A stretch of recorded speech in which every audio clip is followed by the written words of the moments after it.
Have you ever felt the hair on the back of your neck stand up when a cold breeze whispers through an abandoned room? History hides shadows more chilling than any ghost story. Secrets that refuse to stay buried. From vanished civilizations swallowed by shifting sands to monuments whose carvings defy all logic. The past clutches mysteries that haunt our collective imagination. Imagine standing before an ancient tomb. Its entrance was sealed for millennia, yet inside lies a message no scholar can decode. Picture a remote coastline where echoes of a lost fleet still stir the mist at dawn. What force toppled entire dynasties without a trace? Why do certain artifacts pulse with an energy we cannot explain? Tonight, we peel back the veil on history's most spine-tingling enigmas, cases so perplexing they blur the line between fact and legend. We'll journey to forgotten ruins, pore over cryptic manuscripts, and challenge everything you thought you knew about our world. So sit back, relax, and let's dive in, because some mysteries refuse to stay silent. A narrow shaft of moonlight filters through the canvas walls of a nomadic pavilion, illuminating droplets of dew on the heavy leather rugs beneath your feet. The air is thick with the tang of wine and the faint scent of incense dragged in from distant spice caravans. Outside, the night is silent except for the low murmur of the Tesa River winding through the Pannonian Plain like a living thing. Here in the heart of Aile's encampment, history's greatest barbarian prepares for his final rest. On the night of March 31st, AD 453, Attila the Hun, scourge of God to the Romans, lays aside the sword that once carved an empire from the fractured remnants of Rome. Modern accounts speak of a lavish celebration, a wedding feast in honour of his new bride Ildico. We know from Periscus, the historian, that Attila drank deeply, as was his custom. But what happened next dissolves into the mist of legend and conjecture. The traditional story holds that in the early hours, Attila retired to his inner tent, overcome by a sudden and violent nosebleed. When dawn broke, his lifeless body was discovered, face down, the blood pooling on the fine linens. Did he choke on his own blood? Felled by a ruptured vessel? Some historians suggest a medical explanation. Perhaps a brain aneurysm or esophageal varices common in those who drink heavily finally gave way. Could a hardened warrior long accustomed to wounds and battles be undone by a simple hemorrhage? Yet other voices whisper of darker possibilities. Poisoning, they say, administered by Roman agents eager to rid themselves of an unstoppable foe. Cassiodorus hints that Attila's sudden collapse bore the hallmarks of treachery. Might Io herself, newlywed, possibly betrayed by political imaginations, have slipped a lethal draught into his goblet? The thought lingers, a silent assassin moving through the camp, unseen by the bodyguards who encircled their lord like wolves. Then there are those who invoke the divine. In Visigothic lore, Attila was cursed by a bishop, a hex that would strike him down in his triumph. On the eve of his fatal feast, priests on the Danube are said to have prayed fervently, warning that his victories would end not on the battlefield, but in the stillness of his own tent. Is it coincidence that the Hun, who had never known defeat, should fall to forces unseen? Archaeologists have scoured burial sites along the Tisa, seeking a warrior's grave to match the legend. None have yielded Aelia's remains.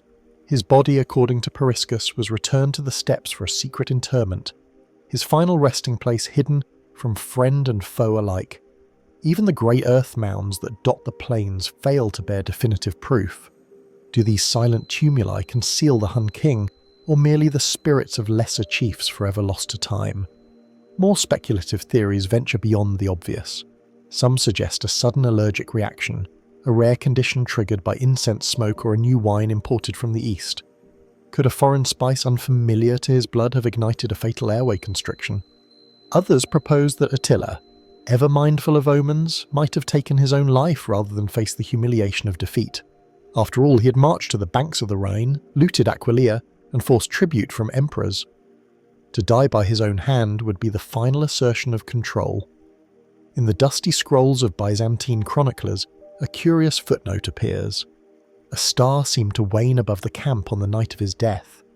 Astrologers at Constantinople spoke of a planet's light dimming, a portent of a ruler's fall.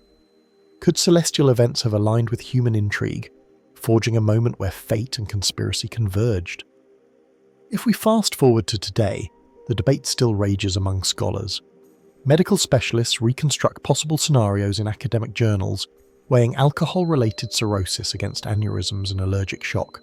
Military historians analyse the political landscape. Could the Eastern Roman Empire have orchestrated a covert strike within enemy lines?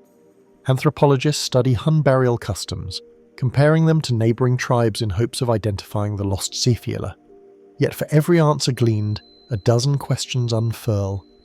Why was his widow spared public disgrace, allowed to depart with honour? What secret orders might Attila have given on that last night? Plans for further conquest, instructions for his sons, or directives for the empire's governance? If the Hunnic Confederation unravelled so swiftly after his passing, does that suggest an inherent weakness, or the deliberate hand of assassins bent on fragmentation? Tonight, as the wind sighs through the grasslands of modern-day Hungary, the final chapter of Attila's story remains unwritten. No monument bears his name, no ruin stands as testimony to his end.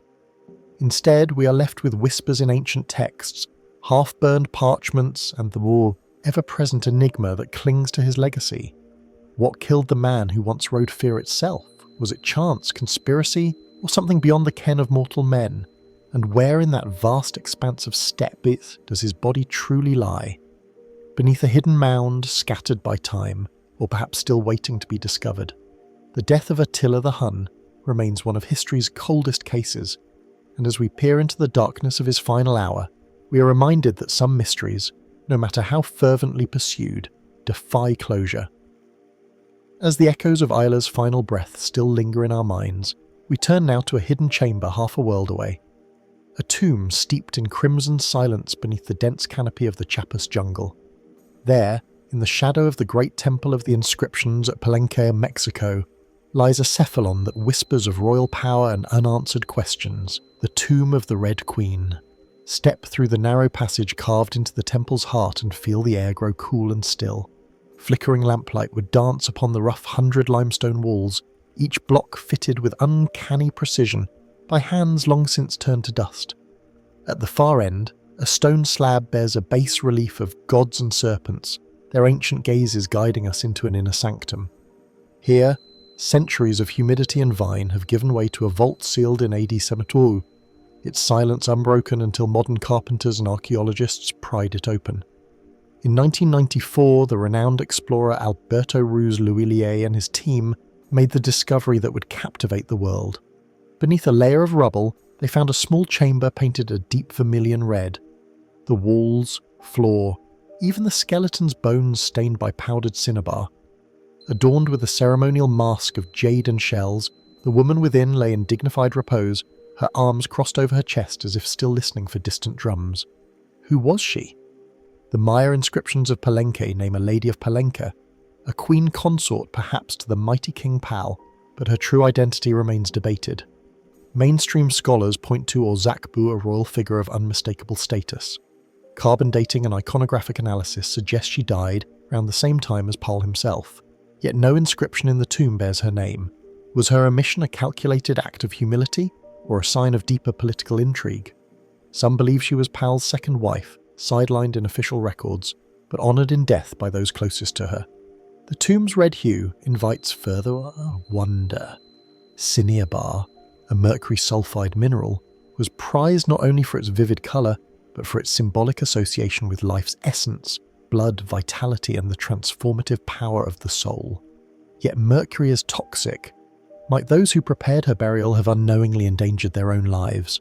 Or was the ritual use of cinnabar an intentional invocation of sacred force binding the queen's spirit to the cycle of rebirth? Speculative voices suggest an even more enigmatic purpose. Could the Red Chamber have served as an alchemical crucible, a place where earthly and divine met? The layout echoes other sacred Maya sites where colour and sound intertwine. Some theorise that at dawn shafts of light would strike the chamber's entrance, illuminating her jade mask in a single blinding beam. Did such a spectacle mark her passage to the other world, witnessed by priests and courtiers outside the temple? Then there are whispers of hidden vaults yet to be found. Ground-penetrating radar has hinted at additional tunnels radiating from the tomb, their courses lost beneath centuries of sediment. Might a secondary chamber hold more artefacts, textiles inscribed with glyphs, or perhaps the tomb's true occupant, a figure so revered that only the priests knew her name? If so, what do treasures lie concealed, waiting for a future generation to unravel their secrets? Fringe theories have spun more outlandish threads. Some propose that the Queen's mask depicts astronomical knowledge beyond our comprehension. Star maps encoded in jade guiding departed souls through the Milky Way. Others invoking pseudo-archaeological lore hint at extraterrestrial emissaries glimpsed in the carvings, their elongated faces and disc-like symbols misinterpreted or willfully ignored by the mainstream academia. Though tantalizing, such ideas remain unsubstantiated by the physical evidence. Returning to solid ground, we must consider the context of Palenque itself, a city of architectural marvels, its hieroglyphic panels recounting dynastic triumphs and failures. The Red Queen's tomb, buried beneath this towering monument, suggests her role was integral to the city's fate. Yet her name is absent, her voice reduced to a silent vermilion echo. What forces dictated her anonymity? Political rivalry, dynastic collapse, or the Maya belief that names held power even beyond the grave? As researchers pore over every shard of pottery and fragment of bone, the questions multiply. Why was her coffin made of limestone instead of the more common stuccoed wood? Why did artisans place offerings of jade beads in her hands but leave other riches behind? What coded messages lie in the positioning of her jewellery, the arrangement of urinary vessels, the very geometry of the chamber itself? Today, the tomb of the Red Queen stands open to the curious eye, but closed to definitive answers. Its crimson walls bear silent witness to ancient rites, to a ruler both honoured and forgotten. Scholars continue to debate, testing hypotheses with ever-improving technology, DNA analysis, isotopic studies of her teeth, high-resolution scans of the surrounding structures. Yet for every layer of mystery peeled away, a new layer seems to appear. What drove the Maya to invest such care and colour in a burial they chose not to inscribe? What stories lie dormant in the silent tomb, waiting only for the right key to awaken them? And perhaps most haunting of all, if this queen's legacy remains fragmented after more than 12 centuries, what other secrets still slumber beneath the ruins of Palenque, shrouded by time and the relentless advance of the jungle? As we step back into the fading light of this chamber, the air feels charged with possibilities. The Red Queen may rest in undisturbed peace, but her story is far from complete. And so, as the temple shadows lengthen, we are left to ponder what else is hidden, just out of sight, in the red silence of history's most mysterious tomb. As the vermilion hush of the Red Queen's chamber fades from our thoughts, we journey now to a very different kind of vault.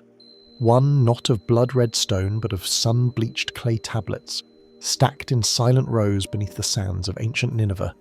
Here, in what was once the great palace of Assyria's last mighty ruler, Ashurbanipal, lies a repository of knowledge unmatched in the ancient world. A library that promised to preserve the wisdom of empires, yet still guards secrets we have yet to unlock. Picture the grand throne room of the Northwest Palace. Its walls once blazed with vivid frescoes of hunting lions and vassal kings. Beyond its arches, a hidden annex opened into a domed hall where scribes bent over low benches, inscribing lines of cuneiform by oil lamp. Day after day they copied myths and epics, astronomical observations and medical recipes, royal decrees and diplomatic letters, until thousands of tablets filled dozens of shelves, each one a fragment of human history. In the mid-19th century, British explorer Hormuz Rassam unearthed this trove, hauling crates of brittle clay back to London. Scholars gasped to find the earliest known copy of the Epic of Gilgamesh, its hero's quest for immortality echoing in every age and treatises on eclipses precise enough to predict lunar shadows. Yet even as translators painstakingly matched signs to phonetics, gaps began to appear. Some tablets were missing, others too damaged to read. How many stories vanished when desert winds or invading armies swept through Nineveh? What voices have we lost forever? Mainstream historians believe the library was destroyed around 612 BC when Babylonians and I sacked the city. The palace burned, the tablets baked in the heat, fixing their impressions for millennia. Yet the logic of conquest raises questions. If the invaders sought to erase Assyria's power, why leave so many texts intact? Did they recognize the value of knowledge, or was destruction incomplete, a result of hasty pillaging rather than deliberate erasure? Archaeologists have mapped the library's footprint, a rectangular chamber lined with benches, the shelves once set into niches in the walls. Ground-penetrating radar hints at subfloors beneath later renovations. Could they conceal additional archives hidden during times of crisis? In one corridor, fragments of obsidian mirrors and alabaster jars suggest ritual use. Did the library double as a space for divination where priests consulted celestial omens alongside royal annals? Speculative voices point to the absence of certain texts. References in extant tablets mention a book of the Seven Sages and a catalogue of secrets said to contain knowledge of alchemy and longevity, yet no copy has surfaced. Were these works deliberately withheld, reserved for the king's eyes alone? Or did they never exist outside oral tradition slipped beneath the threshold of history like whispered spells? Some researchers explore marginal notes, scribal jottings at the edges of tablets that defy easy translation. In one fragment, a brief incantation invokes a star beyond the sky's edge, its meaning obscured by damaged lines. Does this hint at early astronomical theories lost to us? Or the faint residue of esoteric rites blending science and sorcery? Could Ashurbanipal's court have harboured proto-scientists whose work was later buried by shifting dogmas? Fringe theories weave more extraordinary possibilities.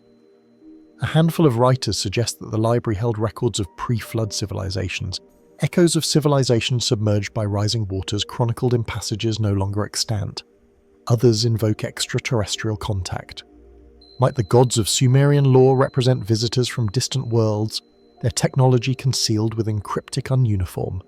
Such ideas remain unverified, yet they persist in the margins of scholarship, reminding us how much we yearn for revelations that bridge myth and history.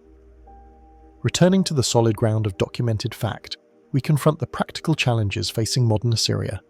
Many tablets remain unexcavated or fragmented, bits of text scattered across museums from Istanbul to New York, catalogued but seldom studied. Language experts work to refine translations, but cuneiform's complexity means every new discovery can upend established interpretations. What if a single verse tucked in a dusty vault reshapes our understanding of Mesopotamian politics, or offers insights into ancient medical practices far ahead of their time? Digital initiatives now scan tablets in high resolution, creating virtual archives that scholars worldwide can examine. Yet even with advanced imaging, certain lines remain blurred by erosion.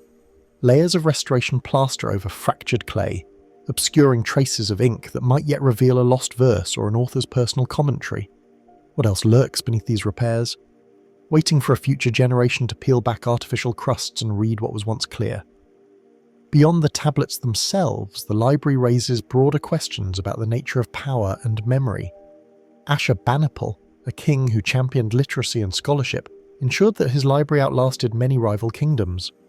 But if knowledge is power, why did subsequent empires fail to expand upon his groundwork?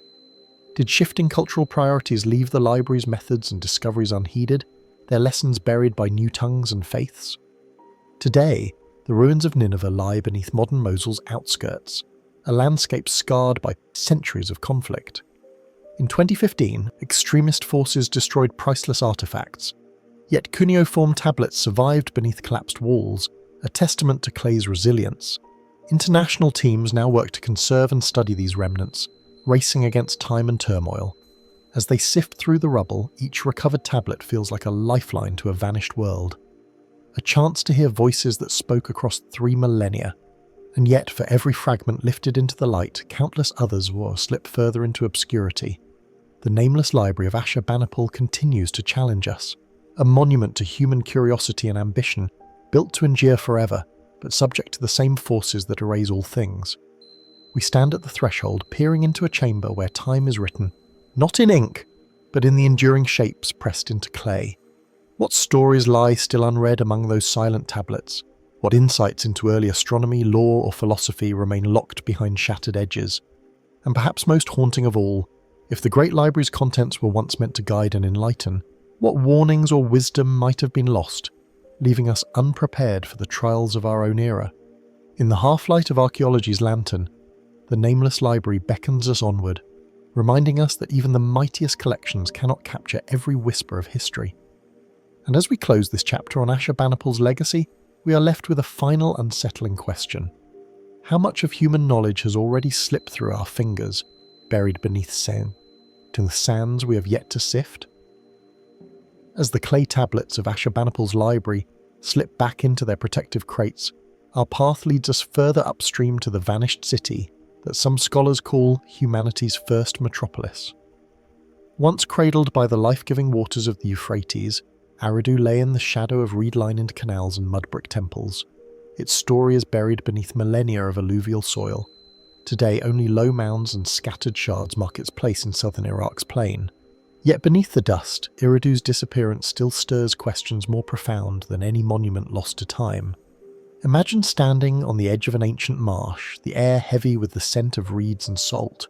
At dawn, pale light would have revealed the terraces of Eridu's sacred precinct, spiralling upward like a ziggurat's quiet prelude. Pilgrims and priests moved through gates carved with depictions of the water god Anki, protector of wisdom, patron of crafts, and master of fresh springs. Here, in layers upon layers of sun-baked brick, lay evidence of human ambition stretching back to at least 5400 BC. Eridu's inhabitants built temple upon temple, each more elaborate than the last, as if daring the gods to demand tribute. Archaeological excavations in the 1940s, led by Sir Leonard Woolley, revealed 9 successive shrines at the heart of the city, each one meticulously dismantled and replaced. By tracing pottery styles and carbon samples, researchers established a timeline. Eridu thrived through the Abid period, bridged into the rise of Uruk, and endured well into the early dynastic age. Yet sometime after 2000 BC, its population dwindled. By the time Babylonian scribes mentioned Eridu among sacred sites, the city's stones had begun to settle into the marshland, its grandeur slipping from memory. Mainstream explanations point to environmental change. As the Euphrates shifted course and irrigation canals clogged with silt, salinity rose in the soil, crops failed, fish became scarce. Faced with famine and brackish water, villagers abandoned their homes, moving upriver to burgeoning centres like Ur and Uruk. Over centuries, reeds reclaimed the ruins. Floodwaters smoothed the contours of broken walls. Could the slow creep of ecological collapse alone account for the erasure of a city that once defined civilization's edge? Yet gaps in the record invite deeper wonder. Woolley's team found early temple foundations abruptly cut with no signs of gradual decline. Where are the mittens of everyday life? The discarded pots, the shattered tools, the human remains that typically accumulate as the settlement decays. Instead, the heart of Eridu seems to have been emptied almost ceremonially, as though its people carried off memories and treasures, leaving only the stones behind. What might compel a community to dismantle its own sacred centre? Local folklore echoes with whispers of a great deluge, an event older than the Epic of Gilgamesh itself. Tales speak of floodwaters breaching protective levees, swallowing streets and courtyards in a single night. Some researchers suggest this myth may recall a cataclysmic rise in sea level, or a tsunami unleashed by seismic tremors in the Persian Gulf. Geological surveys have identified abrupt layers of marine sediment buried beneath UPD-era deposits. Could Eridu's final shrine have been submerged beneath a surge of salt water, sealing its fate in one swift blow? Speculative voices expand the mystery further. A handful of scholars propose that Eridu's temples serve not only religious functions, but also reservoirs for ritual bathing, enclosed pools whose symbolic waters connected priests with the divine. If such a structure ruptured, unleashing a torrent into the city's core, might the ensuing flood have both physical and spiritual significance, interpreted as the god's abandonment of his earthly dwelling? Others venture into the realm of the uncanny. In scattered cuneiform fragments, scribes reference subterranean chambers where the hand of Anki still flows. Could hidden tunnels lie beneath Eridu's raised mounds, passages leading to spring-fed wells, or even to chambers whose contents have yet to be unearthed? If so, what relics of early Sumerian governance, sacred texts, or cultic implements might repose in darkness, awaiting discovery? Fringe theories, though unverified, hint at an even grander scale of loss. Some link Eridu's disappearance to legends of a pre-Sumerian civilization, an antediluvian city, older and more sophisticated than any documented in Mesopotamia. In this view, Eridu sits atop deeper ruins, foundations laid by a people now known only through myth. While archaeology has yet to confirm such layers, the notion that Eridu's origins extend beyond the archaeological horizon persists among those captivated by Atlantis-like parallels. Returning to the field, modern techniques offer new hope. Ground-penetrating radar surveys have mapped anomalies within Oshiridu's central T's, pockets of undisturbed soil where intact walls could yet lie. Drone-mounted LIDAR instruments penetrate vegetation, revealing faint outlines of vanished street grids. Yet such technologies also underscore the scale of what remains hidden. Entire neighbourhoods remain unexamined, their story only hinted at by a few scattered artefacts. Even as scholars refine radiocarbon dates and reconstruct ancient canal networks, the human dimension of Eridu's demise remains elusive. What did the priests of Enki proclaim as they watched their temples sink into the marsh? Did they raise their voices in lament or whisper prayers of renewal? If families carried heirlooms and sacred masks upriver, did any fragment of Eridu's cultural identity survive in the courts of later city-states? In the quiet of an Iraqi sunset, the mounds of Eridu stand like weary sentinels, their horizons unmarked by cranes or scaffolds. Local shepherds graze goats along the Tell's slopes, unaware of the city's milestone anniversaries. And beneath the loom, Eridu's bones sleep on. Temple foundations, priests' tablets, and the faint echo of reed-thatched houses, all commingled with layers of silt and salt. We may never reconstruct every brick or recover every pot, yet the mystery of Eridu persists because it touches on something fundamental.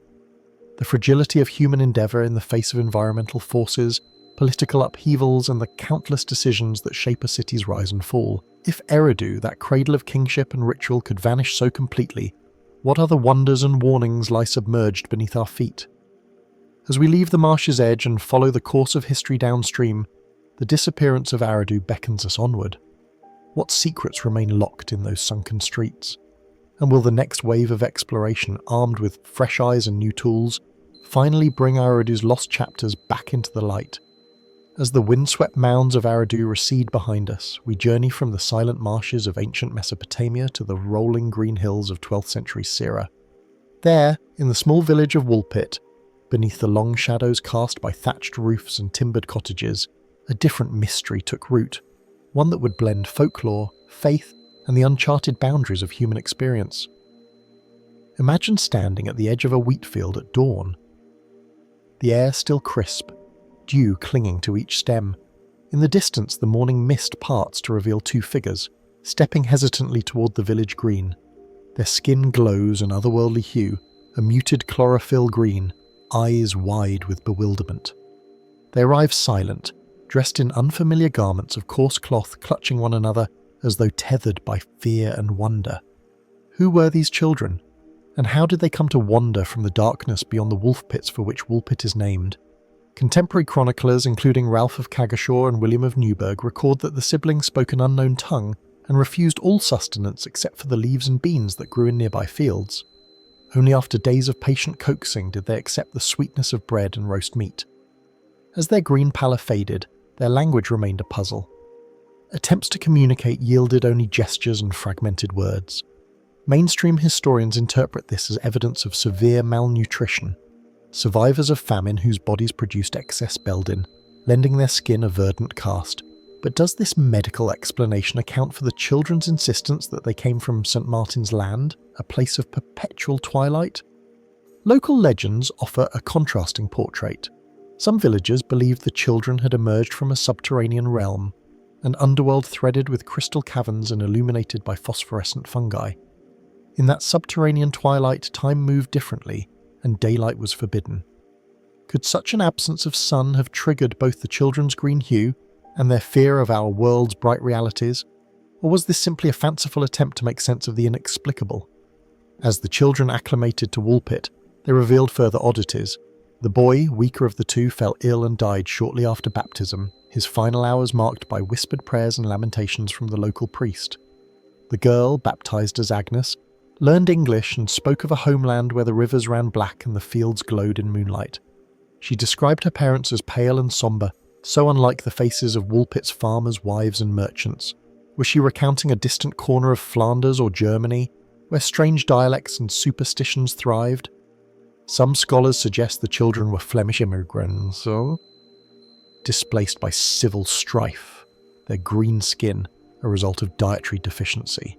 Yet that theory leaves unanswered why only these two should suffer such a fate amid countless others equally uprooted. Fringe interpreters have proposed more startling scenarios. Could the children have been lost heirs of a secretive local cult hidden away in crypts beneath the old church and twisted by Gothic rites? Or emissaries from a hidden civilization? Perhaps survivors of a Norman land expedition to unknown lands. Their origin records were erased by royal decree. Such ideas find little support in surviving documents. Yet they linger in the margins of imaginations that hunger for tales of hidden kingdoms. Archaeological surveys of Woolpits yield only fragmentary clues. The rectangular pit that gave the village its name, once a wolf trap lined with sharpened stakes, the foundations of a medieval manor house where the children were housed, the parish records noting Agnes's marriage to a local man years later. No hidden passages, no satches of esoteric texts. Yet the very absence of concrete evidence invites us to ask what slips through the cracks of recorded history. Consider the psychology of memory itself. When Agnes recounted her childhood in St. Martin's Land, was she describing a real place forged by the trauma of displacement or weaving a narrative shaped by fear and wonder? Did the villagers reshape her words into a coherent myth, fitting them into familiar frameworks of fairyland and otherworldly abodes? Oral traditions, after all, are as much art as record, blurring fact and fable until the original image becomes a shifting prism. In the centuries since the Green Children appeared, their story has been retold and reimagined. Songs and plays, scholarly treatises and children's books. Each retelling refracts the core mystery. Two pale green-tinted children stepping into the light of Woolpit's morning. Yet the heart of the enigma endures.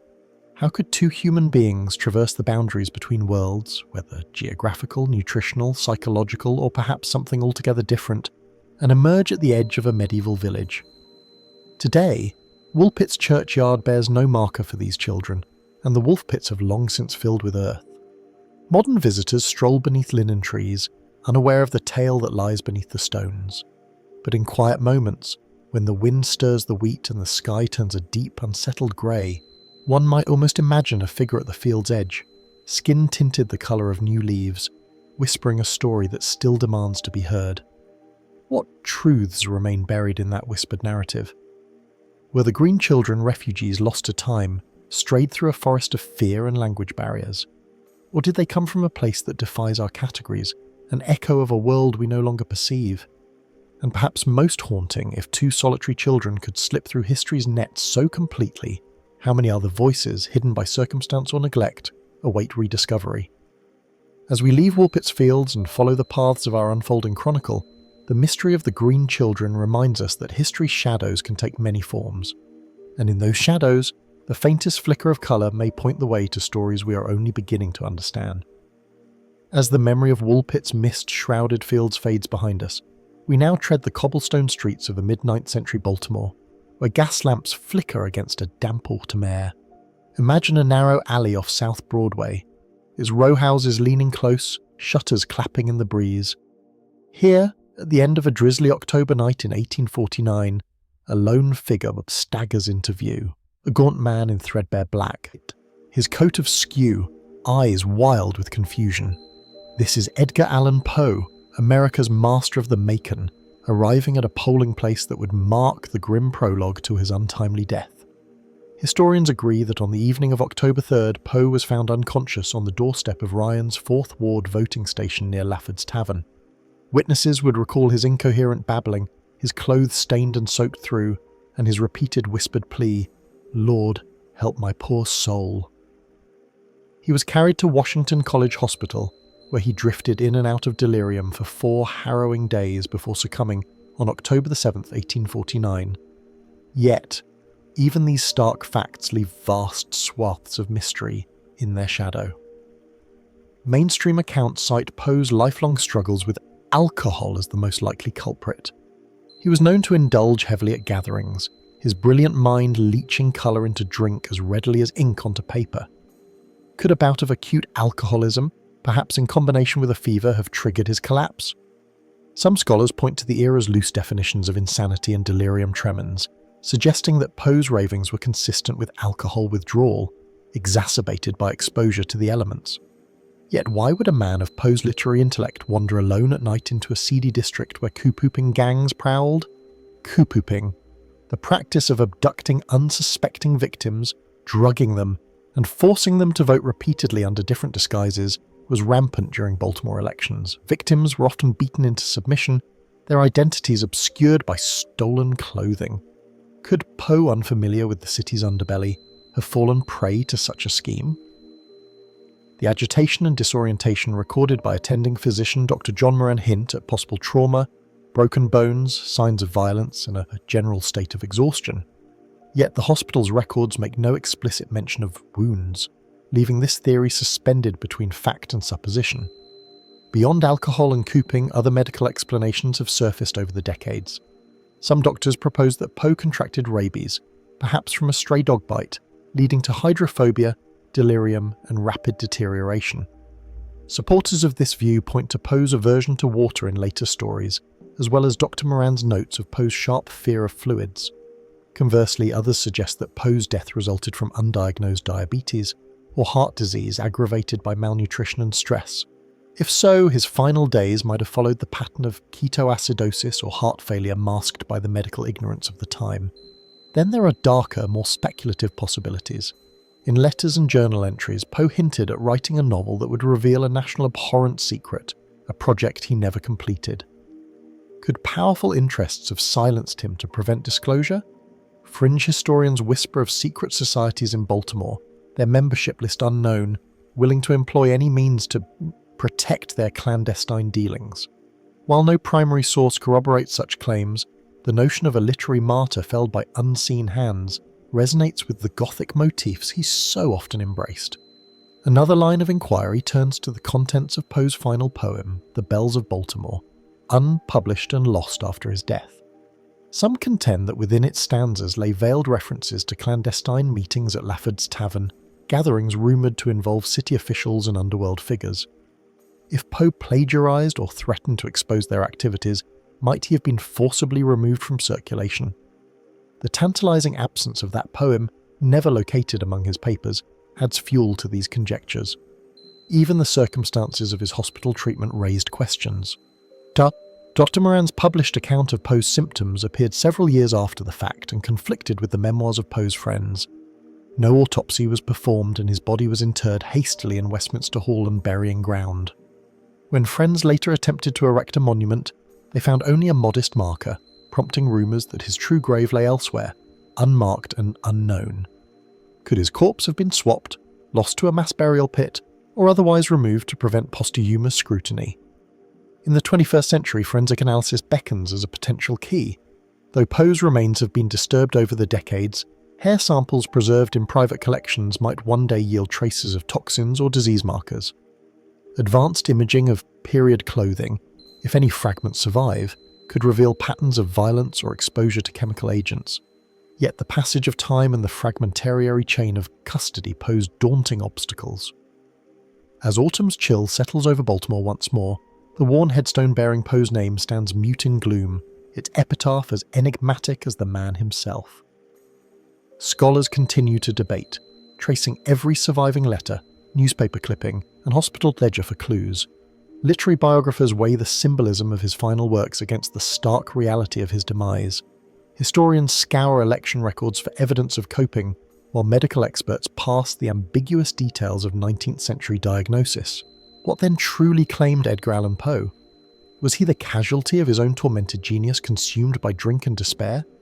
Or did he fall victim to the violent imaginations of political operatives erased to protect secrets darker than any tale he ever penned? Could a rare disease, an act of self-preservation gone awry, or a final unseen blow have robbed the world of one of its greatest storytellers?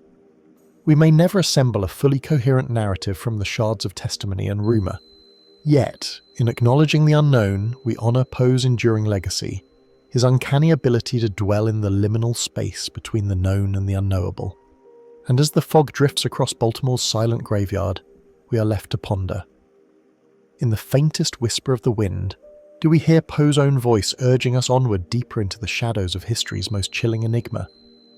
As the mist that once clung to Baltimore's gravestones fades from our minds, we now find ourselves in East Central China, where gentle river plains give way to the weathered cliffs of Jiang province. Here, nestled among rice paddies and quiet villages, lies an astonishing network of subterranean halls carved into stone, the Longgu Caves, whose very existence defies the written record and challenges our understanding of ancient ingenuity. Approach the entrance of Cave 1 at dawn, and you'll first notice the impossibly smooth walls. Their surfaces are lined with regular chisel marks that catch the pale light like waves on a dark sea. Each chamber spans more than 30 meters in length, 20 meters in width, and rises some 30 meters overhead, creating a gated space larger than many medieval cathedrals. The floor is flat as a tabletop, and the roof is supported by precisely hewed pillars, as if an unseen architect demanded perfection from the stone. How did workers mill these caverns with such uniformity more than 2 millennia ago? Local farmers stumbled upon the first cavern in 1992, draining a pool of stagnant water to reveal a yawning mouth in the earth. Soon 5 more caverns emerged around the same quarry site, and subsequent surveys have since brought the total to 24 distinct chambers. Yet nowhere in the annals of the Qin dynasty or the Han court is there mention of labourers chiselling out these vast hollows. What authority ordered their construction, and why was every trace of their genesis erased from the scrolls? Mainstream archaeologists conjecture that the caves were part of an extensive sandstone quarry, a source of building materials for nearby imperial projects. Tool scars on the walls resemble those left by pickaxes and chisels, suggesting manual excavation. Radiocarbon dating of sediment layers hints at a time frame around 500 BC, placing the cave's creation in the late spring and autumn period. But if they supplied stone for palaces or city defences, why is there no matching edifice bearing the same distinctive stonework? And why do all the chambers face slightly different orientations rather than align toward any known ancient capital? Built into the chambers are channels and troughs, subtle grooves etched into the base of some walls. When researchers poured water into these troughs, the liquid vanished into hidden drain pipes, indicating a sophisticated understanding of fluid dynamics. Could these conduits have been used to control floodwaters or to conduct ritual cleansings? Or were they mere byproducts of quarrying operations designed to keep the working floor dry? The precision with which these channels were carved suggests purpose beyond simple stone extraction. Speculative voices offer alternative interpretations. Some propose that the cave served as secret military depots, storing arms and grain in temperature-stable conditions. Others argue for a ritualistic function, subterranean sanctuaries where shamans communed with ancestral spirits, the echoing chambers amplifying their chants into something almost supernatural. In one cavern, the acoustics magnify a whispered phrase into a low, resonant hum, an effect some believe was intentionally engineered to inspire awe or even terror among initiates. The arrangement of pillars, each set in strict geometric alignment, invites comparisons with later imperial tombs, suggesting a continuous tradition of monumental masonry. Yet the absence of any literary relics or human remains leaves these halls eerily empty. Were they ever used for worship or entertainment? Or were they purpose-built as purely functional spaces? If the latter, what does that say about the scale of ancient bureaucratic planning capable of mobilizing thousands of labourers in a project whose scope dwarfs the largest known Sumerian ziggurats? Fringe theories push the mystery even further. A handful of enthusiasts speculate that the Longyu Caves are the remnants of an advanced civilization predating the Chinese record, a lost kingdom swallowed by the earth or reshaped by a tectonic upheaval. Some internet forums entertain the idea that the smoothness of the walls indicates the use of power tools, hinting at technology centuries ahead of its time. While no physical evidence supports such claims, the sheer improbability of manual construction on this scale continues to fuel such conjecture. Ground-penetrating radar surveys around the site have revealed anomalies, voids hidden by centuries of sediment, possible extensions of the existing chambers. Yet, excavation risks collapse, and local authorities proceed with caution. What might lie beyond these sealed corridors?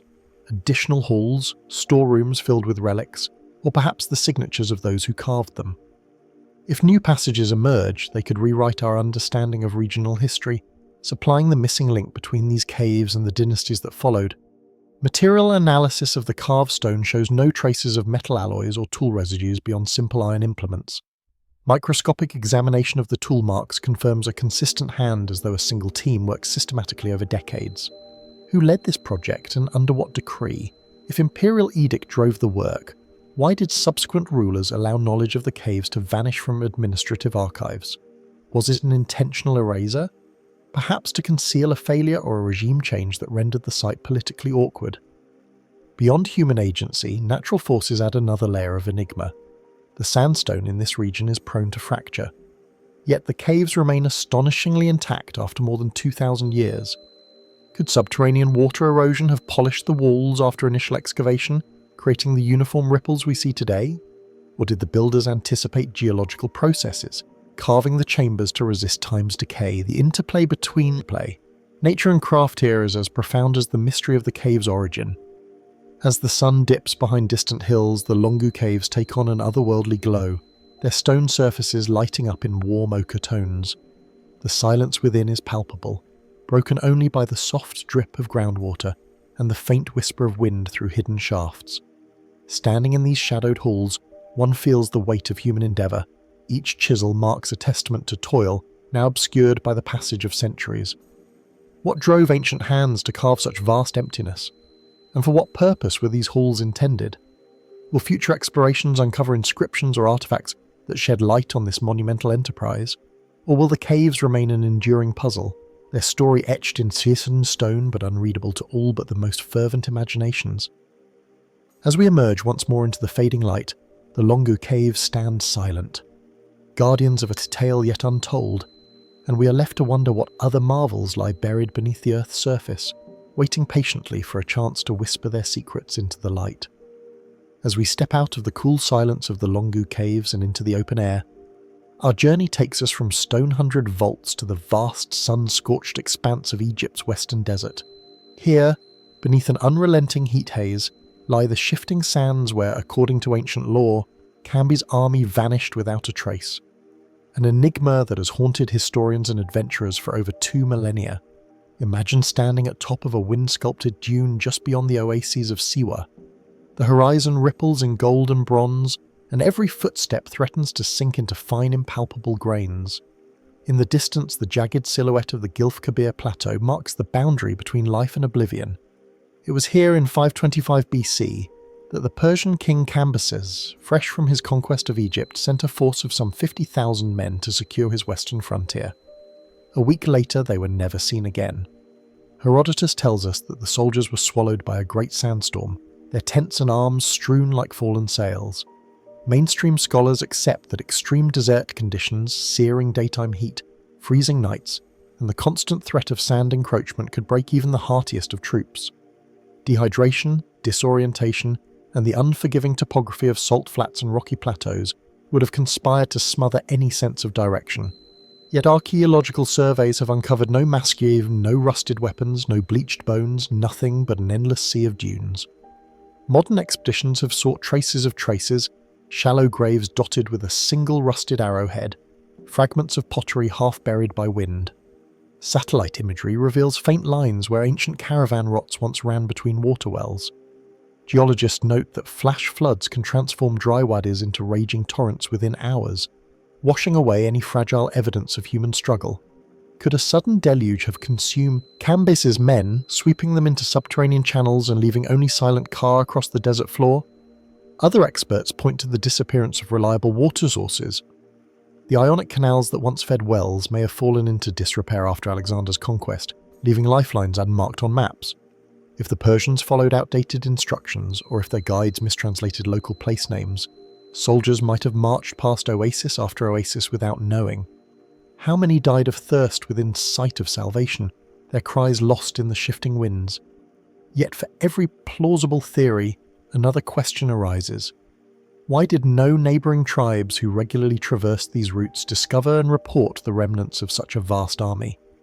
Nomadic Bedouin skilled in desert tracking would surely have stumbled upon evidence of hundreds of campsites or hastily abandoned equipment. Their silence suggests either that nothing remained, or that any remains were deliberately concealed. But by whom and for what purpose? Speculative voices take the mystery further. Some fringe historians propose that Cambyses' army never intended to cross the desert at all, but was lured into a trap by deceptive guides paid by rival factions in the Persian court. Others suggest that underground caverns now collapsed once formed a labyrinth beneath the sands, swallowing whole formations of soldiers like a M of stone. Geophysical surveys have detected voids beneath certain dunes. Yet excavations risk collapse, and so the question remains open. More esoteric interpretations invoke the supernatural. Local legends speak of jinn, desert spirits known to mislead travellers to whom the army unwittingly offered sacrifice. Could the Persians have trespassed on sacred ground, awakening ancient guardians that cast them into eternal wandering? Such tales, though unverified by empirical evidence, remind us that humans have long sought to explain inexplicable loss through myth. Then there is the tantalizing suggestion of extraterrestrial involvement. A handful of researchers point to unusual rock formations, giant circular depressions in the desert floor, and speculate about ancient landing sites. They propose that Cambyses' soldiers encountered phenomena beyond their comprehension and were taken elsewhere, their disappearance recorded only in whispers of men lost to the sky. While no artifacts have borne out these claims, the very persistence of such ideas speaks to our deep fascination with the unknown. Returning to the bedrock of documented fact, we find that Cambyses himself never mentioned the disaster in his inscriptions.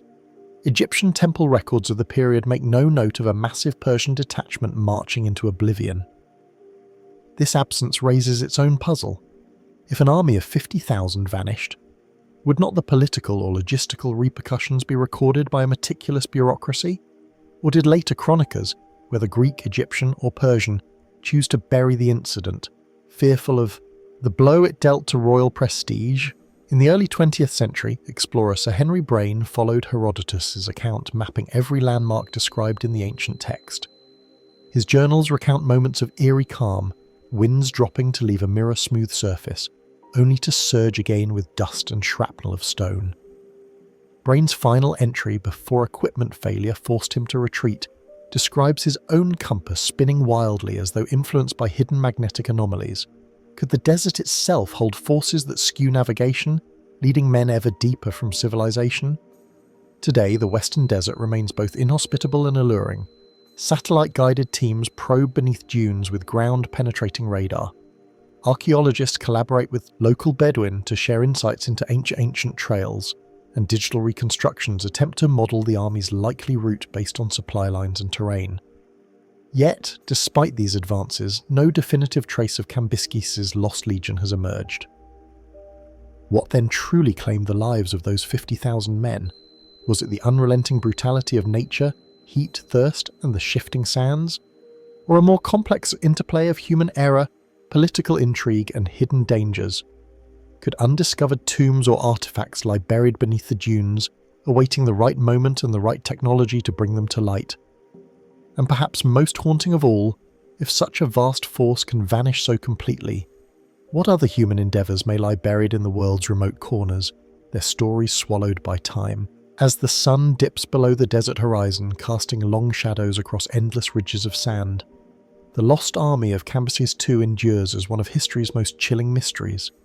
We leave its silent battleground with more questions than answers, reminded that some secrets, like the desert itself, refuse to yield, no matter how determined our pursuit. As the shifting sands of Egypt's western desert give way to the cool corridors of the Valley of the Kings, we leave behind the ghosts of Cambyses' vanished legion and step into a dimly lit tomb where another enigma awaits. In the heart of Cave 35, the burial place of Amenhotep II, a solitary figure lies in eternal torment, his features frozen in a silent scream that transcends time. Here, within walls etched by ancient artisans, the unknown man E reclines on a stone bench, wrapped in linen stained with resin, his mouth agape and his body contorted as if captured in the instant of death's final agony. Unearthed in 1881 by the excavations of Victor Loret, this mummy was initially catalogued among the caches of royal remains, hidden to protect them from tomb robbers. Yet unlike the stoic repose of kings and queens, unknown man, E's visage is unsettling. His eyes, now sunken and hollow, once flicked open in fear or surprise. His hands grip the wrapping at his shoulders as though seeking release from unseen bonds. The linen folds converge into deep creases around his throat, an anatomical snapshot that has defied medical consensus for more than a century. Mainstream Egyptologists have probed every available record for a name. Some propose he was a prince. Perhaps Websenu, son of Amenhotep II, whose early death in circa 1350 BC might explain his presence here. Others suggest he was an official or priest executed for treason during the reign of Amenhotep III. His body was ceremonially desecrated before being concealed among royal mummies. Chemical analysis of his wrappings reveals high concentrations of natron and bitumen, consistent with elite embalming practices. Yet notary inscriptions accompany him. If he once held noble status, why was his identity erased? Forensic examinations have added layers to the mystery. X-rays detect no obvious head trauma, and the position of his ribs suggests a sudden violent collapse rather than a protracted illness. His teeth show little sign of decay, indicating a life of privilege and diet rich in protein. Some pathologists point to possible asphyxiation, perhaps smothering or strangulation, while others note the possibility of a severe allergic reaction or cardiac arrest.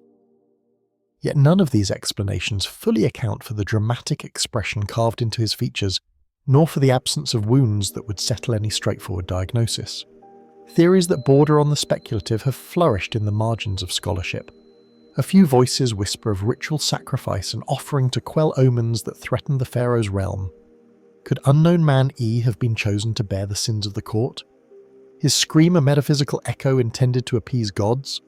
Others suggest political intrigue so potent that conspirators demanded his name be wiped from memory, consigning him to anonymity even in death.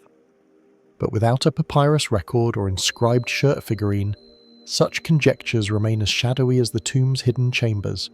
Even more extraordinary are the notions that play upon the supernatural.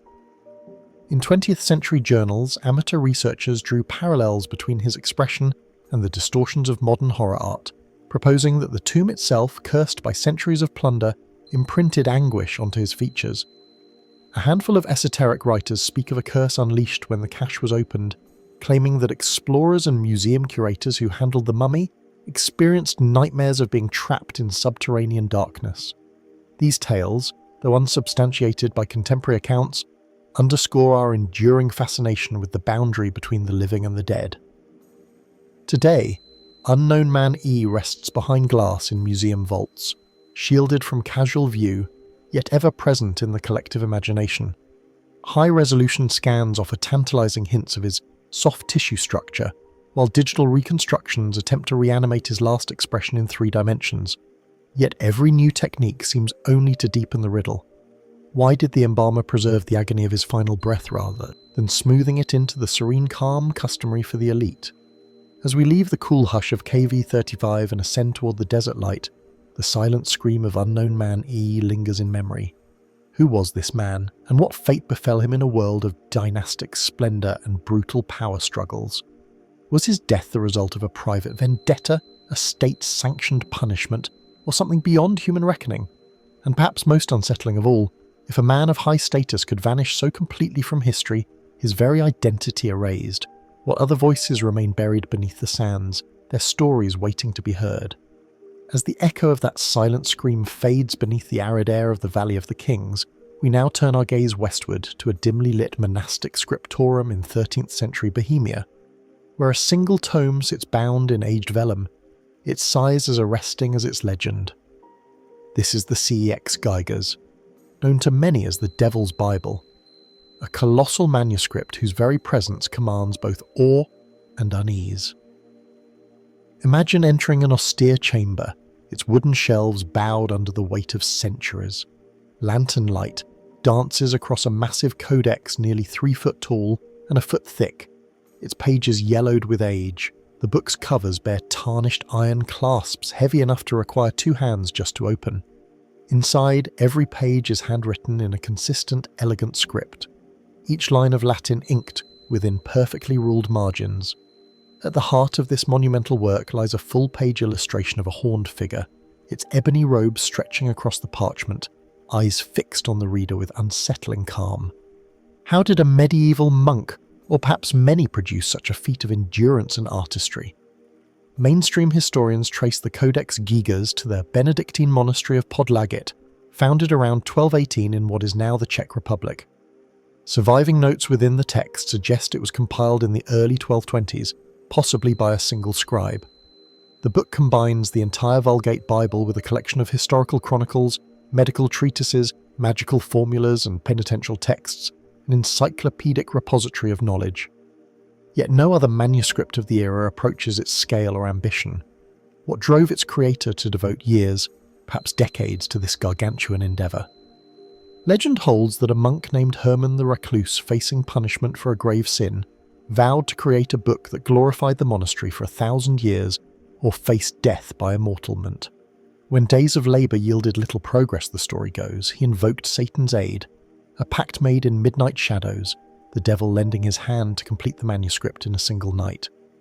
The gilded portrait of the horned figure placed conspicuously beside an image of the heavenly city became a testament to that fabled bargain.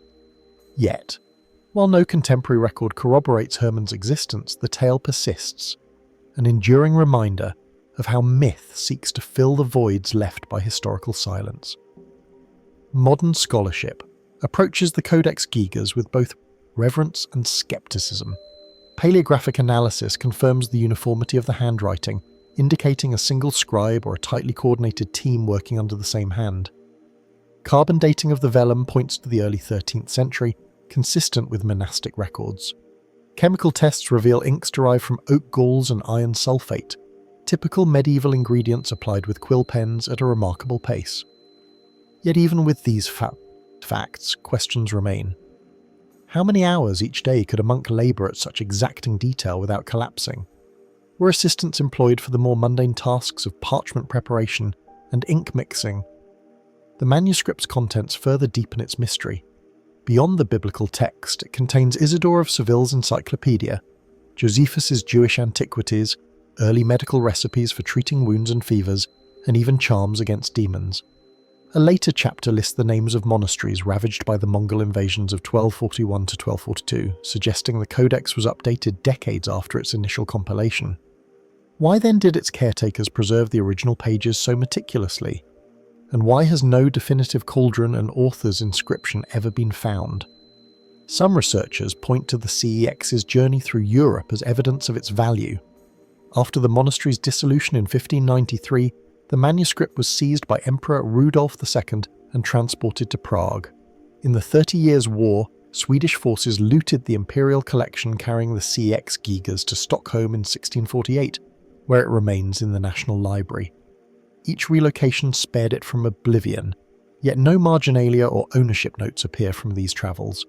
Was the book viewed as too sacred, too cursed, or simply too unwieldy to annotate?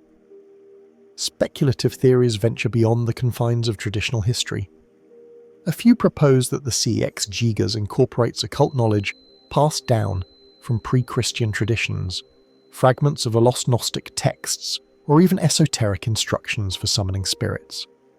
The juxtaposition of sacred scripture with magical rituals has been interpreted as evidence of syncretism, perhaps reflecting tensions within monastic communities over the boundaries of faith and forbidden law.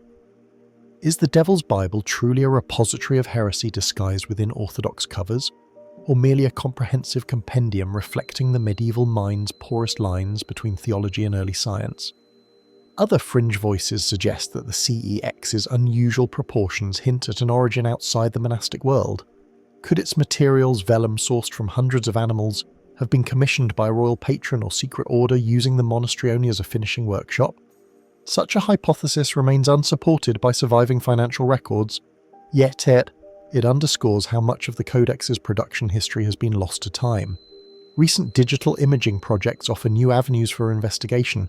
Multispectral scans have revealed faint sketches beneath the final illustrations, preliminary drawings that hint at the scribe's evolving vision. In some pages, erasers and overwritten lines betray corrections, suggesting an iterative process rather than a single flawless execution.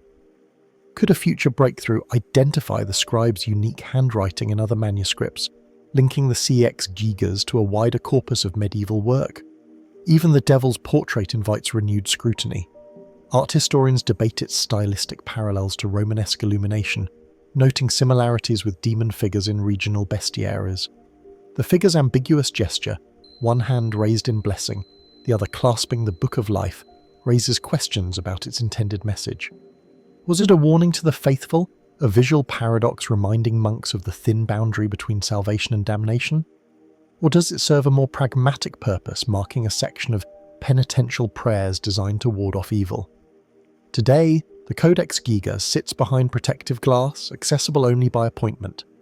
Its massive pages are seldom turned, yet its reputation draws scholars and curious visitors alike.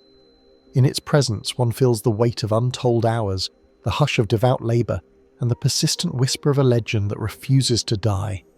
What thoughts passed through the mind of its creator as quill met parchment in those candle-lit nights? What secrets remain hidden within its layered texts, waiting for the right eye to discern them? As we step away from the silent grandeur of this medieval masterpiece, the Devil's Bible remains poised between fact and fable, its true origins as elusive as the shadows cast by its iron clasps.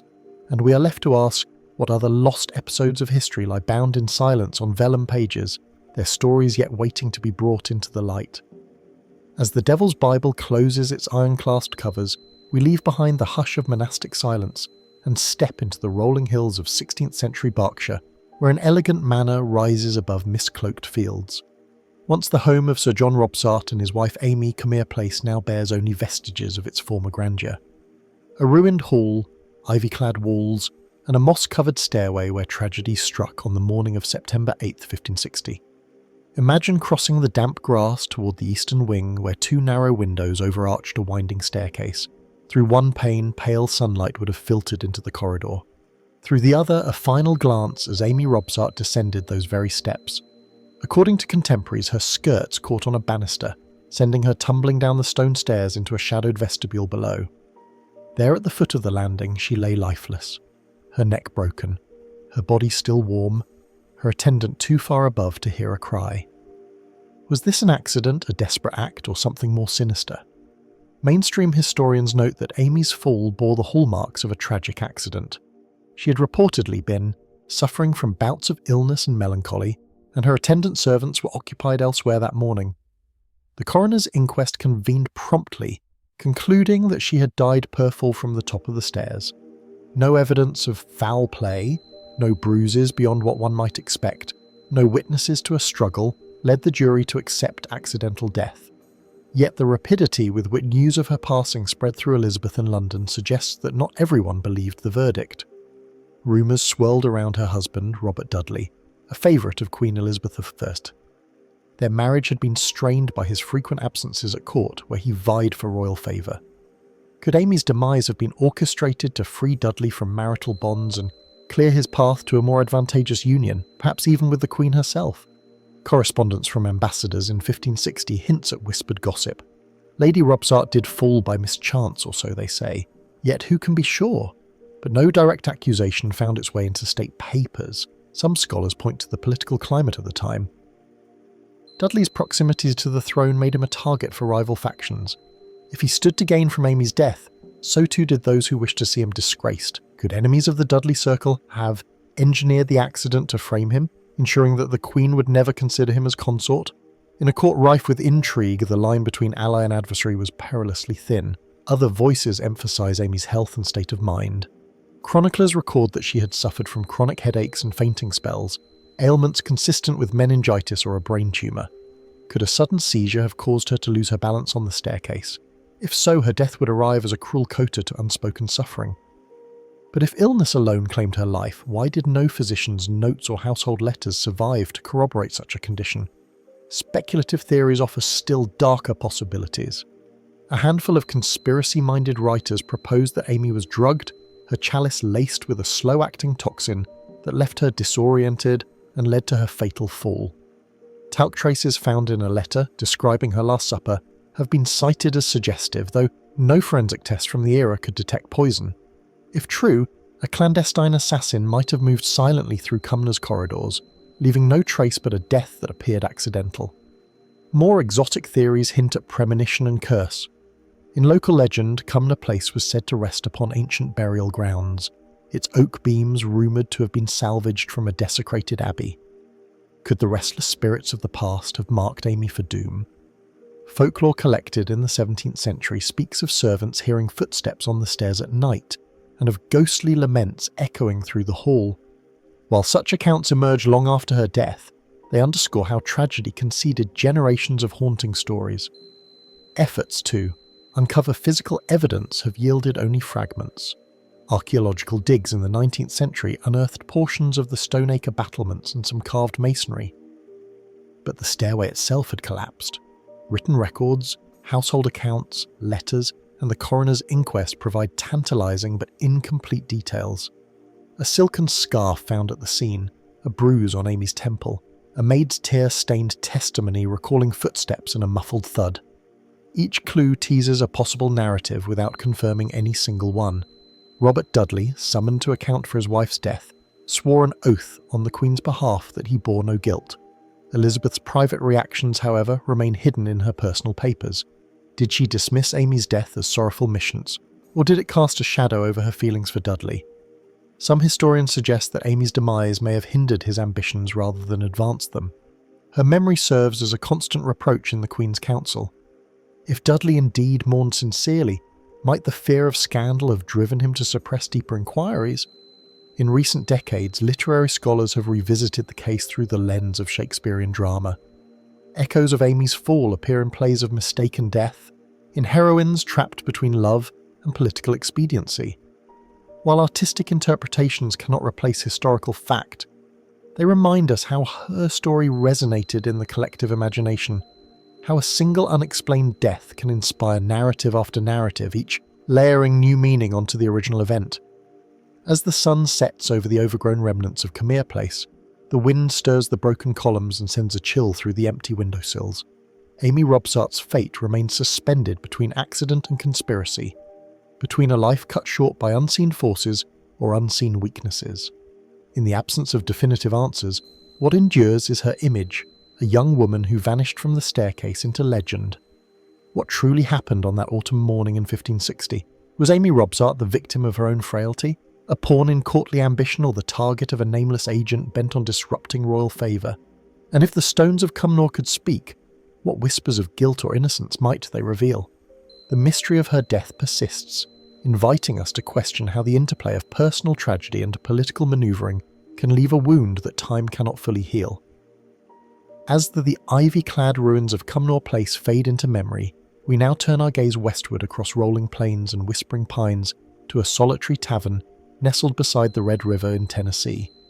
Known then as Grinder Stand, this humble way station would become the scene of one of early America's most enduring enigmas, the mysterious death of Meriwether Lewis. Picture the dusty trail at dusk in October 1809. The sky is awash of crimson and gold. The air is heavy with the scent of damp earth and pine resin.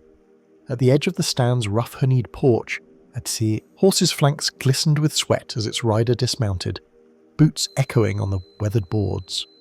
Meriwether Lewis, explorer, statesman, and erstwhile governor of the Louisiana Territory, entered the dim interior, his face drawn and his gaze distant. Inside, lantern light danced across a lone table scattered with papers, official dispatches, personal journals, and perhaps notes on his next expedition northward. That night, Lewis retreated to a small chamber under the eaves. At first light on October 12th, an attendant discovered him on the floor, grievously wounded by 2 pistol shots, one to the head, another to the abdomen. Lewis was conveyed across the road to the riverbank, but he died before medical help could arrive. His scalp was almost severed. His hands bore no signs of struggle. The attending physician deemed it a suicide, likely driven by bouts of depression and the heavy burden of his office. Yet even this clinical verdict has never silenced the questions. Mainstream historians acknowledge Lewis's troubled state in the months preceding his death. His journals reveal a man beset by melancholy and physical ailments, severe pains, recurrent fevers, and tremors that may have stemmed from mercury-based treatments common at the time. He had quarrelled with subordinates and lobbied Washington for reimbursements and recognition. Could such personal and political pressures have driven him to take his own life in a moment of despair? The double wound, one through the mouth, another through the heart, has been cited as evidence of a determined act of self-destruction. Yet other voices urge caution. Why, critics ask, would Lewis load 2 pistols and position himself to fire one into his mouth, then stagger across the room to discharge the second into his chest? And why did no note appear? No final letter to his wife, no testament of farewell, despite Lewis's meticulous nature and habit of recording his thoughts. The refusal of the cabin's owner, Nathaniel Potter, to admit Lewis's party to breakfast that morning, citing a late arrival, further complicates the picture. Was Lewis left alone for hours, vulnerable to intruders, or was he given time to act unobserved? Speculation shifts naturally to the possibility of homicide. The frontier was awash in rivalries, land speculators, fur traders, and political adversaries with motives of plenty. Some suggest that those who stood to gain from Lewis's vast land grants or intimate knowledge of territorial politics saw an opportunity to silence him. A rival merchant bent on controlling trade along the river might have slipped into Lewis's quarters during the night, staging the scene to look like suicide. The lack of a thorough investigation by local authorities, hampered by distance from federal oversight, has only fueled such conjecture. Into these mainstream theories weave more speculative threads. A few fringe historians propose that Lewis had uncovered evidence of corruption deep within presidents, Jefferson's administration, or perhaps within the secretive circles of the Washington elite. Could his death have been orchestrated as a complete eradication of potentially explosive documents? Some accounts speak of missing journals, pages torn from Lewis's field books, never recovered after his body was moved from the riverbank. If so, what truths might they have contained about co-opted Native American alliances, covert land deals, or early resource surveys? Local law adds another layer of mystery. In the years following Lewis's death, travellers reported hearing anguished cries near the old stand, especially on Forgladden nights. Some claim to see a lantern bobbing in the woods, as though its bearer sought help that never came. Whether these tales reflect collective grief or genuine lingering phenomena, they testify to the event's deep imprint on the region's psyche. Ghost stories, after all, often emerge where facts fail to suffice. Even forensic possibilities beckon. The Lewis remains themselves have been subject to exhumation rumours, proposals to examine bone fragments for gunpowder residues or trajectory evidence. Yet the grave relocated amid family disputes and subsequent relocations has grown uncertain. Without a confirmed skeleton, any modern ballistic analysis remains out of reach. Could a future genetic or isotopic study, if Lewis's remains could be definitively identified, reveal traces of toxins or physical stresses inconsistent with suicide? Biographers also explore Lewis's own writings, searching for coded messages in his prose. Did he foretell his demise through oblique references to the final river or the dark path ahead? Or does the emotional intensity of his last entries merely reflect the burdens of exploration, losses endured on the trail, sacrificial relationships left behind? The interplay of Lewis's personal narrative and the stark facts of his end underscores how memory and myth entwine in the absence of resolution. As we step away from the overgrown site of Grinderstand, now intersected by a modern highway, the river's current hurries on, indifferent to human tragedy. The place where Lewis fell bears no marker beyond a small plaque, itself subject to weathering and the steady encroachment of forest. No matter how diligently we probe, the circumstances of his death may forever defy certainty. What compelled Meriwether Lewis to strike those fatal blows, if indeed he struck them himself? Or did a concealed hand seal his fate beneath the eve of October 11th? Are his vanished journals hidden in an archive yet to be discovered, their pages brittle with age and revelation? And if the frontier claimed him as its latest casualties, what does that say about the cost of discovery and the enigmas that greet us at history's frontier? In the hush of twilight by the Red River, the question lingers. What truths remain submerged in the shadows of Grinderstand, awaiting a chance to flow once more into the light? As the last echoes of frontier whispers fade beside the Red River, we now travel back across centuries and continents to a quiet corner of the Roman Empire, where an unassuming artifact continues to perplex archaeologists and historians alike. In a storeroom beneath the crumbling stones of a 4th century villa, a small bronze object rests serenely on dust-coated shelving. A dodecahedron, its 12 flat faces punctuated by circular apertures of varying diameters, each meeting its neighbours at perfectly measured angles. Here in the twilight of antiquity lies a mystery that has survived wars, decay, and scholarly debate. The Roman dodecahedron. Imagine lifting this curious object into the lamplight. Its bronze surfaces are worn smooth by time, the edges rounded by centuries of handling, and yet each face still bears a faint inscription or decorative motif. Tiny knobs at each vertex catching your fingertip. No contemporary Roman text explains its creation or use. Fewer than 100 examples have been found scattered from northern Gaul to the Oder River, with a surprising cluster unearthed in the heart of Germania. Why did craftspeople across the empire fashion these 12-sided forms, each hollow and precisely cast, only to leave no written record of their purpose? Mainstream theories lean toward practical functions. Some scholars propose that the dodecahedron served as measuring devices, perhaps for calibrating distances in surveying land or plotting the trajectory of siege engines by sighting through the apertures. Others suggest they were knitting aids used to form the fingers of gloves, the varying hole sizes guiding different yarn thicknesses. Experimental archaeologists have even reconstructed knitting samples, demonstrating that a flexible cord loop through successive faces could yield consistent glove patterns. Yet, if these objects were common tools, why did their manufacture cease so abruptly by the early 5th century? And why are no depictions found in Roman mosaics or artisan manuals? Beyond these practical explanations, a deeper layer of intrigue emerges. In some villa fragments, dodecahedrons are discovered alongside jewelled rings, ritual chalices, and votive figurines. Could they have had a ceremonial role, perhaps in interpreting the motions of the heavens? The 12 faces might correspond to the months of a lunar calendar, the holes framing key constellations at different points in the year. Did augurs, those ancient priests who read the will of the gods in bird flight and cloud patterns, use these bronze forms to divine seasonal omens?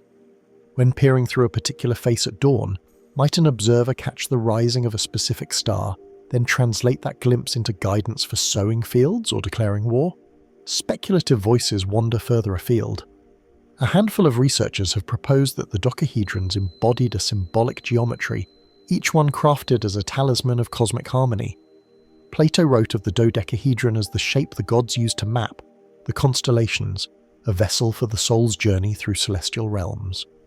Did late antique mystics repurpose this Platonic ideal, forging bronze icons that bridged philosophy, religion, and personal transformation? If so, the absence of literary references might reflect the secrecy of esoteric cults whose members guarded such knowledge from the prying eyes of imperial censors. In regions of Roman Britain, several dodecahedrons have surfaced near the remains of rectangular temples. Local folklore recalls that until the Middle Ages, villagers believed these heavenly dice foretold famine or plague depending on the pattern of sunlit shadows cast through their faces at midsummer's sun.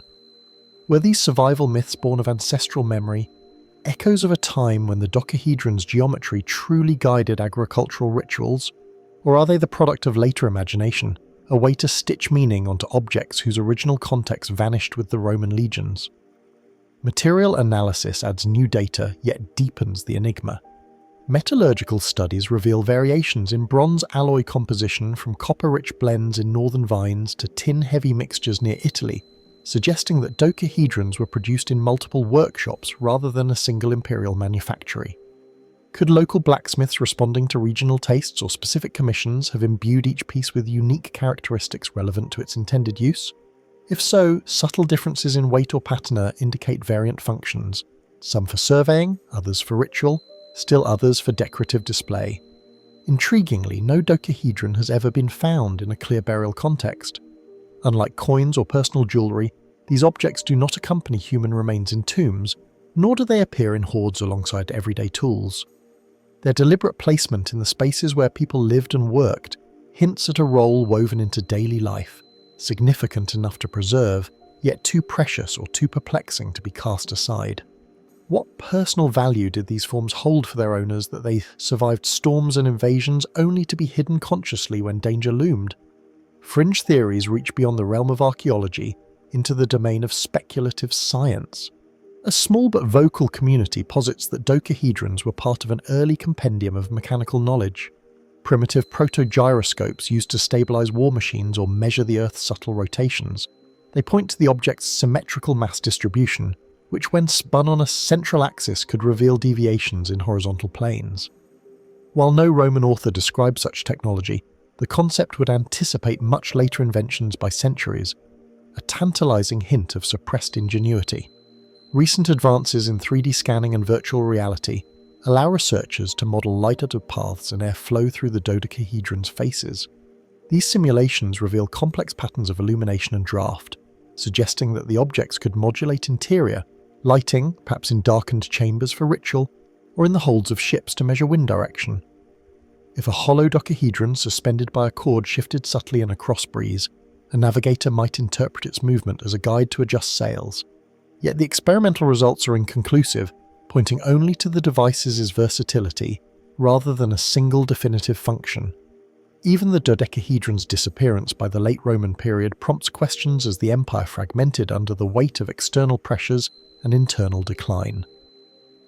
Why did this intriguing form vanish entirely? If it once held practical value, would later cultures not have repurposed it? If it bore sacred meaning, would Christian authorities not have banned it as pagan iconography?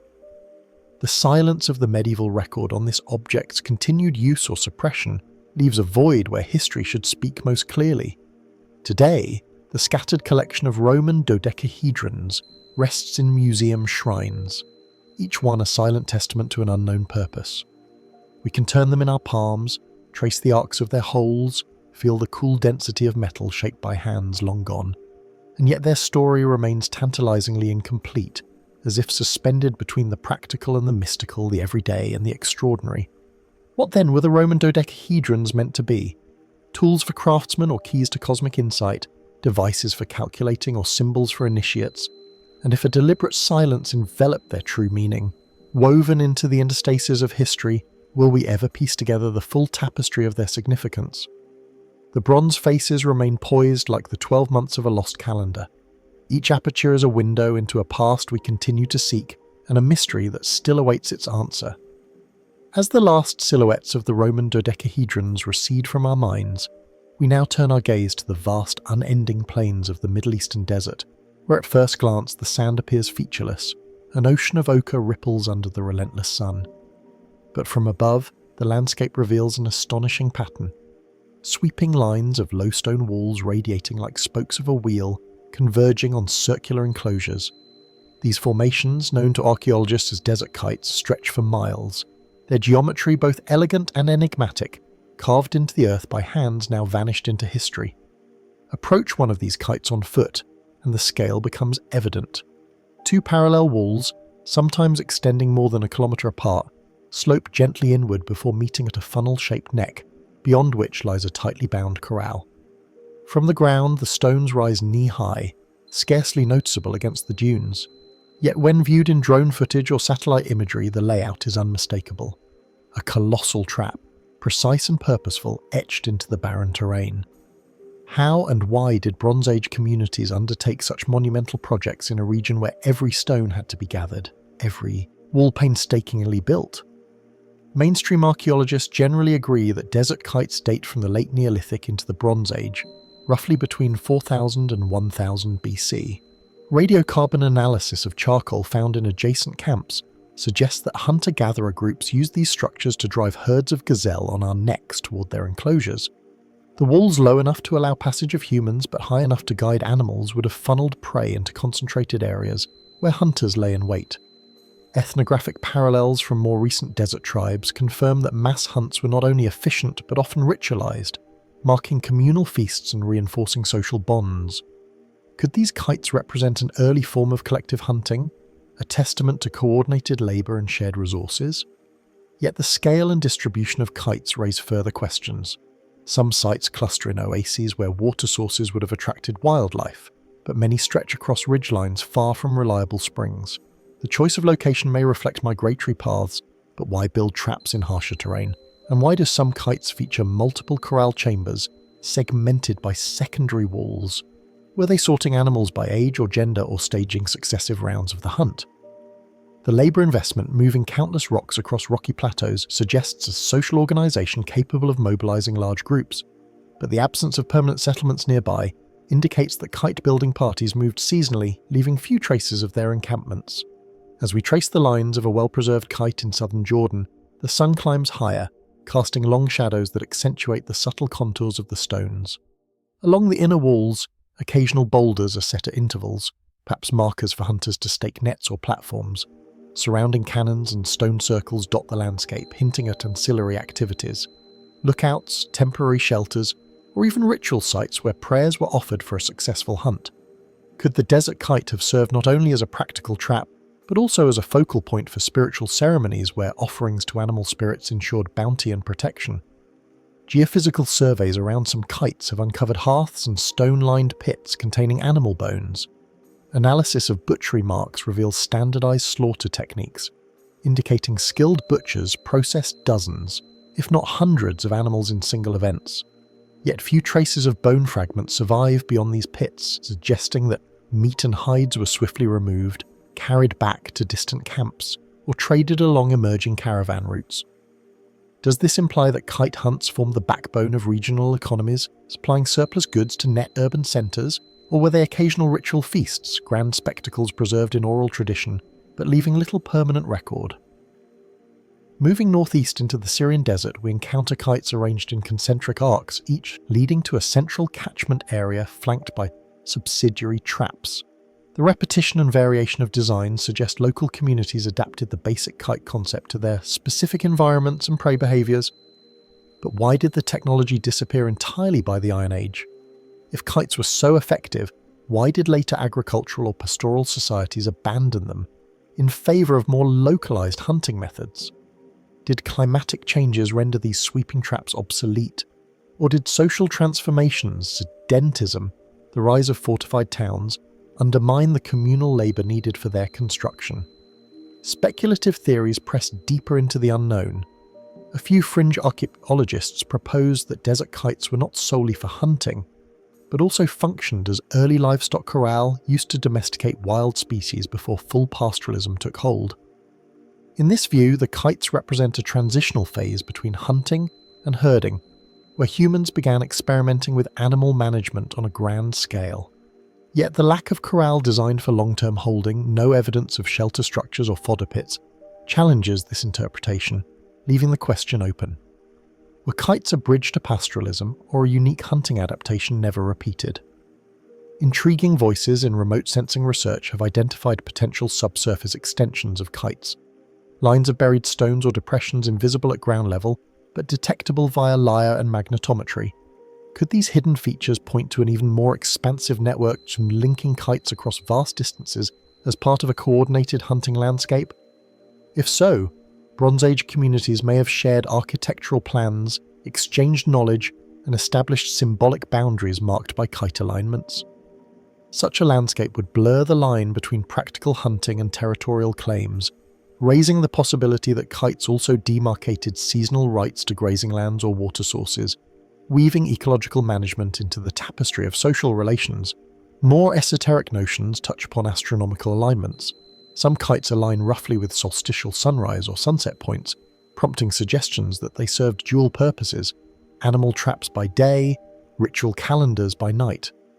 Imagine hunters gathering at dusk, marking the winter solstice as arrows of moonlight stream through the funnel walls, an occasion to celebrate cycles of life and death. Yet systematic surveys have found such alignments inconsistent, perhaps more coincidental than intentional. Nevertheless, the human impulse to read meaning into stone circles and alignments is universal. Could a few kites have been built with celestial symbolism in mind, blending survival with cosmic observation? In parts of the Iraqi desert, researchers have catalogued kites alongside enigmatic wheels, circular formations with radiating spokes. The co-occurrence suggests that kite builders experimented with a repertoire of geometric structures, some for enclosure, others for gathering or signalling. Were these wheels community gathering spears, acoustic markers for long-distance dance communication, or perhaps markers for subterranean water sources known only to desert experts? The interplay of kites and wheels underscores a sophisticated stone language map etched into the desert.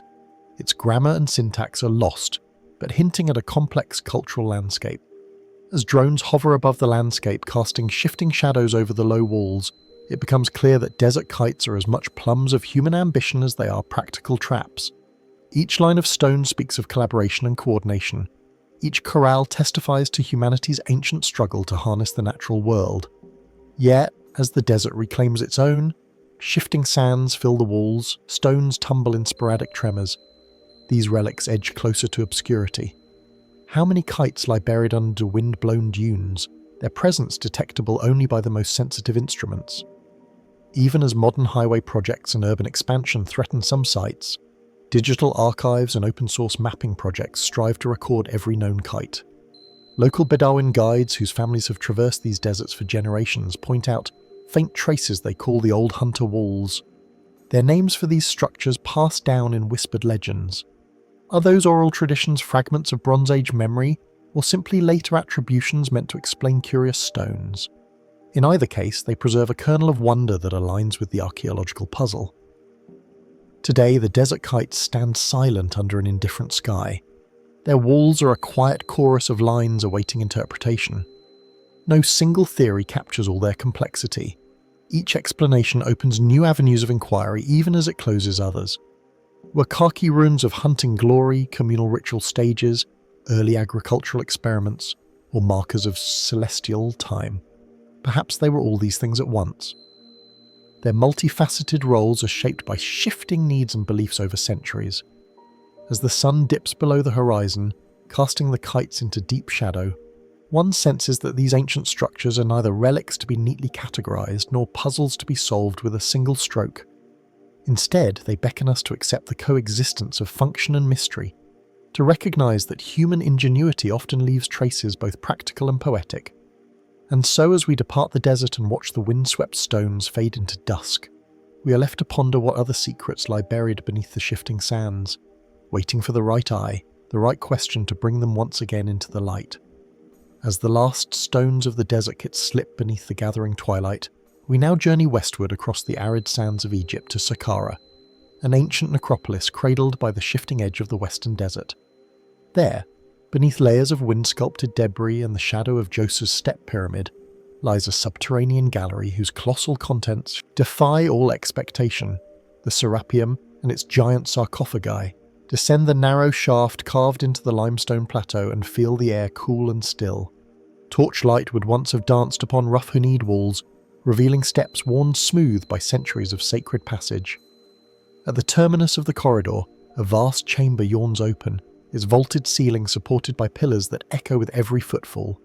Against the far wall, aligned in solemn rows, rest massive basalt and red granite coffers, each measuring up to 4 meters in length and nearly 2 meters in height. Their lids alone weigh upwards of 20 tons. The boxes themselves, hauled from Aswan, nearly 600 kilometers to the north, tip the scales at more than 70 tons. What ritual demanded such monumental effort? Mainstream Egyptologists identify the Serapam as the burial place of the Apis bulls, sacred incarnations of the god Ptah, worshipped throughout Memphis. Beginning in the reign of Ramesses II, reigned 1270 to 1213 BC, priests interred each deified animal in its own sarcophagus, sealing its mummified remains within. Excavations by August Marot in 1850 to 1851 uncovered more than a dozen of these gigantic coffers, accompanied by votive steel-bronze statues and hieroglyphic inscriptions praising the bull's divine lineage. Carbon dating and stylistic analyses confirm burials spanning the 19th through 30th dynasties, more than 1,000 years of continuous ritual use. Yet even with these certainties, the Serapeum's many puzzles remain. How were these gargantuan blocks transported? Scholars point to Nile barges, specially reinforced sledges, and ramps lubricated with water or oil, but no contemporaneous records detail the engineering feats. In the twisting corridors leading into the heart of the complex, chisel marks remain visible on the bedrock, hinting at the toil of work crews under torchlight. But if the Egyptians could move such prodigious weights, why do no reliefs or papyrus accounts celebrate these triumphs of logistics? Beyond logistics lies another enigma. Some sarcophagi within the Serapeum were found empty. In a few cases, the mummified bulls had been removed, presumably relocated to later tombs or lost to grave robbers. Yet their boxes remained undisturbed. Why leave the vessel behind? Could it be that the coffins themselves carried symbolic power beyond their function, meriting preservation even after their original occupants were gone? Or might some of these empty chambers conceal secondary burials, perhaps of high priests or unwritten rites now forever erased? In certain sarcophagi, inscriptions bear the names of pharaohs who dedicated them, yet others lack any royal kartu. These anonymous coffers stand mute, their creators unknown. Were they earlier prototypes, experimental in scale and design? Or might they predate the ape's cult co-opted by Ramesses the Sin to lend ancestral weight to his divine bulls? The absence of explicit dating invites us to consider that the Serapeum's origins may extend deeper into Egypt's past than currently documented. Speculative threads weave through the Serapeum's silent corridors. A few fringe researchers proposed that the giant sarcophagi were not solely but also crypts for powerful human initiates, priests or kings who sought apotheosis alongside the sacred bulls. In this view, the empty coffins represent hidden tombs yet to be discovered. Their contents were deliberately concealed by subsequent priests to protect esoteric knowledge. Yet no mummified human remains have surfaced, and the walls bear no depictions of human entertainment. If such high-status burials exist, they remain hidden behind millennia of ritual secrecy. More exotic theories hint at otherworldly visitors. The sheer scale of the granite blocks, some quarried from the first cataract of the Nile, and the precision of their joints suggest capabilities that seem to exceed the limits of ancient technology. Could the Serapeum be a relic of a lost tradition of stone moving shared across disparate cultures, perhaps even passed down by an unknown masterclass of artisans? Or does the absence of any comparable structure in contemporaneous sites simply reflect a now vanished chapter of Egyptian architectural ambition? Within the chamber's hush, the ambient acoustics amplify every whisper. Torchlight illuminates the grain of the granite, its striations speaking of geological time far greater than any human dynasty. In these shadows, we sense the interplay of life and death, divinity and mortality, tradition and innovation. The bull's votive style, inscribed with prayers for rebirth and protection, line the lower walls, their texts invoking Pater and Osiris in equal measure. Yet no text directs us to the how of the construction, leaving a gap between the ritual narratives and the physical reality of the tomb. Modern technology has begun to probe these voids. Ground-penetrating radar surveys hint at subsidiary chambers and filled-in corridors beyond Marriott's excavations, areas where sarcophagi may still lie buried under rubble. 3D scans of the remaining coffins reveal tool marks and microscopic abrasions that could map workshop signatures, perhaps even linking specific stones to quarries. But every high-resolution image also magnifies the unanswered questions. Why did the Serapeum's builders choose this subterranean layout rather than constructing a more visible temple? Did the underworld symbolism of darkness and descent play a role in the bull's passage to the afterlife? Local Bedouin guides whose families have guarded the site through generations of change tell of nighttime lanterns seen flickering in the shafts, watchers seeking hidden tunnels or pilgrims paying silent homage. Archaeologists report footprints in the sand too small for adult visitors leading to bricked-up niches along the walls. Are these the relics of modern tomb raiders or echoes of clandestine cultic rites performed long after the last Apis bull was interred beyond the Serapeum's central gallery, a maze of smaller passages, branches off their floors strewn with pottery shards and ostriches. Potsherds bearing ostrich feather ink sketches of bulls, human figures, and indecipherable symbols. Did the priests rehearse their rituals here, marking steps in charcoal on the walls as they guided deities into their eternal resting places? Or are these the spontaneous creations of tomb workers leaving playful graffiti amidst the solemnity of death? As the sun dips below the horizon and the desert's vast silence returns, the Serapeum remains an open book with missing pages. Its giant sarcophagi stand as monuments to a cult both profoundly rooted in the Egyptian belief in rebirth and yet in their construction and legacy tantalizingly enigmatic. We know the who, the bulls, the pharaohs, the priests, but the how and the why of their tombs still escape us. What drove the builders to choose such immense scale for these coffins? What untold labour and coordination lay behind their transportation and installation? And for every sarcophagus emptied of its original occupant, what narrative was interrupted? What rite is left incomplete? In the quiet of the Serapeum, we are reminded that some wonders exist not to be fully explained, but to invite us deeper into the labyrinth of human belief, ambition, and the relentless pursuit of the divine. As we ascend once more into the fading light, one question endures. What further secrets lie entombed in the shadows below Saqqara, waiting like Pa's sacred bulls for their story to emerge from the sands of time? As the last torchlight fades in the vaulted corridors of the Serapeum, our journey carries us across the shifting dunes of Egypt's western desert to a place where stone once concealed the echoes of life beneath the waves. Here in Wadi al-Hitan, the Valley of the Whales, vast expanses of aid plains reveal an astonishing secret: the fossilized remains of creatures that swam where now no drop of water stirs. Approach the valley at first light, and the air is cool against the skin, tinged with the scent of limestone and sand. The ground underfoot crunches with fragments of ancient bone, vertebrae as large as millstones, jawbones bearing rows of teeth shaped for the sea. In gentle folds of the terrain, skeletons lie half-buried, their contours outlined by subtle changes in rock hue. At a distance, the landscape resembles a flotilla of beached vessels, their decks pitched at odd angles. What calamity stranded these leviathans tens of millions of years ago? Mainstream paleontologists date the Valley of the Whales to the Eocene epoch roughly 40 million years ago, Eoine. At that time, this region was submerged beneath a shallow sea teeming with life.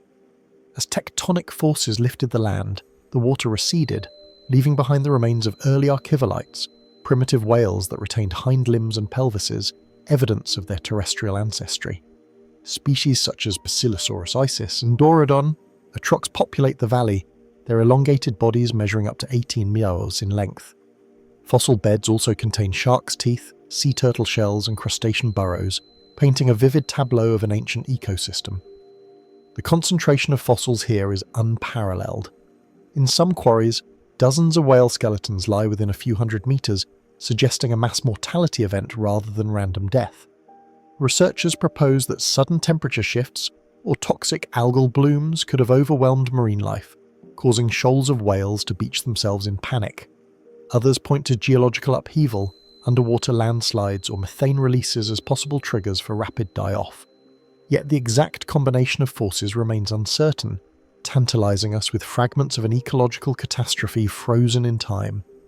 Geochemists analyze the sediment layers, identifying thin bands of volcanic ash that hint at distant eruptions. Could ashfall have poisoned the water, disrupting food chains and driving whales towards shallows? Or did large meteoritic impacts in a distant ocean ripple through currents, altering salinity and temperature here on the edge of the Tethys Sea? Each hypothesis finds support in isolated data points, but no single theory yet accounts for the valley's extraordinary fossil density. Beyond the scientific explanations, the Valley of the Whales bears traces of human wonder. In the early 20th century, local Bedouin discovered the first vertebra of Basilosaurus, mistaking it for the petrified remains of a giant snake. European expeditions followed, unearthing more complete specimens that now reside in museums from Cairo to Munich. Yet even as crates of bone were carried across continents, the vast majority of the valley's treasures remained in situ under an indifferent sky. Today, UNESCO has protected Wadi al-Hitan as a World Heritage Site, but the desert's remoteness keeps foot traffic light. In the dry season, heat haze shimmers above the skeletons, blurring their outlines into ghostly apparitions. Can you imagine walking among these colossal ribs, each arching overhead like the hull of a sunken ship? And if the sea was once here, where did it go? And what other forms of life did it leave behind, hidden beneath layers yet to be uncovered? Speculative voices deepen the mystery. A handful of writers suggest that the whale's mass stranding was ritualized by early humans who carved symbols into the exposed bones under the light of a crescent moon. While no petroglyphs have been found, faint grooves on some fossils spark debate. Are these tool marks or natural grooves etched by sediment movement? If ancient peoples did visit the valley, did they view it as a place of power, a shrine where sea spirits met the land's edge? Other fringe theories venture even further. In local folklore, the valley is called Birkut al-Riyut, Lake of the Policeman, after a mythical guardian who once ruled these waters. Some esoteric texts speak of pilgrimages here, during New Year festivals, when ritual reenactments of whale beachings symbolize cycles of death and rebirth. Could echoes of such ceremonies survive in the stories passed down by desert dwellers, hinting at cultural practices now lost beneath the sands? A few researchers have examined microfossils, tiny foraminifera and diatoms that suggest periodic pulses of fresh water into the ancient sea, perhaps from meltwater pulses at the end of an ice age. If freshwater influxes created brackish lagoons, did whales follow fish into these traps, becoming disoriented and stuck as salinity shifted? The interplay of oceanography and climate in the Eocene remains a frontier of inquiry, with each new core sample from beneath the valley's surface offering clues and more puzzles. In recent years, drone surveys and satellite mapping have revealed faint channels and platforms, rectangular stone arrangements that cannot be explained by geology alone. Could these be ancient surveying tools used by geologists or early choreographers mapping the fossil beds? Or are they simple remnants of modern research camps abandoned by teams long since departed? The desert's ability to erase tracks within days means that every footprint, every piece of debris becomes part of the valley's layered history. As you wander through the Valley of the Whales at sunset, the sky turning copper and violet, one senses the resonance of deep time. The bones underfoot bridge two realms: the primordial seas that birthed mammals, and the human quest to understand our planet's ancient rhythms. Each vertebra, each fragment of jawbone is both evidence and enigma, a testament to life's resilience and fragility. What else lies hidden in the valley's silent sands? Fossilized flora, swamp forests, or mangroves that once fringed those ravine shores might await discovery beyond the exposed quarries. Soft tissue impressions, long thought impossible to preserve, could emerge in protective nodules, revealing the whale's inner workings. And yet, for every specimen brought to light, the desert reclaims dozens more, burying them under wind and time. In the hush of evening, as stars wheel overhead in an endless arc, the Valley of the Whales invites us to contemplate our place in a world whose face has changed beyond recognition. What truths do these ancient bones harbour? Stories of climate upheaval, mass extinction, and the slow dance of continents. And if the valley's whispers reach us across 40 million years, what message do they carry for our own age of ecological uncertainty? As the night descends and the desert's cool breath stirs the sands, we leave the Valley of the Whales with a sense of awe, not only for the scale of life that once thrived here, but for the mysteries that remain in stone. And so we ask, what secrets does the earth yet hold, waiting for patient eyes and curious hands to bring them once again into the light? As the bones of ancient whales fade beneath the desert twilight, our path leads us northward along the fertile banks of the Tigris River to the heart of Mesopotamia, modern-day Iraq, where a small clay jar has sparked questions about the ingenuity of civilizations long past. In a modest display case at the National Museum of Iraq, the so-called Baghdad battery sits quietly among seals, cylinder fragments, and cuneiform tablets. At first glance, it appears unremarkable. A cylindrical terracotta pot roughly 15 cm high, capped by a round copper cylinder and sealed with bitumen. Yet within its unassuming form lies a mystery that bridges archaeology, chemistry, and the tantalizing possibility of ancient electrical knowledge. Imagine standing before the jar in a dim gallery. The soft hum of air conditioning is barely audible. A beam of natural light filtered through slender windows dances across the pot's weathered exterior. The copper cylinder, corroded to a green patina, hints at long-vanished alloys. The Buman sealing it bears the glossy sheen of hardened resin.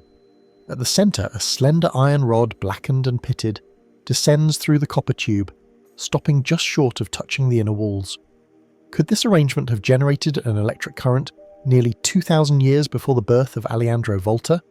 Mainstream scholars date the artefact to the Parthenon period around the 1st or 2nd century AD, unearthed in the village of Kuyutrawa near Baghdad in the 1930s by German archaeologist Wilhelm Koig.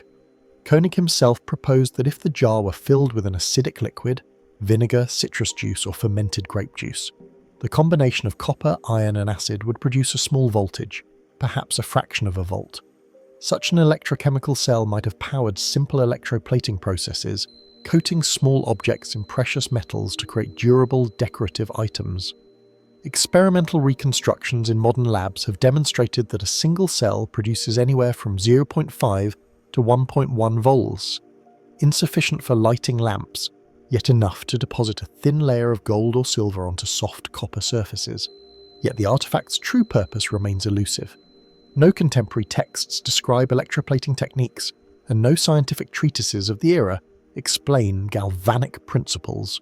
Egyptian metalworkers left detailed papyri on bronze alloy recipes and lost wax casting, but the Parthens reveal no comparable manuals on electricity. If the Baghdad battery was indeed a tool for plating, why is there so little archaeological evidence of its products? Few Parthenon artifacts display telltale signs of galvanic coatings. To most extent, metalwork relies on inlay, gilding, or leaf application. Techniques well documented in the ancient world. Alternate explanations point to ritual or symbolic uses. In Mesopotamian religion, the union of opposites, fire and water, life and death, held cosmic significance. Could the battery have served as a ceremonial object? Its mixed metals symbolize the balance between earth and sky. Its inner void represents the hidden energies of the universe. Vitamin used to seal the unit was also sacred in Sumerian and Babylonian lore, associated with the netherworld used to embalm the deceased and protect temple foundations. Perhaps the jar was never intended to carry liquid at all, but rather to enshrine the union of copper and iron within a consecrated vessel. Speculative voices have ventured even further into the field. A handful of fringe theorists suggest the Baghdad battery represents evidence of lost technological knowledge, an electrical tradition passed down from a precursor civilization, wiped away by conquest and upheaval. They point to the level of copper craftsmanship in Parthenon workshops, the precise drilling required to insert the iron rod, and the specialized bitumen seal, arguing that the cell's existence cannot be an accidental byproduct of unrelated practices.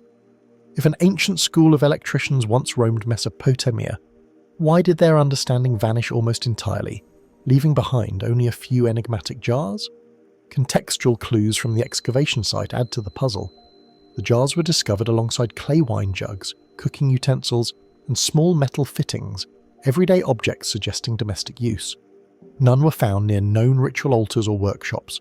Could local households have enjoyed a domestic form of electroplating, embellishing pottery rims, or personal ornaments with metallic accents? If so, where are the decorated ceramics and jewellery? Absent the products, we are left to wonder whether the jars were misidentified in later agricultural layers. Perhaps older vessels repurposed by potters experimenting with new materials. Chemical analyses of residues within the copper tubes hint at traces of acid salts, chloride, and acetates that might derive from fruit or vinegar. Yet these findings are complicated by centuries of exposure to changing soil chemistry and the presence of salts in irrigation runoff.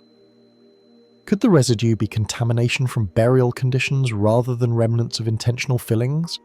Similarly, microscopic studies of the iron rods reveal patterns of corrosion consistent with alternating wet-dry cycles. But such cycles could occur in a humid environment as readily as in a litre of acid. Meanwhile, the jar's sealing with bumenemon suggests care in construction. Bumen's waterproof properties would have protected the interior from soil moisture, preserving the cell's functionality. If indeed it was used as a battery, bumen was valuable and imported from distant sources. His choice here implies significance beyond simple jar sealing. But might the bumen serve a purely symbolic role? An apotropaic substance warding off decay rather than preserving electrochemical integrity. In the absence of written evidence, we turn to comparative archaeology. In ancient Roman contexts, lead acid cells used in early telegraph experiments show that acid batteries were well understood by the 19th century. But there is no continuity in battery technology from Parthenon times through the medieval period. Why did the knowledge disappear if it ever existed in any practical sense? Could political turmoil, conquests by Sassanids, Arabs, Mongols have disrupted artisan guilds and their secret techniques, leading to a rupture in technological transmission? Even the possibility of electrical experimentation raises questions of scale. A single Baghdad battery would generate only a tiny current, enough to plate a few square cms of metal. To produce larger decorative panels or ornate inlays, a workshop would require dozens of jars wired in series. Yet no remains of such battery banks have been identified. Are we missing an entire assemblage of jars, perhaps buried beneath silt in ancient riverbeds? Or did practitioners use the cells sparingly for minor embellishments, leaving little trace of their activity? Recent high-resolution scans of the batteries reveal minute tool marks inside the copper tube, spiral grooves as if the tube were turned on a lathe. The technology existed in Mesopotamia for wood and stone, but its application to metalworking at this precision suggests skillful craftsmen. Yet the lack of standardized dimensions across jars implies that workshops operated independently, each potter or smith creating unique specimens rather than mass-produced units. Does this diversity support the notion of experimental localized use rather than widespread adoption? As we stand before the glass case, the Baghdad battery seems to hold its secrets just beyond reach, its small frame belying the magnitude of questions it raises. What forces drove its creation? Curiosity, practical need, or spiritual symbolism? And if the Parthenians stumbled upon the principles of galvanic action, why did this knowledge vanish, leaving 1,000 years of silence before the birth of modern electrical science? In the quiet hush of the museum, where dusty sunlight filters through barred windows and the weight of history hangs in the air, we are reminded that every artifact carries not only the imprint of its maker, but the echo of all who have studied it since. The clay jar, the copper tube, the iron rod, and the resin sealed together compose a riddle that spans millennia. And thus, as we step away from the display and into the busy galleries beyond, one question lingers. Does the Baghdad battery represent a fleeting spark of ancient electrical knowledge? Or is it simply a coincidence of metals and methods that invites us to see more than what truly lies within? In the end, the answer remains as buried as the jars themselves, awaiting the patient gaze of future explorers willing to look beyond the obvious and into the subtle currents of history's untold currents. As the electricity of ancient Mesopotamia's clay cells gives way to the hush of northern China's highlands, we find ourselves standing at the shores of Saline Lake Tosun or Lake Bong, nestled beneath the watchful gaze of the Kun Lun mountains in Qinghai province. Here among red sandstone rocks and windswept plains lie formations as enigmatic as any in the desert. The bygone pipes approach the site at dawn when the chill mountain air clings to your breath and the first light glances off rusty brown spines jutting from fractured rock. These are not natural veins of mineral. Dozens of hollow tubes, some tapering with drilled precision, others cracked wide by time, emerge from fissures in the stone and disappear beneath the earth in parallel lines, ranging from a few centimetres to over 50 centimetres in diameter. They trace straight paths that converge on the lake, only to vanish beneath its still brackish waters. What hand or what force could have placed these conduit-like forms here at 300 m above sea level? Mainstream geologists identify the bygone pipes as the byproducts of cemented sandstone concretions, mineral precipitates that hardened around organic cores and later eroded to reveal hollow channels. Under this view, iron-rich groundwater flowing through fissures in the rock precipitated layers of calcium carbonate and silica, forming tubes that closely resemble man-made pipes. Over millions of years, these natural pipes fractured and weathered, taking on the appearance of industrial artifacts. Yet skeptics note that many of the pipes are remarkably uniform in diameter and alignment, as if laid by intent rather than shaped by random subterranean flows. Could pure coincidence achieve such ordered geometry? The site's archaeological context deepens the intrigue. Within the same cliffs lie the remnants of cave-dwelling settlements dating to the Neolithic and Bronze Age. Chipped stone tools, pottery shards, and fragments of bone hint at human occupation as early as 5,000 years ago. Locals have long spoken of an ancient people referred to in Tibetan oral tradition as the people of the White Mountain, whose metalwork skills were unparalleled in prehistory. Is it possible that these inhabitants harness naturally occurring pipes to channel water or even to smelt ore, fashioning simple flue for primitive furnaces? If so, where are the slag heaps, the crucibles or the forges that should accompany such activity? More provocative still are the pipes found submerged beneath the lake surface. Fishermen report snagging solid tubes entangled with kelp, their interiors encrusted with mineral deposits distinct from the surrounding geology. In 2002, a small team of Chinese scientists retrieved several sections of pipe from the shoreline, noting on chemical analysis that the inner walls contained high concentrations of iron and silicon, elements consistent with both concrete and natural precipitates. Yet the smoothness of some inner surfaces and the presence of holes bored through certain segments suggest mechanical finishing. If these were indeed worked by tools, what implements did the people of the White Mountain use, and how did they shape tubes so large and straight without metal lathes or advanced machinery?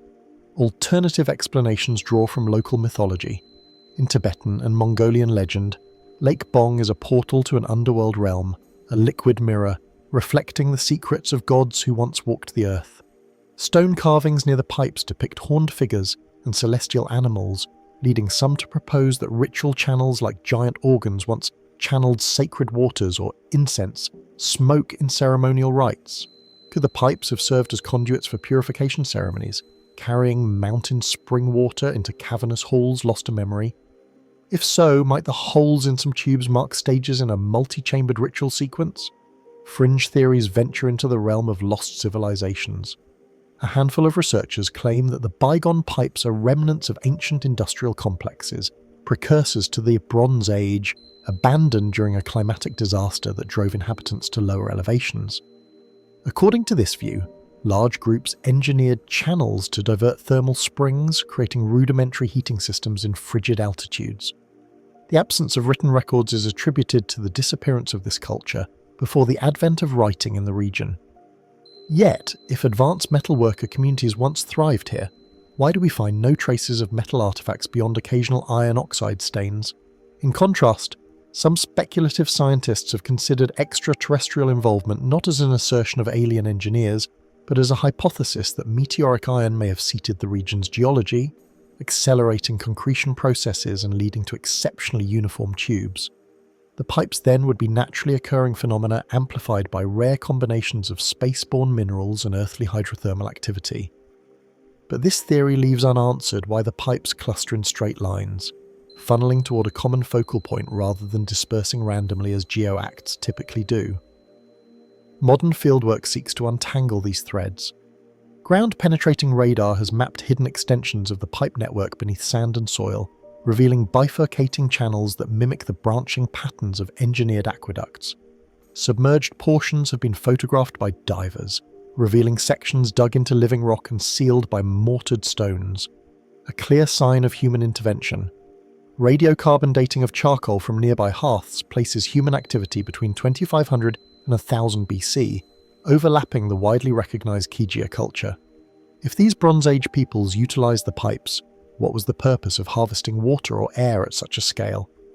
And why have few contemporaneous sites shown similar engineering?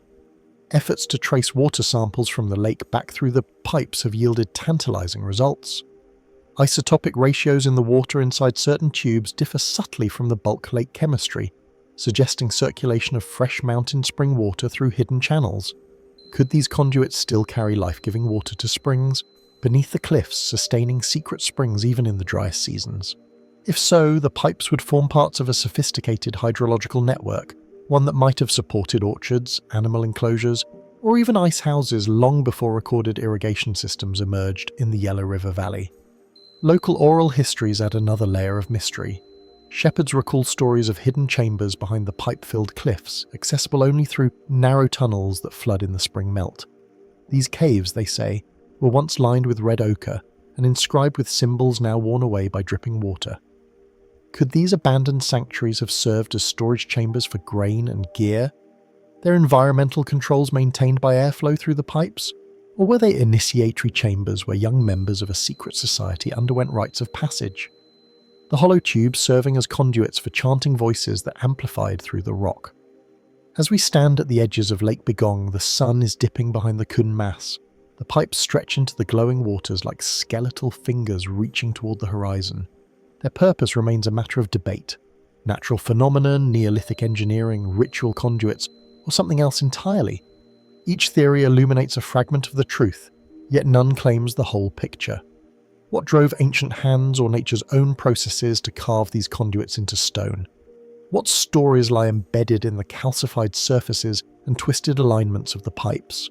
Tales of human ingenuity, spiritual practice, or geological wonder. And as future explorers probe deeper, using advanced imaging and precise sampling, what additional secrets will emerge from the rocks and waters of Lake Bong? In the hush of twilight, with the mountains dark against the sky, the Bong pipes stand as silent witnesses to a past both remote and resonant. Their hollow corridors beckon us to listen to the whispers of water, the echo of tools in ancient workshops, the faint stirrings of myths yet to surface. And so the mystery remains.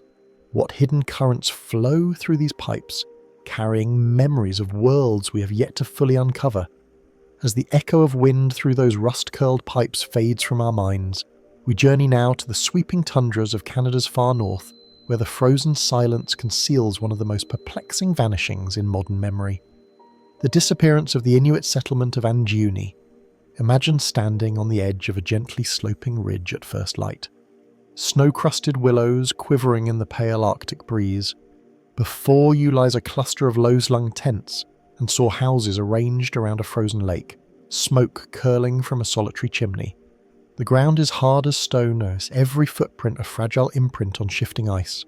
This was Anjuni, a remote community near Great Slave Lake, home to the Caribou Inuit, hunters, fishers, and storytellers who had thrived here for generations in harmony with the land, local. Records confirm that the settlement persisted through the long winters of trapping and the brief bright summers of fishing. In October 1930, fur trapper Joe Leal arrived with supplies, expecting the customary welcome of steaming soups and hearty laughter. Instead, he found emptiness. Dogs, once resting by the doorways, lay starved and chained. Kayaks, nets and sleds stood abandoned near the lake's edge. Food stores, meat, flour and pemmican lay untouched. The embers of hearthfires are cold and long dead. Not a single inhabitant remained. Mainstream historians cast doubt on sensational accounts of the village's complete evacuation. The Canadian Northwest Mounted Police dispatched Sergeant James Ryan to investigate. He found no sign of struggle or mass departure. Yet Inuit guides later told him that they had found footprints leading from the village into the woods. Some returning, others fading into the snow. They also reported that personal belongings, children's toys and family heirlooms were neatly arranged, as if the residents had stepped away for a moment and never returned. Why would an entire community vanish without trace? One practical theory points to a harsh winter epidemic. Influenza or tuberculosis swept through the settlement, prompting survivors to flee toward larger trading posts. Yet this fails to explain why no bodies were ever recovered, nor why wells and hunting caches remained full. If illness forced a desperate flight, would not some have perished on a route leaving signs along known trails? Another explanation suggests that a sudden depletion of caribou herds, a critical food source, led families to scatter in search of game. Anjakuni's survival depended on precise migration patterns. A few bad seasons could devastate food stores. Could panic and famine have driven the Inuit to abandon their homes only to perish in the wilderness? But census records from neighbouring posts in subsequent months show no influx of destitute families seeking aid. Nor do trade ledgers indicate that Anjakuni hunters sold pelts elsewhere that year. Speculative voices have woven threads of intrigue. In the mid-10th century, some authors proposed that Anjakuni's residents were abducted by a secretive cult of gold prospectors or by a fleeting band of criminals fleeing justice. In this narrative, the villagers were lured from their homes under false promises, then transported south to be held hostage or ransomed. Yet, there is no credible record of missing persons matching Inuit descriptions, and no ransom demands appear in archival newspapers or Mountie communications. More fringe theories reach toward the supernatural. Local lore among the Caribou Inuit speaks of ghost lights dancing across the tundra, mysterious orbs that lead travellers astray, drawing them into blizzards or onto thin ice. Could the community have encountered such phenomena, mistaking them for signals from their ancestors and followed them into the wilderness?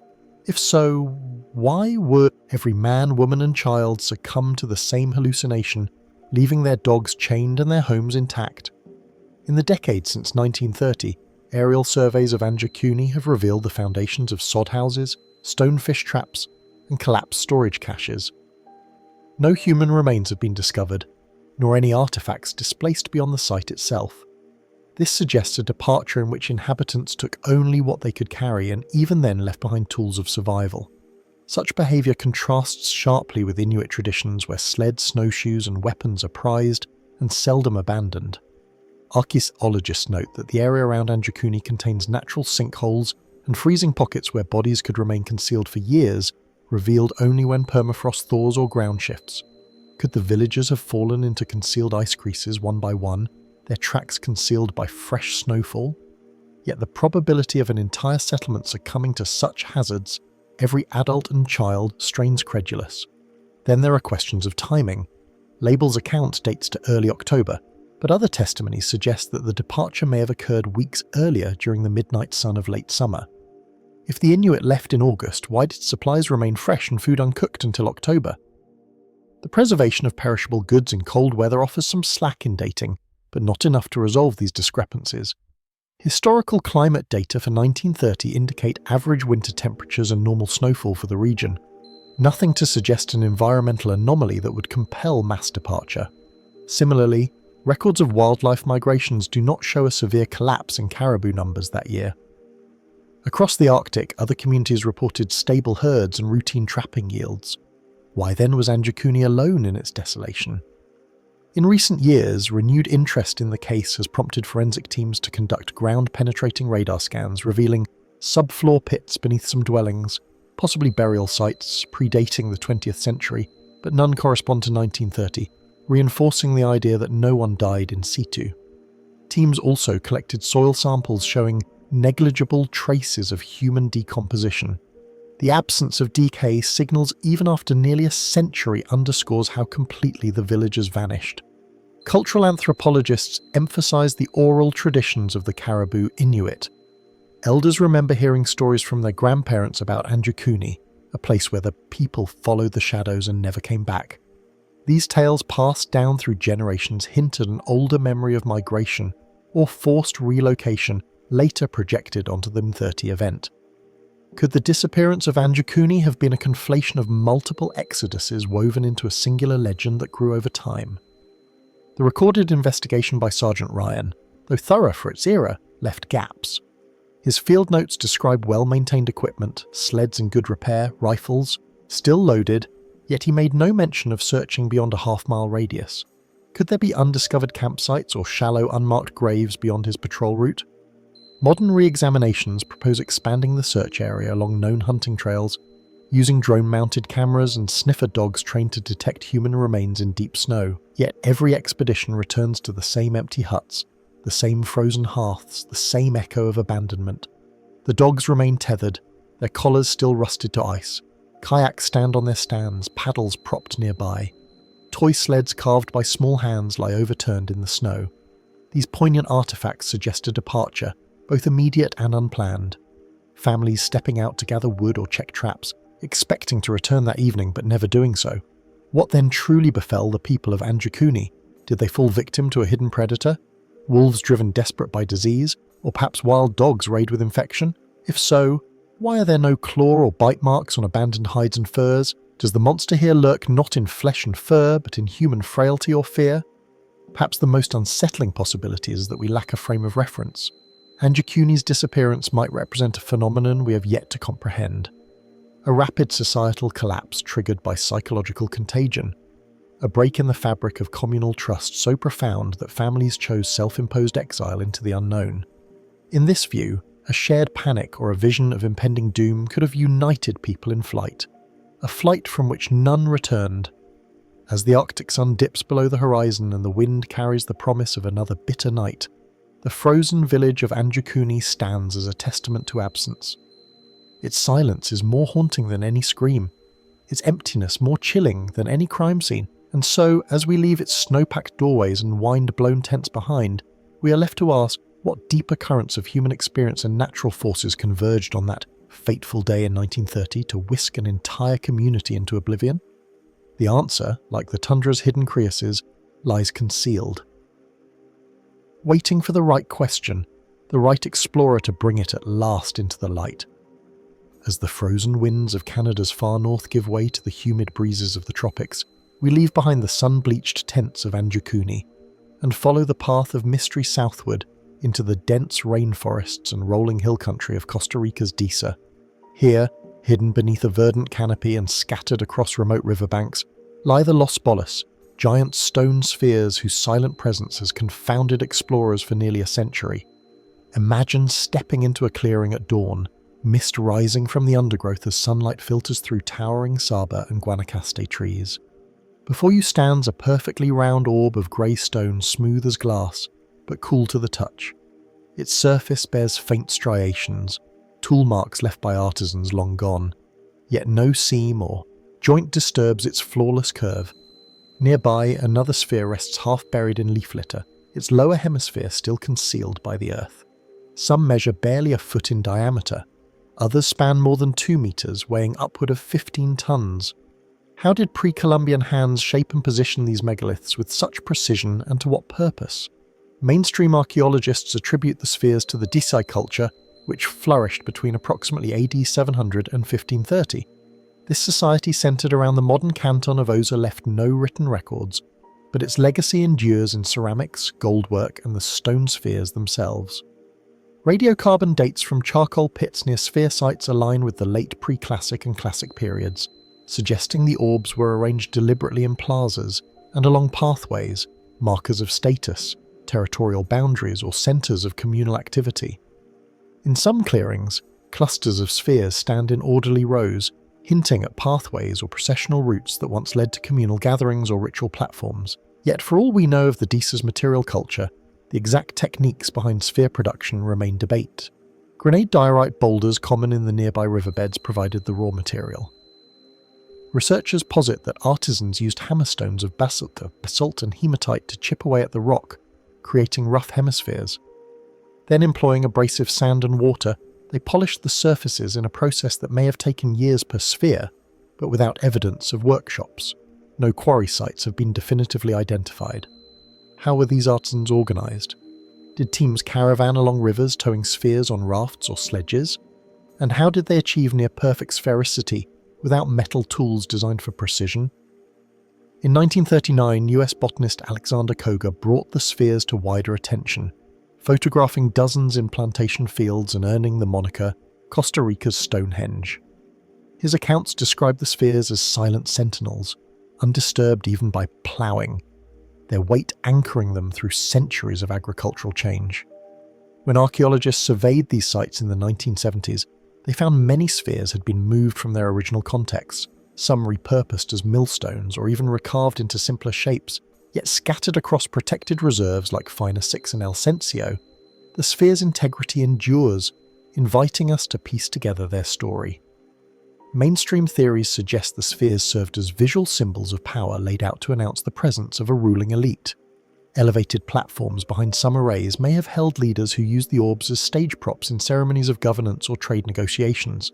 In this view, the spheres functioned like badges of office, proclaiming control over riverine routes that connected inland cacao groves to coastal trading posts. Yet the sheer effort required to produce dozens of giants raises another question. How many resources could a relatively small community allocate to purely symbolic objects? And what social structures enabled such sustained labour? Speculative interpretations expand the mystery further. A handful of writers have proposed astronomical alignments, noting that certain sphere rows point towards solstitial sunrise positions, or the rising of key constellations such as Orion's belt. Could the spheres have been part of a ritual calendar marking planting seasons and harvest festivals? If so, they would join other global megalithic traditions in which human hands harness geometry to measure time. Yet systematic surveys have yet to confirm a consistent pattern across all sphere sites. While some arrays align north, south, or east-west, others form equilateral triangles or irregular groupings. Perhaps each configuration held local meanings encoded in oral traditions now lost to the tropics' humid decay. Fringe theories veer into more sensational territory. In the 1970s, a small group of enthusiasts suggested that the spheres were carved by an unknown precursor civilization, an earlier people whose technological prowess rivaled that of the Egyptians or the builders of Stonehenge. They pointed to the orb's mathematical perfection and proposed that advanced tools, perhaps even harnessing water-driven lathes or rotary drills, were once available in Central America. While no physical evidence supports the existence of such tools, no metal drill bits, no quarrying stations, the idea persists in popular culture, a testament to our fascination with lost technologies. Other speculative voices invoke symbolic cosmologies. Some have likened the orbs to the seeds of the Saba tree, central to Mesoamerican myth, as the axis mundi connecting the underworld, the earth, and the heavens. Did the spheres embody the Saba's cosmic role, acting as terrestrial stand-ins for sacred trees? If so, their placement in plazas and riverbanks might trace pathways between the human world and spirit realms, locations where shamans communed with ancestors or deities. Material analyses of the sphere surfaces reveal traces of cactus juice and plant pigments, suggesting they may once have been painted in vivid hues, perhaps in reds, blacks, and yellows drawn from local flora. These colours might have enhanced the sphere's visibility in dense forest or marked them with clan totems. Yet the pigments have weathered away in the humid climate, leaving only minute chemical residues detectable by laboratory tests. What stories did those painted orbs tell as sunlight glinted off their polished faces, stories now reduced to silent stone? Recent fieldwork has turned to geolocation technology, using LiDAR to peer beneath the jungle's canopy and uncover new sphere sites once hidden from view. Rotational symmetry analyses suggest that some spheres form arcs that skirt lost river channels, now rerouted by centuries of sedimentation. Could the DI have placed spheres as beacons to guide watercraft through shifting waterways, marking safe passages or hidden rapids? If so, the orb's original positions and the rivers themselves have since drifted, leaving archaeologists to read a landscape that has grown over them like a living map. The sphere's distribution also raises questions of exchange and influence. Similar, though smaller, petrospheres have been reported along the Caribbean coast and in neighbouring Panama, suggesting the idea of monumental orbs may have travelled along trade networks. Did visiting merchants carry tales of stone spheres, inspiring local elites to commission their own, or did the concept emerge independently in multiple regions, reflecting a universal impulse to shape the world into comforting circles, symbols of unity and wholeness? Efforts to recreate the spheres in experimental archaeology has yielded surprising results. Scholars have used local stone and replicated Neolithic techniques, hammerstones, sand abrasives, wooden templates to craft small-scale spheres within weeks. Yet scaling up to 2 meters giants introduces geometric challenges. How does one consistently measure radius at each point without a modern compass? The likely answer involves simple tools, ropes tied to center pegs, stakes marking the circumference, but the demonstration underscores the sphere's accessibility, even to craftsmen without formal training, provided they understood basic geometry. As afternoon light filters through the canopy and birds call from hidden perches, the giant stone spheres lie in quiet repose, testaments to human creativity and ambition shaped by a culture now silent. Their curves catch the eye, drawing us inward to consider the hands that carved them, the feet that carried them, and the minds that conceived them. Yet for every detail uncovered, another layer of mystery remains. What ritual voices once echoed around these orbs? What songs were sung as the spheres were polished? What knowledge passed unrecorded from elders to apprentices? Today, the spheres rest under the protection of Costa Rica's national parks, their precise contexts catalogued and preserved. Yet, for all their guardianship, the greatest artifact they offer is not the stone itself, but the question it poses. How does a community invest itself in a project whose meaning is both public, displayed in plazas, and private, known only to initiates? And when that knowledge fades, what remains for us to interpret? As we step away from the silence of the day delta and into the closing light, the giant stone spheres stand as monuments to a past, both distant and resonant. They remind us that history's unsolved mysteries do more than challenge our intellect. They invite us to touch the cool surface of time, to trace the circle's edge and to imagine the world as it once was. It's the cool surface of time to trace the circle's edge and to imagine the world as it once was. And perhaps in their perfect curves we glimpse the eternal question that binds us to every culture. Who are we when we shape the earth? To reflect our own image. And what secrets lie hidden in those shapes, waiting to be discovered? As the rainforests of Costa Rica recede behind us, with their silent monoliths half swallowed by creeping vines, our journey carries us now to a different continent and a world older than the jungles themselves. We find ourselves on the rocky plains of South Africa's Galang province, where the whisper of wind over Kutzite outcrops conceals one of Earth's most perplexing enigmas, the Clark spheres. Imagine standing at the rim of an open pit mine at dawn, the sky washed in pastel light as the day's first breeze stirs dust along the terrace walls. Beneath your feet, the bedrock is a tapestry of pale yellow-grey purely, sedimentary layers laid down nearly 3 billion years ago. Embedded in this ancient canvas are small metallic orbs, their surfaces polished smooth by time. Some measure scarcely a centimetre across, others rival golf balls, and a few exceed 5 centimetres in diameter. Each sphere gleams with concentric bands of darker and lighter minerals, as though carved by an unseen hand and left to slumber until we arrived. First documented by miners in the 1940s near the town of Ottawa, the spheres quickly drew scientific attention. Geologists identified them as composed primarily of goethite and hematite, iron-rich minerals common in the host rock. Carbon dating of the surrounding layers places their formation in the Precambrian some 2.8 billion years ago, long before multicellular life, before atmospheric oxygen, before plate tectonics had shaped continents into recognizable forms. How then did these remarkably round concretions come to be? And what secrets do they carry from Earth's formative ages? Mainstream science offers a process both subtle and profound. Concretionary growth around a central nucleus. Groundwater is supersaturated with dissolved iron and silica percolated through the pyrite beds. Over immense spans of time, these minerals precipitated around grains of sand or fossil fragments layer by layer, forming near-perfect spheres. Slow crystallization and uniform chemical conditions produce the faint banding visible under close inspection. Similar processes yield oolites and plazolites in shallow marine environments, but never so uniformly round nor on such a small scale across millions of individual orbs. Yet this explanation, plausible and supported by petrographic studies, leaves lingering questions. Why do some spheres exhibit channels or sharply defined grooves running around their equators as though fashioned by a lathe rather than sedimentary layering? Why do fractured specimens sometimes reveal an inner core of a different mineral composition, suggesting replacement processes or secondary growth phases? And why do spheres cluster in particular horizons rather than disperse evenly through the rock column?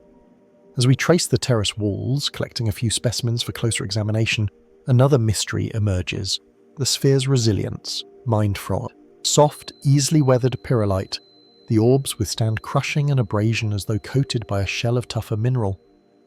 Laboratory tests show microcrystalline hematite binding them together with surprising strength. Could this hardening be a byproduct of diagenesis, pressure and heat during rock burial rather than intentional craftsmanship? If so, the spheres become records of deep burial metamorphism, preserving a chapter of geological history far beyond the reach of most commonplace rocks. Meanwhile, the human allure of the spheres has inspired more speculative interpretations. In the 1970s, a handful of authors included the Clark spheres and catalogues of out-of-place artifacts, alongside other geological curiosities claimed to defy conventional dating. Some proposed that the orbs were remnants of an ancient civilization capable of forging metal into perfect spheres, burying them when their society collapsed. Could prehistoric peoples, long before the known rise of metallurgy, have carved these objects and embedded them deliberately as markers or ritual tokens, only to have their records vanish in the mists of prehistory? Further fringe theories go still deeper into the unknown. A few researchers have speculated that the spheres might be extraterrestrial in origin, microectites or debris from meteor impacts that coalesced into spheres upon atmospheric entry. Yet unlike true microtectites, which are glassy and often pitted, the Clark spheres are crystalline and unblemished by ablation, making this hypothesis improbable. Then there are whispers of surreal possibilities. Could these spheres have been carried here by ancient giants or cast by titanic forces beyond our comprehension? Geochemical analyses offer data, but not definitive answers. Trace element studies show that the sphere's iron isotopic ratios match those of the surrounding rock, rather than cosmic material, supporting a terrestrial origin. Scanning electron microscopy reveals growth bands on some specimens that mirror concentric precipitate layers seen in modern concretions. Yet other spheres betray fine radial fibrous textures, patterns more reminiscent of biological growth or synthetic ceramics than of freestanding mineral precipitates. Efforts to replicate the spheres in the laboratory have achieved mixed results. Researchers have successfully grown spherical concretions by mimicking groundwater chemistry and holding grains of sand in rotisserie-style tumblers. The resulting beach ball concretions, however, typically measure several millimeters across and lack the density and hardness of their South African counterparts. Could repeating the precise thermal and chemical fluctuations of the pyrrolite beds, conditions spanning countless centuries, produce larger, tougher spheres? Or are we missing an unknown catalyst that once accelerated their formation? Alongside the orbs lie flattened discs, lozeners of pyrrolite bearing subtle curvature and bands of iron.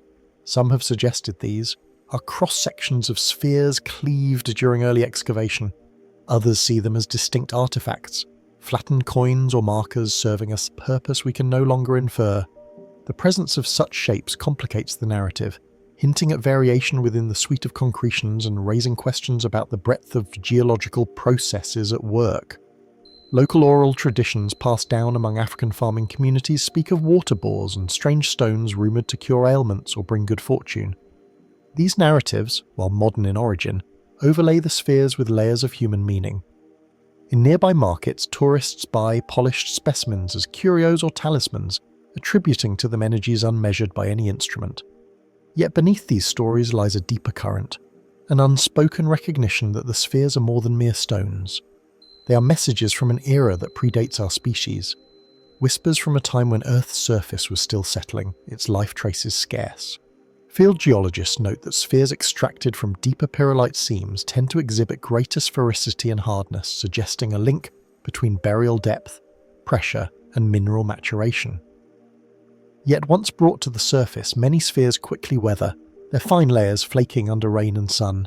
This vulnerability highlights how fragile their preservation is, and how urgently new discoveries must be documented before erosion claims them. Drone-mounted LAR surveys have mapped dozens of sphere-bearing horizons across a 10-metre stretch, far more than the few dozen specimens once known to exist. In some quarries, nearly every cubic metre of rock yields a handful of spheres, while in others they are scarce. What controlled their deposition? Were they concentrated along ancient stream channels where groundwater flow focused precipitation? Or did microbial mats, now vanished, catalyse iron mineralization in specific layers? The interplay of biology and geology and Precambrian sediments remains an active field of inquiry, one where each sphere might serve as a micro-laboratory for Earth's earliest ecosystems. Intriguingly, rare hollow spheres have been found, their interiors accessible through natural cracks. Inside lie delicate cross-hatched mineral crystals, goethite needles radiating from the core. These internal architectures tell of nucleation events and diffusion-limited growth patterns that echo deep within the planet's crust.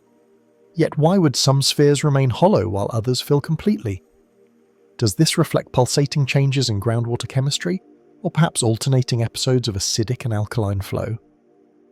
As we collect a final handful of spheres at sunset, the wind carrying dust in long dusty's tendrils, the orbs rest in our palms, cold, weighty, and strangely animate. Each one is a testament to forces beyond human ken, sculpted by time, pressure, and chemistry in a story that began before continents drifted or oxygen filled the air. They stand as mute as ambassadors from a planet in its youth, challenging us to decipher the code written in their curves. What then are the Clark spheres? Geological byproducts of ancient waters shaped by the molecular dance and crystalline precision, or echoes of a lost intelligence that left no other marks upon the rock? Could they be both? A symbiosis of natural process and human wonder, inviting us to see artistry and stone. And if future generations uncover new horizons of spheres, each with subtle differences, what broader narrative will emerge about Earth's formative eons? As the mind's floodlights flicker to life and the shadows lengthen across the terraces, the spheres lie waiting, silent, inscrutable, and infinitely round. Their story is far from finished, their secrets still veiled within banded layers of iron and time. And so we leave them to their ancient slumber, our questions echoing in the hollow chambers of their mineral cores. What hidden chapters remain in the long saga of this planet, waiting for the patient eye to bring them once again into the light? As the sun sets over the dusty quarries of South Africa, where ancient orbs lie half buried beneath windblown terraces, our journey of enigmatic artifacts carries us now northward, across the channel to a small farmstead in the rolling countryside of central France. Here, beneath fields of wheat and canola deserted for millennia, a discovery in 1924 would ignite one of archaeology's longest-running controversies: the Glozell tablets. Imagine standing at the edge of a ploughed field just before dawn. The earth is still cool beneath heavy boots. In a shallow pit, fragments of fired clay emerge, broken shards etched with lines, symbols, and the faint impression of human fingers. Nearby, a handful of small stones engraved with characters lay half buried alongside charred bone and fragments of burnt grain. The air is still. Even the crows seem to hover at the fringe of light. What hand inscribed these signs, and to what purpose were they once pressed into clay? The site at Glozell near the village of the same name was uncovered by the young peasant Emile Fredin and his grandfather, who had been tiling the field for a new barn foundation. Within weeks, hundreds of artifacts, nearly 3,000 in all, came to light. Tablets and plaques bearing incised symbols, all ceramic statuettes of humanoid figures, flint tools, and a handful of tiny tablets carved from stone. Under the flicker of Friggan's oil lamp, the tablets glowed with the promise of a lost script, possibly the earliest writing in Europe, predating even the Linear A of Minoan. Word of the find reached the local authorities, and soon professional archaeologists and scholars arrived, drawn by the prospect of redefining prehistory. Carbonized grains offered tentative radiocarbon dates first around 1200 BC, then in some tests as early as 3000 BC. Mainstream institutions balked at these claims, noting that the symbols bore a curious resemblance to medieval graffiti and even modern letters. Could a peasant have unknowingly dug up a Neolithic archive, or had someone planted forgeries to fool the scientific community? Early excavators reported the tablets in stratified layers beneath undisturbed subsoil, a context suggesting genuine antiquity. Fragments recovered near hearths contained soot and animal bone, hinting at domestic use or ritual deposition. Yet skeptics pointed out that the field had been tilled for decades. Disturbance from ploughing might have mingled materials of different ages, obscuring etymologies. When prominent French archaeologist René Dussault visited the site, he declared the tablets improbable, a hoax perpetrated by fraudulent or local charlatans. Others, like the Czech epigrapher Václav Hnízdo, saw coherent sign groups that hinted at a structured writing system, perhaps a local variant of Indian or Anatolian scripts. As controversy swirled, physical tests brought conflicting results. Thermoluminescence dating of ceramics in the 1980s suggested some pieces had seen prolonged burial consistent with antiquity, while other samples yielded modern firing temperatures more akin to recent manufacture. Microscopic analysis found wear patterns on certain tablets that could only have arisen from centuries of handling. Yet a handful of pieces bore tool marks strikingly similar to 20th century steel blades. In the face of dispute, the French government arrested Faridun in 1927 on charges of forgery. Local villagers protested, proclaiming the young man's integrity, while an international petition gathered signatures from scholars who believed the evidence warranted further study. Faridun was eventually exonerated, but the damage to Glosel's reputation was done. The site was declared too controversial for official excavation, and most artifacts ended up scattered across private collections and small local museums. Mainstream archaeology largely shelved the global material, consigning it to the margins of prioritizing debates. But a dedicated cohort of researchers continued to study the tablets, cataloguing over some 200 distinct sign types and demonstrating recurring clusters, an arrangement one epigrapher likened to phonetic groupings or syllabic scripts. Could these symbols represent a unique European writing system used for accounting, cylindrical notation, or ritual incantations? Ethnographic parallels drawn from ancient Eastern galactic traditions suggest that small clay tablets served as votive offerings or mnemonic aids, not necessarily as full documents.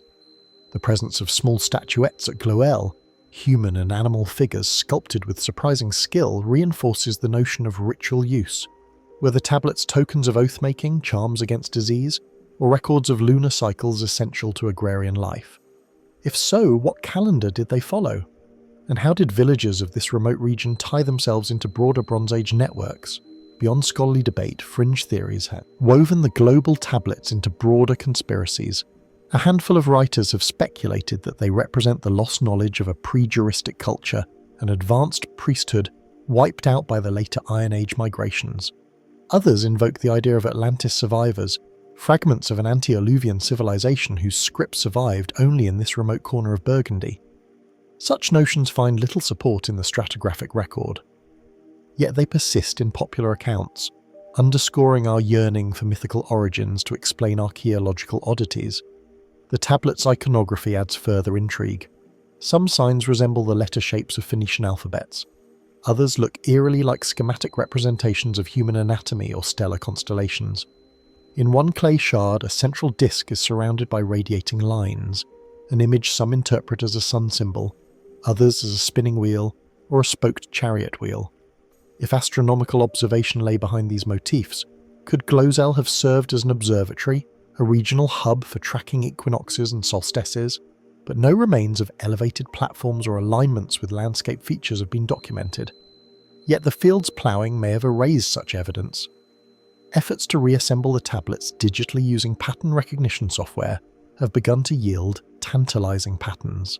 Certain sign sequences recur at the beginnings or ends of tablets, perhaps functioning as formulaic headers or closing affirmations.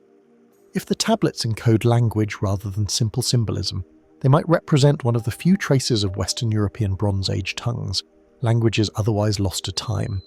Could these be early forms of Celtic, Lorraine, or entirely unknown dialects that vanished without trace after the Roman conquest? Chemical analyses of the clay matrix point to a local source nearby clay pits, whose sediments match the tablet's minology. This undercuts arguments for 20th century forgery, suggesting the artifacts were indeed made from the earth beneath glow. Yet some pieces contain unusual trace elements, tin, manganese, and even small quantities of lead, elements that could derive from bronze furnace waste. Does this hint at nearby bronze working workshops, a local metallurgical tradition long since abandoned? If the tablets were part of a broader artisanal economy, tracking production, distributing finished goods, what other workshops have yet to be discovered? In recent decades, renewed excavations at Global have proceeded cautiously under academic supervision. Geophysical surveys have identified anomalies beneath undisturbed layers, potential hearths, pits, and structural features that promise context for the tablets. A select team of multidisciplinary scholars, archaeologists, epigraphers, chemists, and ethnographers has catalogued and conserved hundreds of pieces in a climate-controlled repository, allowing for non-destructive testing and high-resolution imaging. Yet every new find seems to spawn fresh question. A fresh shut with a unique sign never before recorded raises issues of signed corpus completeness. A piece bearing traces of human blood detected by immunoassay tests suggests tablets may have been consecrated with sacrificial offerings or blood pacts. If so, what deity or spirit presided over such rites? Local folklore speaks of an ancient Catholic goddess of the earth whose worship vanished under Gallo-Roman influence. Could the tablets preserve her name and invocation?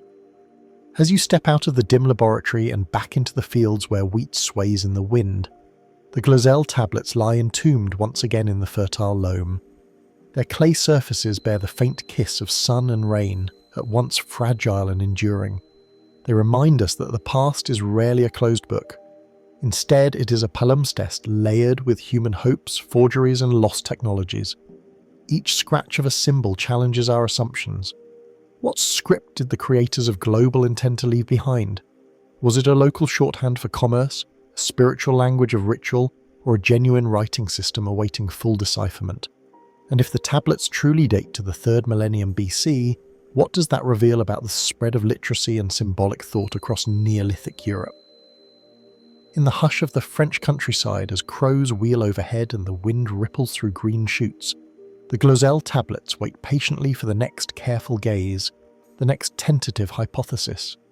Their mystery remains unsolved, their language untranslated, but their silent presence draws us ever onward, deeper into the labyrinth of history's buried voices. As the broken symbols of Glowell's clay tablets fade from view, we turn our attention once more to the ancient shores of the Dead Sea, where sunlight slants into the yawning mouth of Kuman Cave 3. Here, in the hush of limestone walls carved by wind and water over millennia, a different kind of artifact awaits. One fashioned not from clay but from metal. This is the Copper Scroll, a treasure both literal and literary, whose folded leaves whisper of hidden wealth and vanished sanctuaries. Imagine entering that high, narrow cave in Nefertu, your lantern's beam dancing over dusty rubble and broken pottery shut. Then from a ledge above, archaeologist Gerald Lancaster Harding pried loose through 3 corroded plates, 7th century AD copper, inscribed on both sides with hundreds of lines of cryptic text.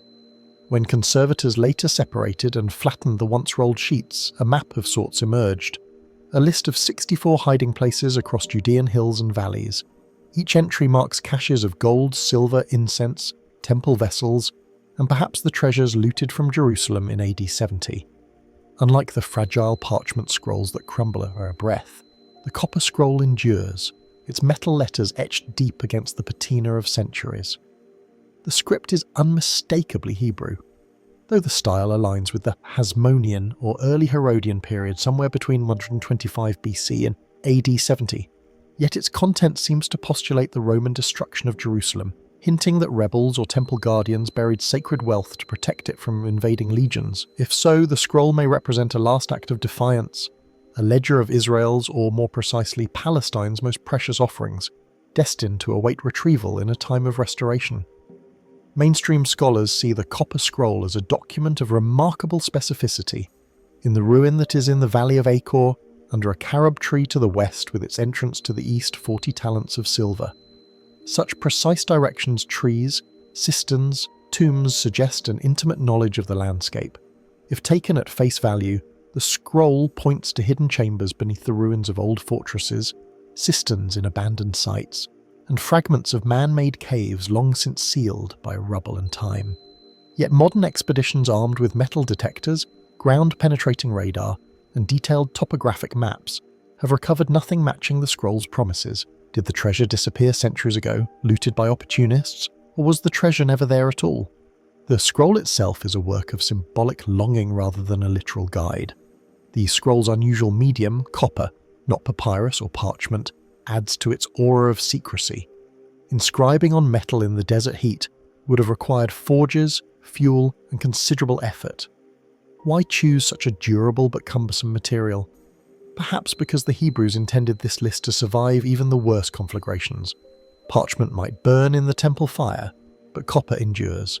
If guardians hid the sacred vessels and fled into exile, they could bury this scroll at a known location, confident it would outlast mortar, scrolls, and hopes alike. Yet here, another question arises. Where was the scroll itself hidden? Harding found the plates in a clay jar embedded in a niche high in the cave wall, out of reach for casual visitors. Why place such a vital document in Cave 3 when other scrolls lay in Caves 1 and 4? Was the copper scroll kept separate to shield it from prying eyes, accessible only to a select few who knew the cave's secret paths? Or did it arrive later, perhaps carried by fugitives fleeing Roman reprisals who needed a secure place to conceal their map of buried wealth? Beyond mainstream readings, speculative theories explore the scroll's deeper implications. Some propose that the treasure listed was not temple gold at all, but communal funds of the Qumran sect, and same treasury amassed through her pilgrim offerings and agricultural tithes. Perhaps the scroll records deposits intended to finance a New Jerusalem awaiting the Messianic era. In this light, the copper scroll becomes a charter of hope, its hidden silver meant to rebuild a purer society once divine time arrived. Then there are more sensational notions. A handful of writers have drawn connections between the Copper Scrolls list and the Templars' legendary hoard, suggesting that Crusader knights unearthed the scroll in the 12th century and used it to pillage sacred wealth, smuggling it back to Europe. This theory leans on sparse medieval references to strange Hebrew plates found near the Dead Sea, mentions that may well refer to other finds or to hearsay, rather than first-hand knowledge. Yet the allure persists. Could the secrets of Cave 3 have travelled far beyond Palestine's arid hills, hiding in hidden vaults beneath European monasteries? Even within academic circles, interpretations diverge. Some epigraphers argue the scroll employs a specialised code. Each entry has numerical values and letter abbreviations embedding ritual significance beyond mere bookkeeping. Others see kindrical references. The first day of the third month appears multiple times, possibly marking festival dates when the treasure was to be removed for communal feasts or offerings. If so, the scroll reads as both an inventory and a liturgical calendar, intertwining material wealth with sacred time. Efforts to rediscover the treasures have repeatedly come up empty-handed. In the 1960s and again in the 90s, small teams staked out likely sites, ancient fortresses above Wadi Qumran cisterns near Ain Feshka, but found only debris and broken pottery. Could the scroll's geography have shifted over centuries? The valley's course may have changed. Stone landmarks crumbled and toponyms lost. When the scroll names the waters of Sebka, does it refer to the modern salt flat or to another drying pool now buried by Bimzirat sands? In a landscape that evolves slowly yet relentlessly, even the best map can become unreadable. Digital reconstructions have attempted to overlay the Copper Scroll's instructions onto your high-resolution satellite imagery, seeking geometric intersections between known ruins and the scroll's coordinates. A few promising alignments have emerged. Strange depressions near ancient tombs, stone platforms half swallowed by sediment, but none have yielded artifacts. Each hint spurs new expeditions, yet each returns with the same emptiness. The weight of history and the lightness of hope in equal measure. Chemical analysis of the scroll itself reveals traces of oils and resins, anointing substances perhaps applied to preserve the metal or sanctify the words. Under magnification, pitting patterns in the copper suggest the plates were shaped and inscribed before burial, not scratched hastily underground. The gaps between letters are even, the lines straight. A sign of practiced hands, likely professionals versed in epigraphic design. Who were these engravers? temple priests. Rebel scribes are seen as artisans schooled in metalwork. Their identities remain as shadowy as the caves that sheltered their work. In the hush of Kuman's caverns, the copper scroll rests sealed behind glass, its plates carefully protected from the oxidizing air. Yet when you stand before it, you feel the chill of hidden chambers, the echo of footsteps approaching buried vaults, and the faint pulse of anticipation that centuries of seekers must have known. What would happen when the first pot of silver came to light? Would the desert sky light up with celebration or draw the armies of Rome once more into these broken hills? The copper scroll's greatest power lies in its refusal to yield up its treasure. It challenges us to question the very nature of wealth, faith, and memory. Is the true treasure the gold and silver long since consumed by time and war, or the scroll's testament to human hope etched in copper, so that even the fires of conquest could not erase it? And so as we close the final fold of this metal codex and step back into the desert light, we are left with an open question. Beneath which rock, beneath which slope, beneath which forbiddous ledge, might the treasures of the copper scroll still lie? Waiting for the day when history and discovery at last converge and the secrets of Cave 3 emerge once more into the world above. Just as the copper scroll's metal leaves whispered of hidden vaults beneath Kuman's cliffs, we now journey half a world away to the thunderous roar of the Paran River's cataracts in southern Brazil. Here on the rocky banks of the Rio Inga near the village of Auabrana stands a monolithic testament to a lost moment in human, or perhaps pre-human history, the Inga Stone. Arrive at dawn when mist rises from the river's foam and sunlight dapples the polished surfaces of jagged quartzite.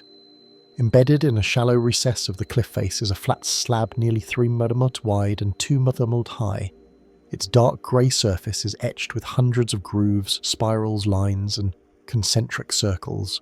The carvings shimmer with the sheen of centuries of water wash, their edges rounded by rain and flood, yet their patterns remain crisp and deliberate. From a distance, they resemble the staves of an intricate music score or the star charts of a forgotten sky. What minds, what hands could have sketched such a complex tapestry into living rock? Scholars have long debated the origins of the Inga petroglyphs. Mainstream archaeology places the carvings within the broader tradition of South American rock art, attributing them to early Tiwani or other now extinct indigenous cultures. Radiocarbon samples of organic material found in nearby shelters suggest human presence in the Inga region as early as 6000 BC, though the petroglyphs themselves resist direct dating.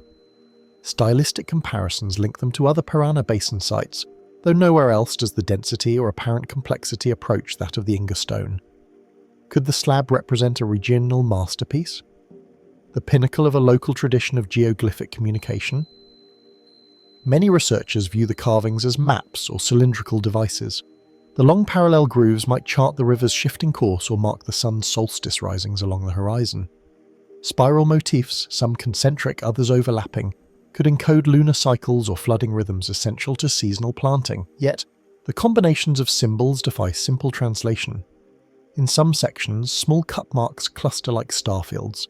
In others, arrow-like lines radiate from central points as if indicating directional flow. If the ingest stone served as both map and calendar, who read it? Shamans in earthen huts? Pilgrim astronomers gathering at the waterfall's edge? Or was it meant for an audience far beyond the banks of the river? Field surveys have traced over 400 distinct signs across the Inga site, more than at any other Brazilian rock art location. The sheer scale of the carving stretching across 3 contiguous slabs suggest a communal effort, one that required coordination among dozens of workers wielding stone chisels and relying on simple templates of wood and charcoal. How did a society without metal tools achieve such precision? Some experimental archaeologists have demonstrated that repeated scraping with quartz-tipped tools, combined with abrasive sand and water, can yield remarkably smooth grooves, but only after months of continuous work. What drove such dedication of time and labour, ritual devotion, environmental necessity, a quest to encode knowledge beyond the reach of speech? Traditional Tupi-Guarani oral histories speak of spirits of the water and earthbound makers of stone. Yet no direct legend links the petroglyphs to particular myths. Modern elders in Auabrana recall hearing tales from their grandparents of a great teaching rock used by shamans to chart the heavens and guide hunters along hidden paths.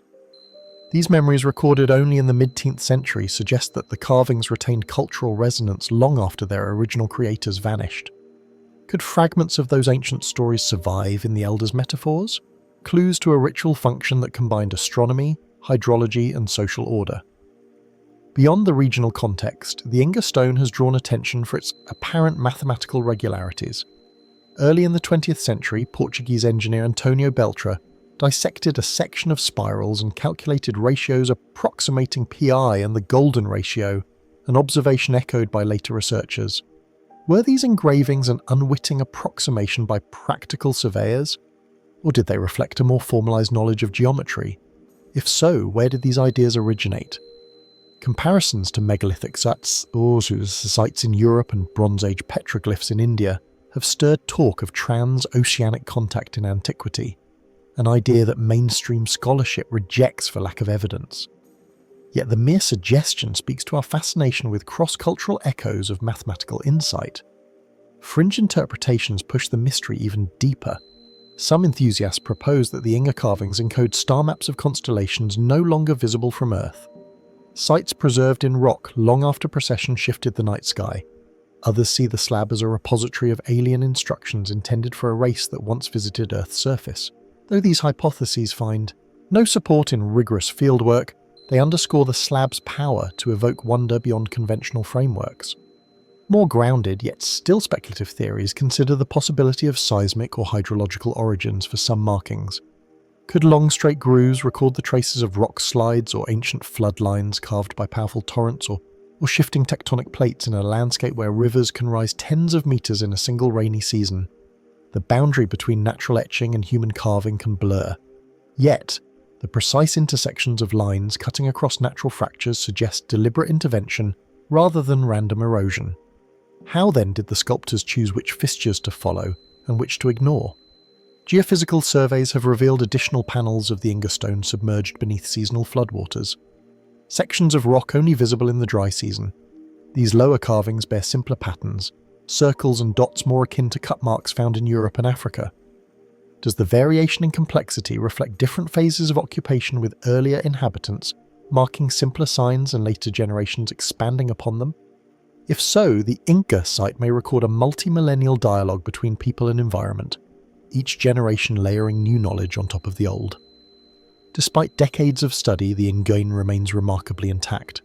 Unlike other petroglyph sites that suffer from graffiti or erosion, the Inga carvings are protected by local conservation efforts. Volunteers maintain paths, install interpretive signage, and patrol the site against vandalism.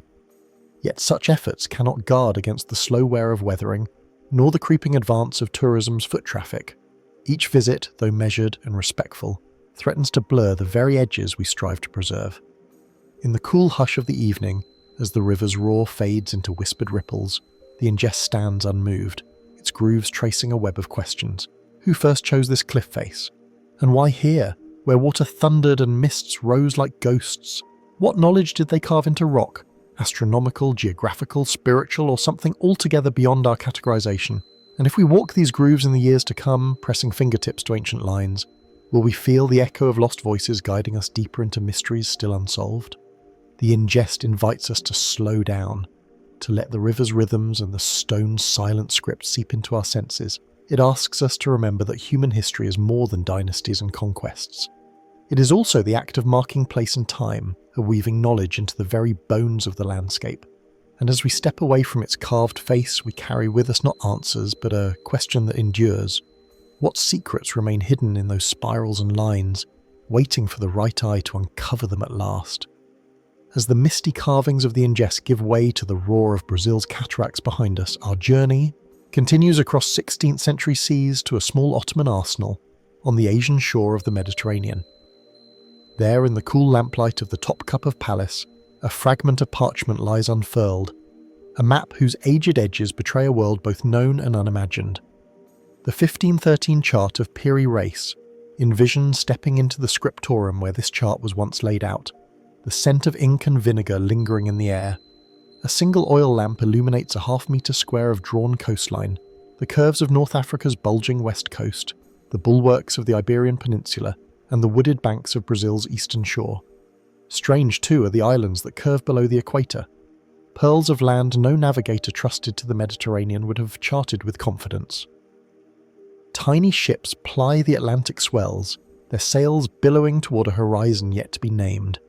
Piri Reis, an admiral of the Ottoman Navy and nephew of the famed corsair Kemal Reis, penned a brief inscription that still beckons scholars. I have compiled from 8 wet maps, 24 Indian maps, and 4 newly captured Portuguese charts. These lost sources, Muhit atlases of the Mediterranean, Indian Ocean sea charts, and early Portuguese pilot books, lie behind the parchment's survival. But what of the precision with which the New World's eastern coast appears less than 2 decades after Columbus first glimpsed it? How did the Piri Reis plot the curve of South America's coastline, the mouths of great rivers, and the shape of an islandric archipelago with such fidelity? Mainstream historians credit Piri's access to Portuguese charts seized during naval engagements off Cape São Vicente in 1501 and 1505. Portuguese navigators Bartholomew das Vasco da Gama and their pilots had surveyed Africa's coast and ventured into the South Atlantic. Their portal on charts bristling with rum lines and compass roses provided the backbone for Piri's reconstruction. By combining those with maps of European shores long familiar to Mediterranean sailors, he won together a patchwork that, in Piri's own words, honoured the generosity of Sultan Selim Vumbis. Yet even within orthodox interpretations, questions arise. The southern reaches of the map beyond the Tropic of Capricorn appear to trace a landmass that seems to extend farther south than known at the time. Some suggest the Piri Reis included a speculative Antarctic coastline drawn from an ancient source no longer extant, believing it to be part of a southern continent long rumoured by classical geographers. Critics note, however, that the depiction lacks the mountainous features necessary to align with actual Antarctic topography. Instead, it may reflect distorted reports of Tierra del Fuego, or even phantom islands reported by transatlantic explorers. Is this an early glimpse of an icebound continent, or merely the echo of sailors' tales carried north by the Gulf Stream? Another enigma lies in the map's scale. The northern and central sectors, Europe and North Africa, are joined seamlessly with minimal distortion, while the South Atlantic's breadth appears narrowed and the equatorial zone thickened. Early 20th century geographer Charles Hapgood argued that the map employed an advanced projection, possibly a polar azimuthal projection, suggesting sophisticated mathematical knowledge. Most choreographers dismiss this as coincidence born of porpoise-line portal and conventions rather than deliberate projection. Yet the notion persists. Did Piri Reis or his sources possess mathematical methods more advanced than commonly assumed for the era? The map's border is lined with minute annotations, wind roses, latitude markers, and tour geographic notes. In one corner, Piri writes of an island called Hispaniola, abundant in gold, and warns of a rocky shore that kills ships. These annotations correspond to Columbus's own journal entries, suggesting Piri had access to first-hand pilot logs. But the mention of 7 wooded isles to the south, possibly the Lesser Antilles, precedes their European discovery by a few years. Did Piri's sources include pre-Columbian indigenous charts passed from shipwrecked sailors, or did he meld hearsay with naval intelligence gathered from captured Spanish crews? Speculative accounts push these puzzles into more exotic realms.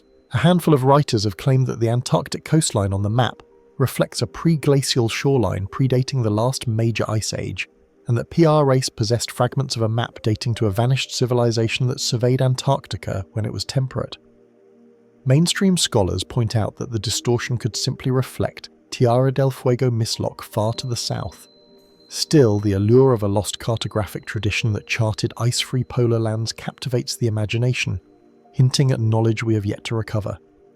The Piri Reis map's fragmentary survival complicates any definitive reading. Only the western third of the original chart remains. The rest was lost or repurposed for firewood during a naval campaign. What other coastlines and annotations once graced the parchment? Did a more complete map include the Gulf of Mexico, the North American seaboard, or the Pacific Islands glimpsed by Mellin a decade later? We may never know, but each remaining inch of parchment invokes a world in transformation, where the medieval Mediterranean gave way to the first glimmers of global awareness.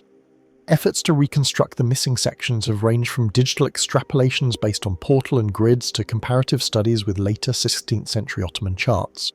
These reconstructions suggest that Piri's full map likely extended from Greenland's southern shores wrapped around Europe and Africa across the Atlantic to Brazil, and possibly swept into the Caribbean and Pacific fringes. but every reconstruction is tentative, a guess pressed into the shape of surviving lines. Beyond cartographic concerns, the Piri race map embodies the crossroads of cultures: Ottoman, Iberian, Arab, and perhaps even remnants of older Greek and Phoenician nautical lore. It reminds us that knowledge of the world's seas was never the property of a single nation. Rather, it circulated, captured in charts, copied by scribes, shared by prisoners of war, whispered among pilot guilds. In Piri's own dedication, he honours the scholars, the navigators, and the men of learning, whose charts he combined with care. As we stand before the faded parchment in the quiet of the Topkapı Palace's archive, we are struck by its permanence and fragility. Copper-based pigments have flaked away, the parchment darkened, yet the words and lines persist, etched into history. The map bears witness to triumphs of exploration and the gaps that inevitably remain.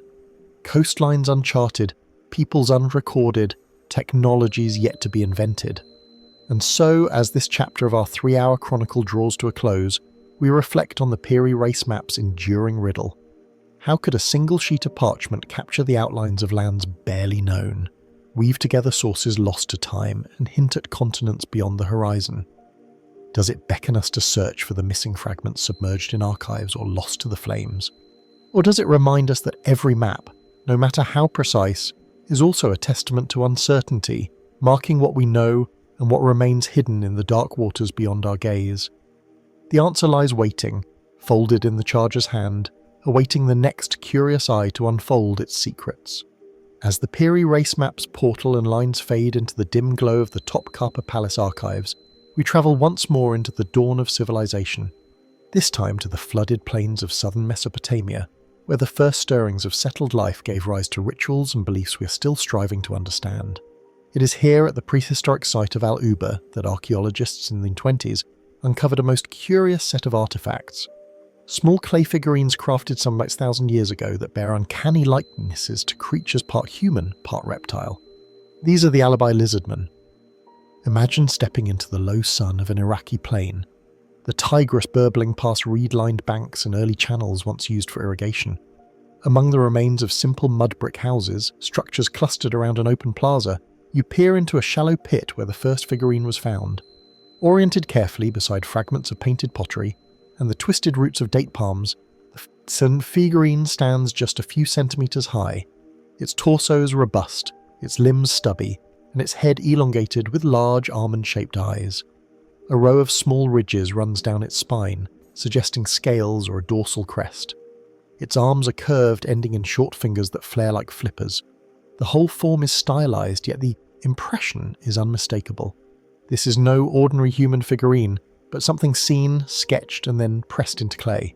In subsequent seasons, more than a dozen similar figures emerged, some nearly identical, others displaying subtle variations in posture and adornment. A handful hold tiny leaf-like objects, their bellies rounded as if pregnant, while others clutch simple tools.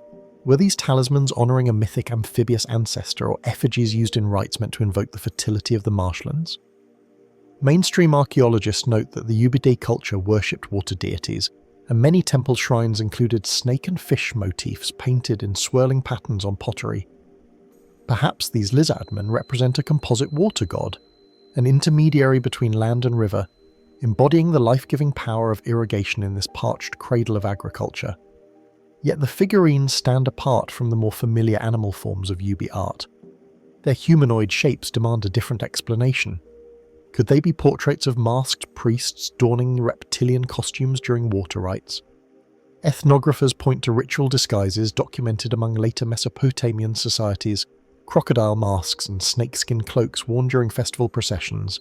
If so, the lizard men may capture a moment of transformation when humans through dance and ceremony took on the qualities of the creatures they revered. But the figurines' hallmarks, large unblinking eyes and scaled ridges, also invite more speculative readings. A few writers have suggested that Alaboid's artists depicted actual hybrids, strange individuals born with caudal appendages or reptilian skin conditions preserved in clay as living oddities. Could such mutations, rare though they may be, have impressed an agrarian society enough to elevate these people into the realm of the divine? The very realism of the eyes, the careful modelling of the spine might hint at a first-hand encounter rather than a wholly symbolic invention. Even more provocative are the minority voices arguing for lost chapters of human prehistory. They ask whether these figurines could record an encounter with a non-human species, reptilian-visaged visitors from beyond, chronicled in the only medium available to Neolithic potters. In this vein, the Alabede lizardmen join the ranks of unexplained artifacts elsewhere in the world. Clayheads on the North Sea coast, serpent-like deities in Mesoamerica, sparking questions of whether a global reptilian tradition once existed and what it signified. Returning to firmer ground, we must consider the Ubidi context. A time when the Tigris-Euphrates delta was a mosaic of marshes, channels and small villages linked by seasonal flows. Water was both life and threat. Flooding could drown crops, while drought stalled harvests.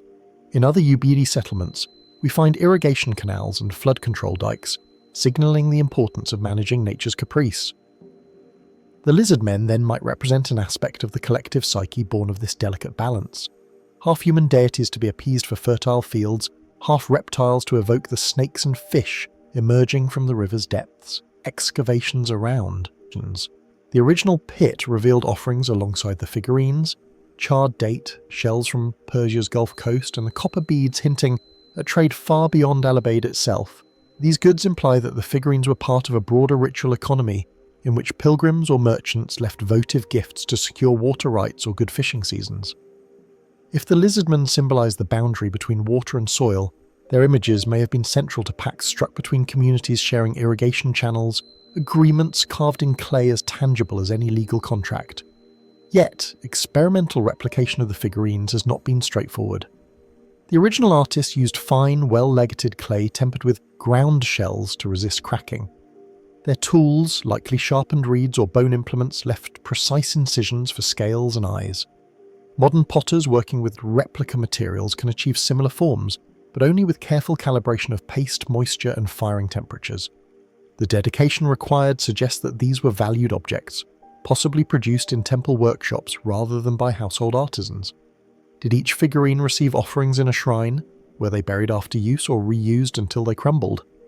The discovery of a single figurine fragment in a later Parthian layer raises further questions. Was the lizardman cult revived centuries later, its images reinterpreted by new populations encountering these ancient tokens? Or did the fragment wash downstream, carried by floods from older strata? The layering of Mesopotamia often confounds archaeologists. Tell mounds stack village upon village, and sudden inundations can thrust older objects into younger contexts, so the Parthenon lizard man may be a relic moved by natural forces rather than a sign of enduring worship. Local Bedouin lore, still spoken in whispers around Alabede's mounds, tells of a hidden lake of serpents where water rises with no earthly cause, legendary pools where one might glimpse the reflected scales of divine snakes.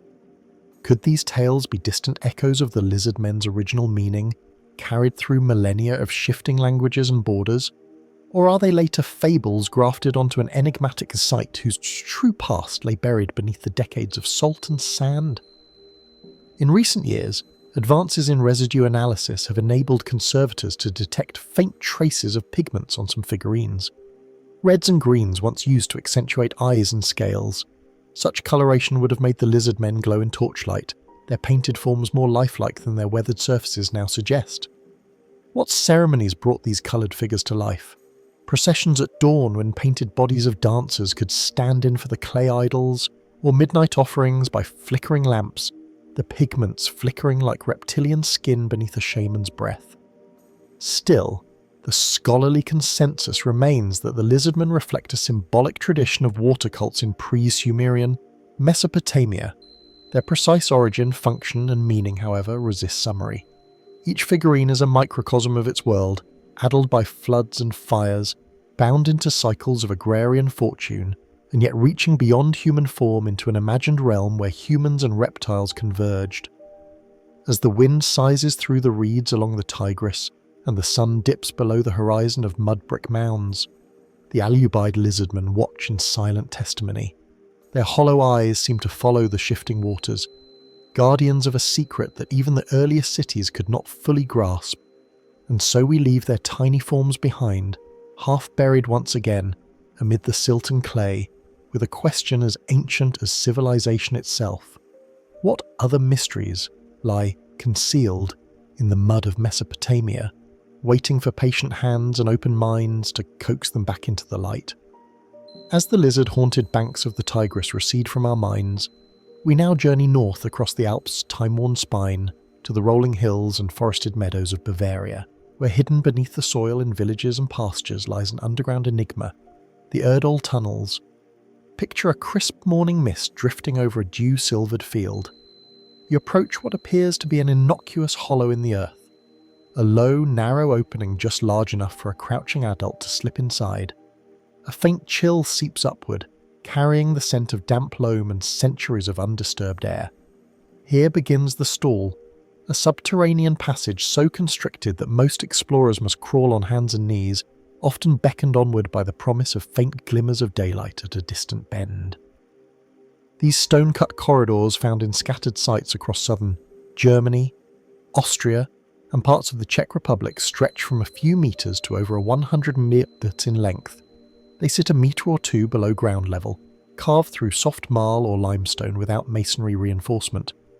In some places, the floor slopes steeply downward, then rises again toward a blocked exit or a second chamber. Here and there, low vaults drip with groundwater, leaving walls pitted and rough, yet still recognizably patterned by human hands. Archaeologists date the Erdstall tunnels broadly to the Middle Ages, roughly between AD 1000 and 1500 based on radiocarbon samples of organic debris and the occasional ceramic shard found within. But beyond these indicators, the tunnels refuse to yield their story. No trash deposits, no skeletal remains, and no inscriptions have been discovered to mark sessions of ritual, to indicate the names of builders, or even to confirm whether these passages were used only once or regularly. Why construct a network of claustrophobic single-file corridors that offer neither ventilation shafts nor evidence of long-term occupation? Mainstream theories propose practical functions, the stall tunnels as escape routes from village raids or feuds, temporary hideaways for bandits or persecuted minorities. Some suggest they served as clandestine storage, caches, root cellars for perishables like turnips and sheep's cheese insulated from surface temperatures. Others see them as primitive water management channels, though the lack of consistent gradient and the presence of blocked ends argue against purposeful drainage. A favoured interpretation places the atoll within the realm of medieval magic and pilgrimage. In an age when folk beliefs blended Christian piety with residual pagan rites, narrow passages that forced the body into submission held symbolic power. Crawling through darkness, emerging again into light, could enact a ritual of death and rebirth.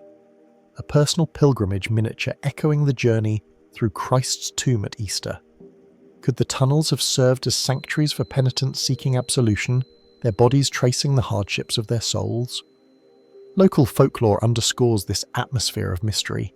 In villages where Adrito is known, elders recount tales of children venturing too deeply and hearing voices chanting in the darkness, calls to walk the labyrinth's length to prove one's courage, or warnings to turn back lest the spirits of the earth claim souls for their own.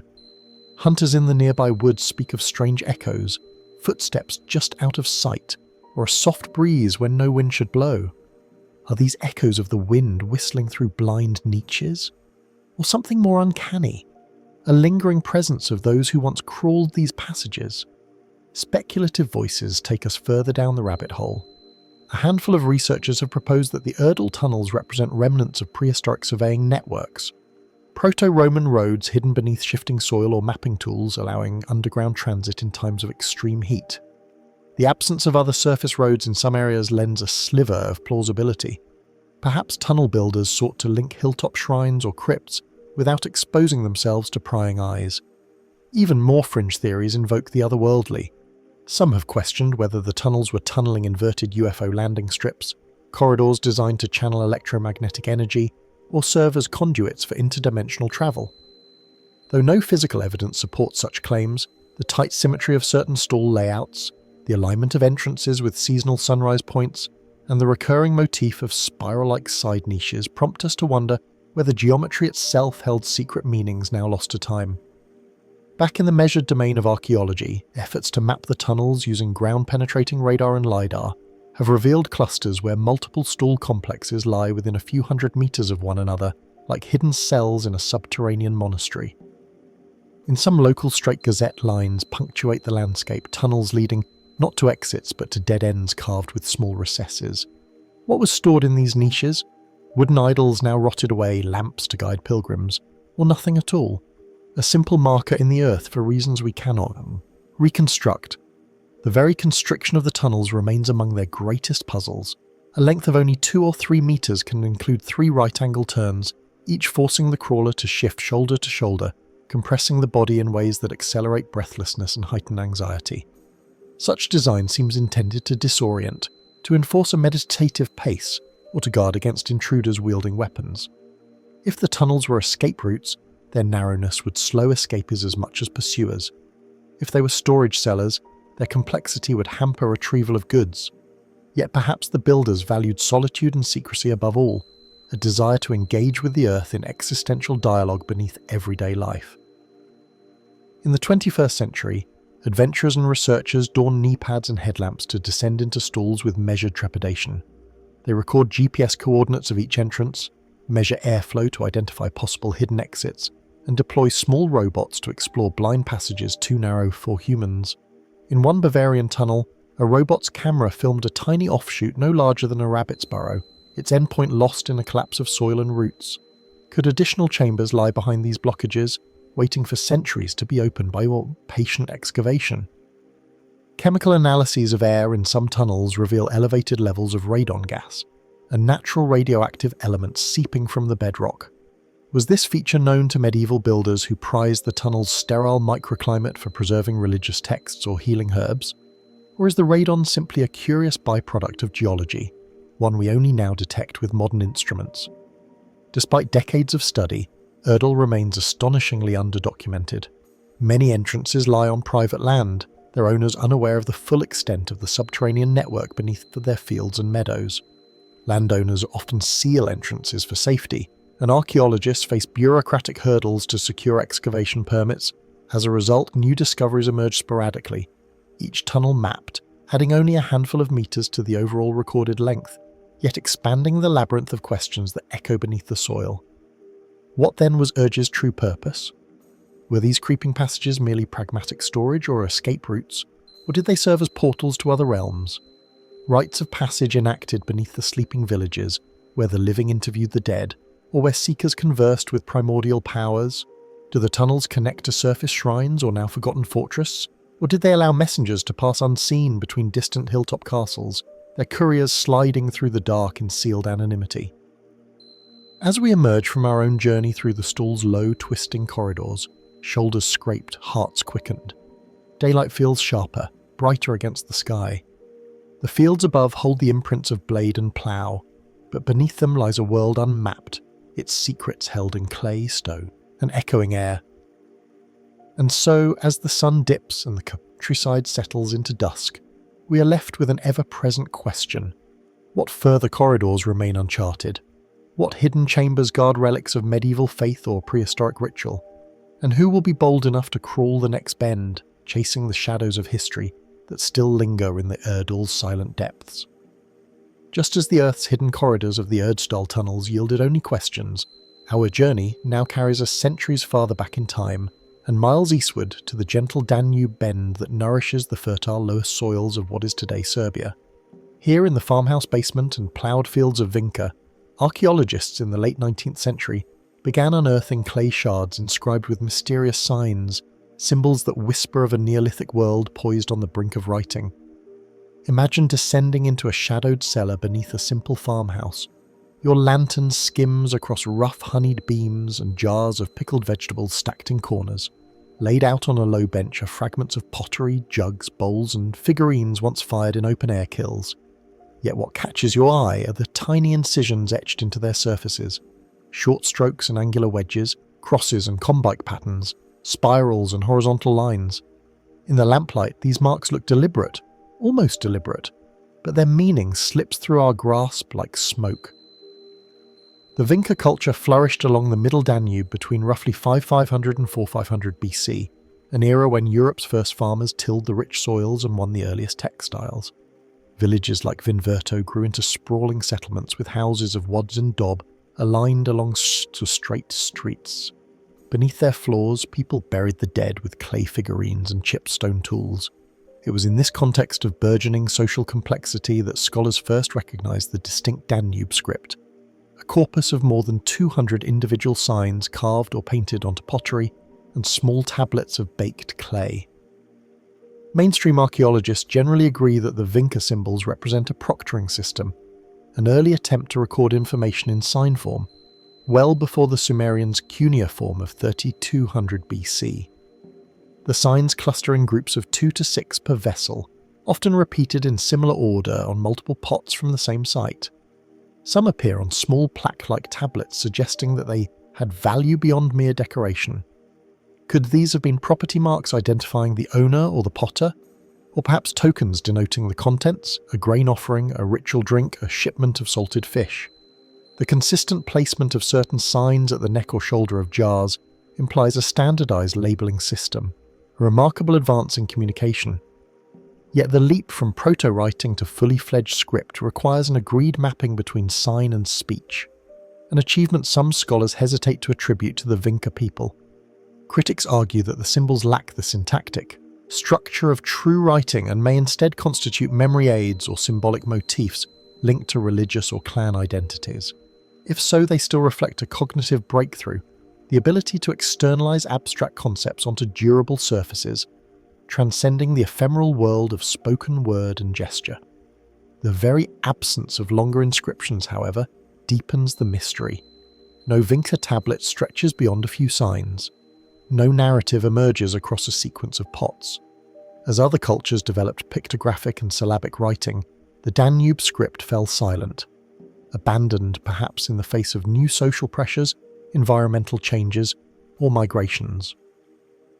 Why did this early experiment vanish, leaving no descendant systems? Was the script too specialized for a single purpose, or was it suppressed by the incoming populations favoring different symbols? Speculative theories reach still further into the unknown. A handful of fringe voices suggest that the Vinca script was not a local invention at all, but the fragmentary remains of an even older pre-Indo-European writing tradition, one that may have spread along river corridors long before 5500 BC.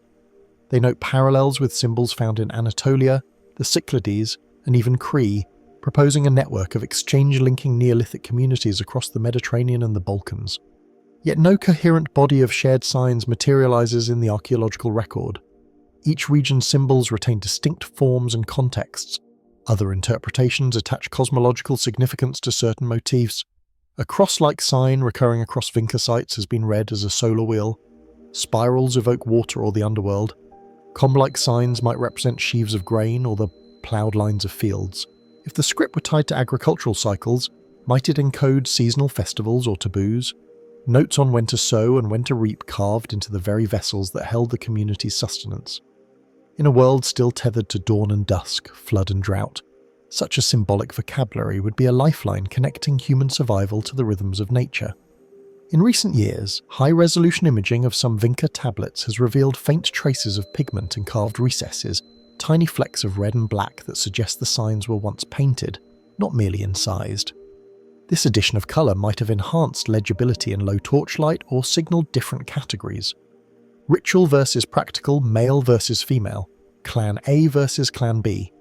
Yet pigments vanish in time, and chemical tests can only hint at their original composition. What stories did those painted signs tell to Neolithic eyes, and what voices spoke the names behind those symbols? Excavations across Serbia have uncovered dozens of vintites, yet only a handful yield inscribed artifacts. Most villages, though contemporary, produced no script at all, raising the question of who had access to this technology, and why did only specialized scribes or priests know the signs, safeguarding knowledge as power? Or was the script a household skill used by potters and merchants but later lost when settlements relocated or populations shifted? Beyond the Danube's fertile floodplain, discoveries of Vincent-style signs in distant contexts further complicate the picture. A fragment of inscribed clay turned up in a fisher camp on the Black Sea coast. A single cross motif appeared on a spindle whorl in Bulgaria.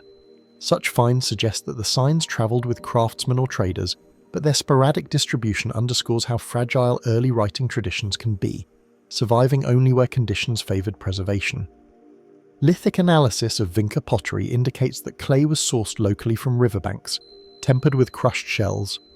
The same material, firings at low temperatures, and hand-modelled forms appear across the region. But the script itself is a flourish added only to select pieces. Experimental archaeologists have attempted to reproduce the symbols using period-accurate tools, bone styluses, flint burns, charcoal brushes, and confirm that each sign required deliberation, not random decoration. The effort invested in each marking invites us to slow down and reflect. What compelled a Neolithic mind to press that stylus so carefully, etching visual thought into clay? As evening's shadow falls across the Danube terraces, the Vinca tablets beckon us to consider the nature of symbols and the urgencies of memory. They remind us that writing did not spring forth fully formed in Samarran city-states, but was preceded by centuries, perhaps millennia, of inscribed signs, of experiments in graphical meaning. In the shimmer of a Vintershard, we glimpse the moment when humans first wrestled with the challenge of crystallizing thought into enduring marks. What then lies hidden in those curved darts and crossbars? Records of grain deliveries, recipes for communal feasts, names of venerated ancestors, or perhaps reflections on the movement of stairs as seen from the Danube's banks. And if the Vincent script was a passing spark in prehistory, what other flames of symbolic thought flickered and died before our records began? In the hush of the twilight fields, where glints of broken pottery catch a last ray of sun, the symbols of Vinca wait patiently. Their meaning remains just beyond reach, embedded in clay and time. But for the patient observer, their silent lines still speak, of Neolithic hands at work, of ideas balanced between the known and the ineffable, and of mysteries that continue to stir beneath the Earth's surface, waiting for a curious mind to bring them once more into the light.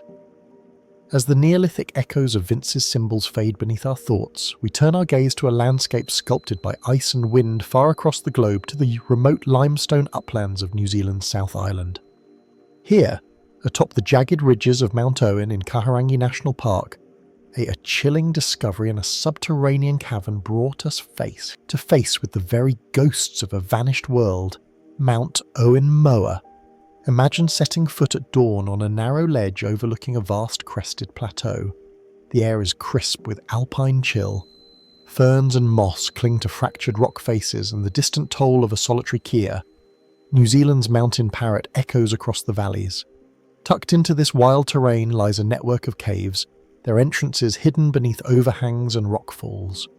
It was in one such cavern in 1986 that spelunker Michael Dawson and a small team of biologists first uncovered the extraordinary, a nearly complete skeleton of a giant bird preserved in fine limestone mud, articulated as if ready to stride once more across the beech forest floors. The moa, an icon of New Zealand's lost megaplone, were thought to have vanished by the late 15th century, driven to extinction by the first human settlers, the Maui, who hunted them and burned forests to reshape the land. Yet here lay the bones of a South Island giant, Moa, Doris robustus, entombed not in shallow midden, but in a mud-choked niche far from known hunting sites. Radiocarbon dating placed its death at around 300-200 years ago, centuries before Polynesian canoes first touched these shores. The Mount Owen find thus offered a snapshot of Moa life in a world untouched by human hands. Mainstream paleontologists swiftly recognized the significance of the specimen. Its bones were remarkably undisturbed, vertebrae aligned, limb bones intact, and even the delicate pelvic elements preserved. Feather shafts, too, survived in impressions along the femur, hinting at the dense plumage that once cloaked a creature almost 3 merepods tall at the shoulder. Chemical analyses of collagen provided insights into the bird's diet, signatures of tusk grasses and alpine shrubs, revealing an animal adapted to high-elevation niches rather than the lowland forests favoured by other moa species. Yet questions soon multiplied. Why had this particular moa taken to the heights of Mount Owen? Caves with mud gullies deep enough to preserve carcasses are rare. Most remains wash into riverbeds or dry out. The Mount Owen specimen lay in a chamber accessible only through a vertical shaft requiring ropes and specialised climbing gear. Did the bird fall into a concealed sinkhole, mistaking it for soft ground beneath matted vegetation? Or had it sought refuge in the cool darkness, perhaps to escape predators such as the host's eagle, only to become trapped when its own weight broke through a fragile mud floor? Geological surveys of the cave's sediment layers uncovered tantalizing clues. The mud in which the MOA lay was part of a sequence of flash flood deposits, suggesting that heavy rains periodically swept fine silt into the chamber, burying any organic remains within hours. Nearby stalagmites bore thin bands of clay, testifying to repeated inundations. Could the moa have been caught in a sudden deluge? A mountain storm drives water and mud down hidden shafts, leaving its body sealed beneath tons of sediment before scavengers ever reach it. Equally mysterious is the single footprint found just beyond the skeleton's neck. Imprinted in the damp clay, it resembled. As the Neolithic echoes of Vinx's symbols fade beneath our thoughts, we turn our gaze to a landscape sculpted by ice and wind far across the globe to the remote limestone uplands of New Zealand's South Island. Here, atop the jagged ridges of Mount Owen in Kahurangi National Park, a chilling discovery in a subterranean cavern brought us face to face with the very ghosts of a vanished world. Mount Owen Moa. Imagine setting foot at dawn on a narrow ledge overlooking a vast crested plateau. The air is crisp with alpine chill. Ferns and moss cling to fractured rock faces, and the distant toll of a solitary kea, New Zealand's mountain parrot, echoes across the valleys. Tucked into this wild terrain lies a network of caves, their entrances hidden beneath overhangs and rockfalls. It was in one such cavern in 1986 that spelunker Michael Dawson and a small team of biologists first uncovered the extraordinary, a nearly complete skeleton of a giant bird preserved in the decade since 1986. The Mount Owen moa has been the subject of meticulous study and cautious wonder. High-resolution CT scans of the femur revealed inner structures indicating an animal in late adolescence. Bones not fully fused, medullary tissue hinting at active growth. Did this young giant wander alone, driven uphill by some instinct or environmental shift, only to meet its end in the cavern's trap? Stable isotope analyses have traced seasonal movements, suggesting that some moa populations ascended into alpine zones during summer months, grazing on nutrient-rich plants beyond the reach of lowland competitors. Yet even as science fills in ecological details, the broader picture remains elusive. No talons, feathers, or bones of other MOA species have surfaced at equivalent elevations. Mount Owen seems a unique stage for this drama. Was there a small population of highland specialists now vanished without trace? Or was this lone specimen a vagrant? Its life is an anomaly marked by a tragic chamber, closed forever by mud. Fringe theories, though not embraced by academic consensus, press the boundaries of possibility. Some writers have suggested that the Mount Owen moa's upright posture implied by the articulated skeleton might reveal unexpected balance abilities, enabling short bursts of flight or needed guiding from rocky ledges, now lost as soft tissues decayed. Others theorize that the cave acted as a semi-ritual site for early Polynesian or even pre-Polynesian migrants who may have revered moonbones as talismans. Though no accompanying artifacts have been found to support human involvement, the discovery also sparked debates about the potential for ancient DNA recovery. Early attempts to extract mitochondrial sequences from the bone collagen yielded only degraded snippets, confirming species identification, but offering little beyond that. More recent advances in paleogenomics raise hopes that fuller nuclear genomes might be retrieved, unlocking insights into the MOA's immune adaptations, growth rates, and relationships with other entities. Yet each extraction risks damaging the precious specimen, and curators tread carefully, balancing the drive for knowledge against the imperative of preservation. In the broader context of mega-personal extinctions, the Mount Owen moa stands as both exception and exemplar. It reminds us that the world before human arrival was not solely inhabited by land giants later hunted into oblivion, but also by creatures exploring niches we scarcely imagine. The moa, long declared a symbol of prehistoric loss, here invites us to reconsider its life story, not only its demise at human hands, but its resilience in adapting to harsh remote landscapes. As we emerge from the cave into the pale light of a new day, the mountain crags loom overhead, their summits lost in swirling mist. The chamber that held the Mount Owen moa remains sealed now, protected by park authorities and the delicate balance of archaeology and conservation. But its legacy endures in museums and research laboratories, in the feathers and bones, but more importantly in the questions it sows. What other uncharted caves harbour the remains of silent sentinels? Creatures whose lives intersected with the rhythms of wind and snowfall in ways we have yet to comprehend. Could further exploration reveal a network of high-elevation refugia, that sustained moa populations long after the forest fell silent. And if we listen closely to the ancient soils and waters of Mount Owen, might we uncover traces of in the decade since 1986, the Mount Owen moa has been the subject of meticulous study and cautious wonder. High-resolution CT scans of the femur revealed inner structures indicating an animal in late adolescence, bones not fully fused, medullary tissue hinting at active growth. Did this young giant wander alone, driven uphill by some instinct or environmental shift? Only just as the Mount Owen moa remains lie in timber in high-altitude caverns, their lives preserved yet enigmatic, we now turn our attention to a very different remnant of pre-modern mystery. A diminutive skeleton unearthed not beneath ice-carved mountains, but amid the sun-scotched plains of northern Chile's Atacama Desert. This is the story of Atta, the Atacama humanoid whose strikingly small form and unusual anatomy have ignited debates from genetics laboratories to fringe forums around the globe. Imagine standing in the parched wash of a remote salt flat, the wind carrying crystalline dust that glitters in the blinding light. Beneath a sloping ridge dotted with eroded adobe ruins, vestiges of ephemeral mining camps, you peer down into a shallow pit where the bones of a tiny being lie partially exposed by centuries of wind erosion. No larger than a child's hand, the skeleton measures just 15 centimeters in length, its skull elongated and in a manner both familiar and uncanny. Around its mouth and eyes, the delicate orbital openings and narrow jaw suggest a creature eerily reminiscent of human infants, yet impossibly wrought by forces we scarcely comprehend.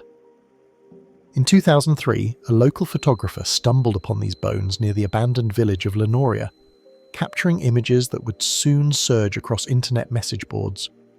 By 2009, the remains were in the hands of private collectors and documentary filmmakers, propelling ATA into the spotlight. As unusual as the discovery seemed, the path from desert sands to genetic sequencing would reveal a more complex and more human story than anyone expected. Mainstream scientific inquiry began in earnest when a team led by Dr. Gary Nolan of Stanford University obtained permission to conduct detailed analyses. High-resolution CT scans revealed a suite of skeletal anomalies, only 10 ribs instead of the usual 12, a flattened rib cage, malformed vertebrae with evidence of severe scoliosis, and an unexpectedly thickened skull.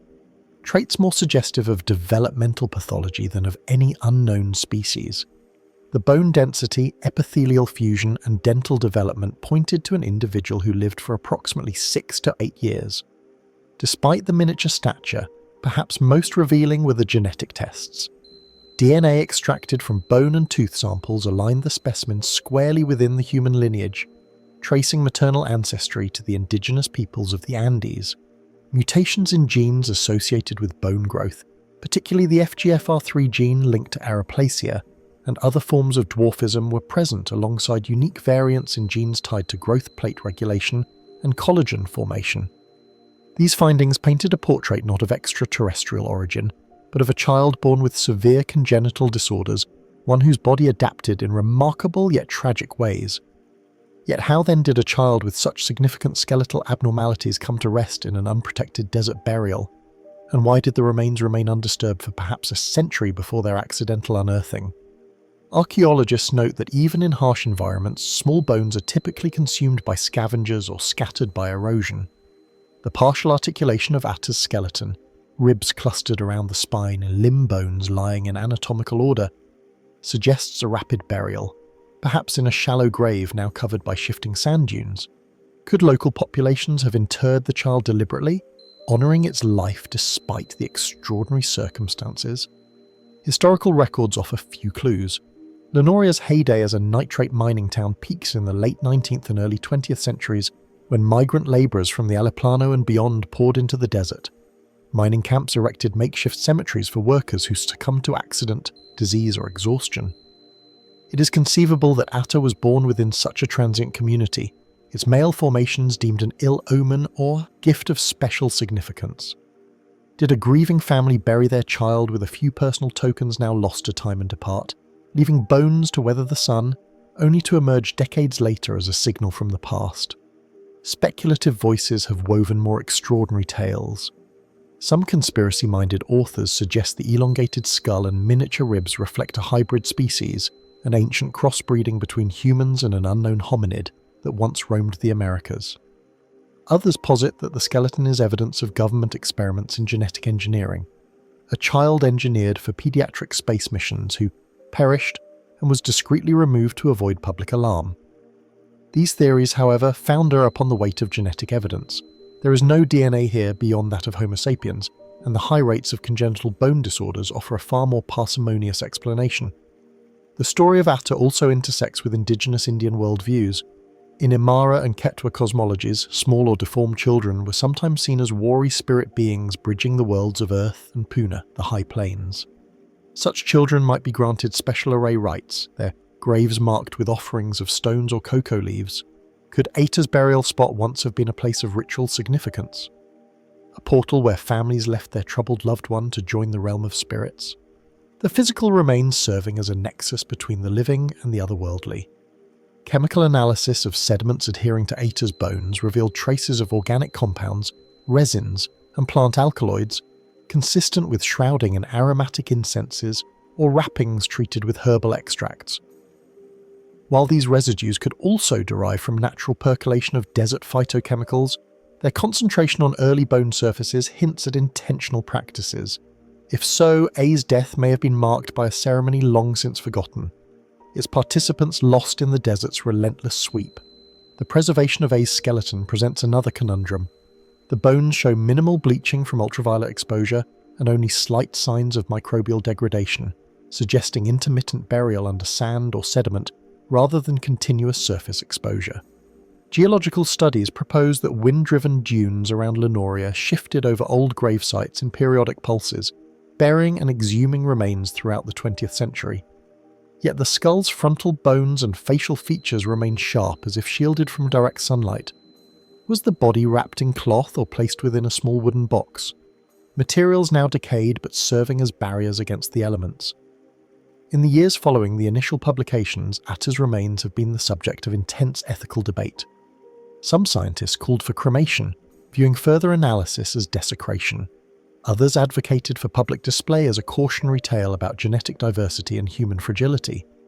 In 2018, a group of Chilean researchers proposed an arterial in accordance with ancestral Andean customs, seeking permission from local communities and descendants of the Atacama region's indigenous peoples.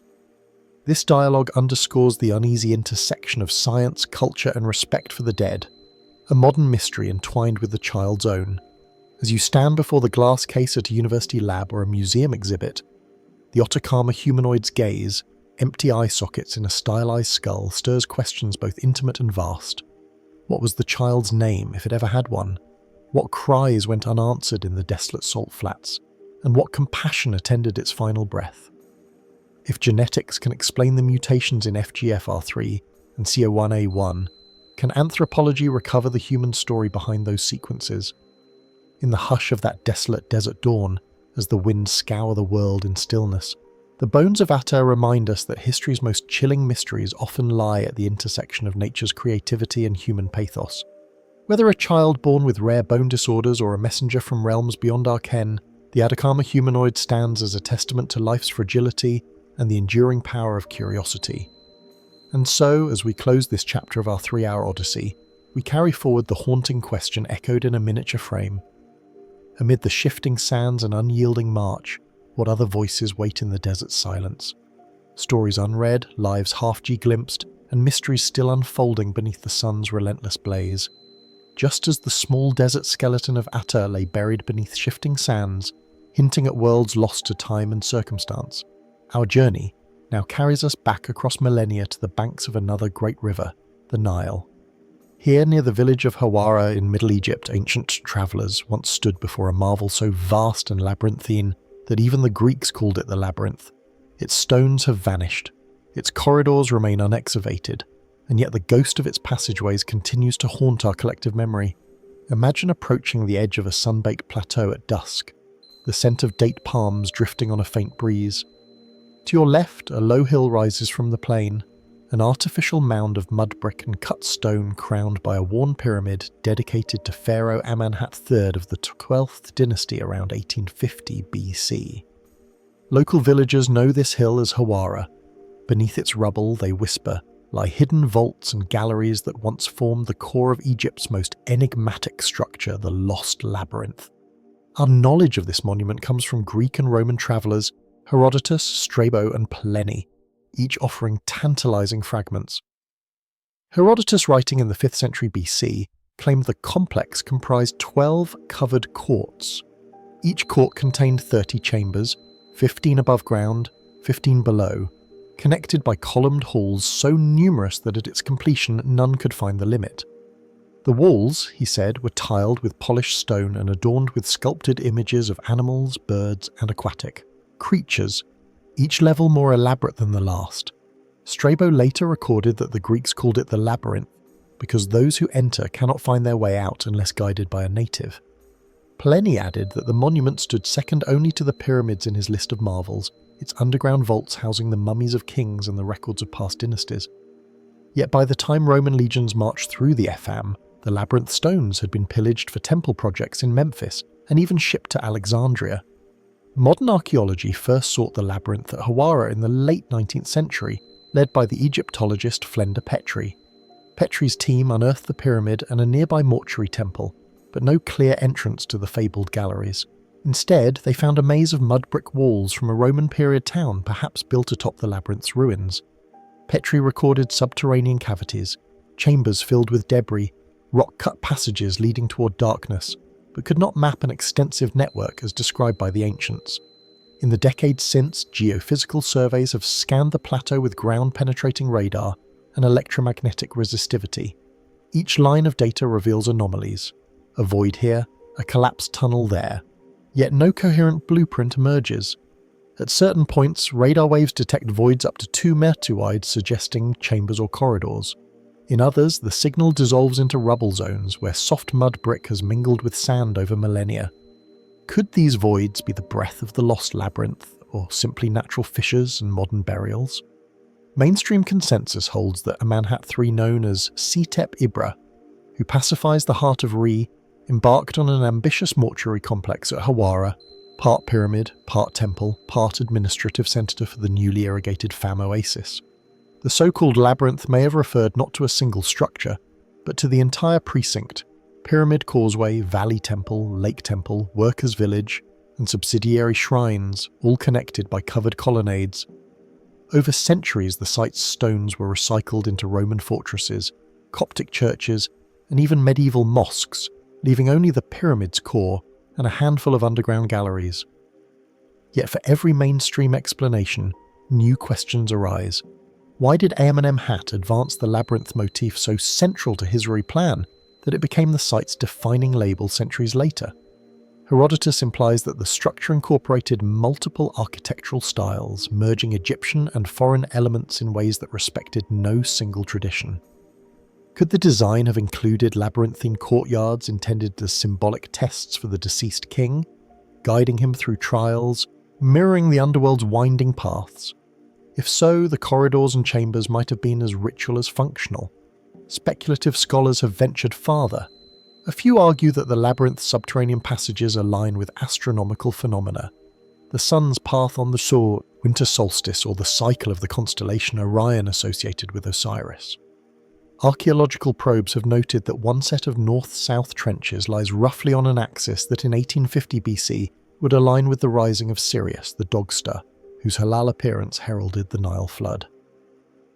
Could Amenemhat's designers have incorporated the heavens into the palace's hidden halls, encoding celestial wisdom in stone? Others propose the labyrinth held records far exceeding the archives of a typical mortuary temple.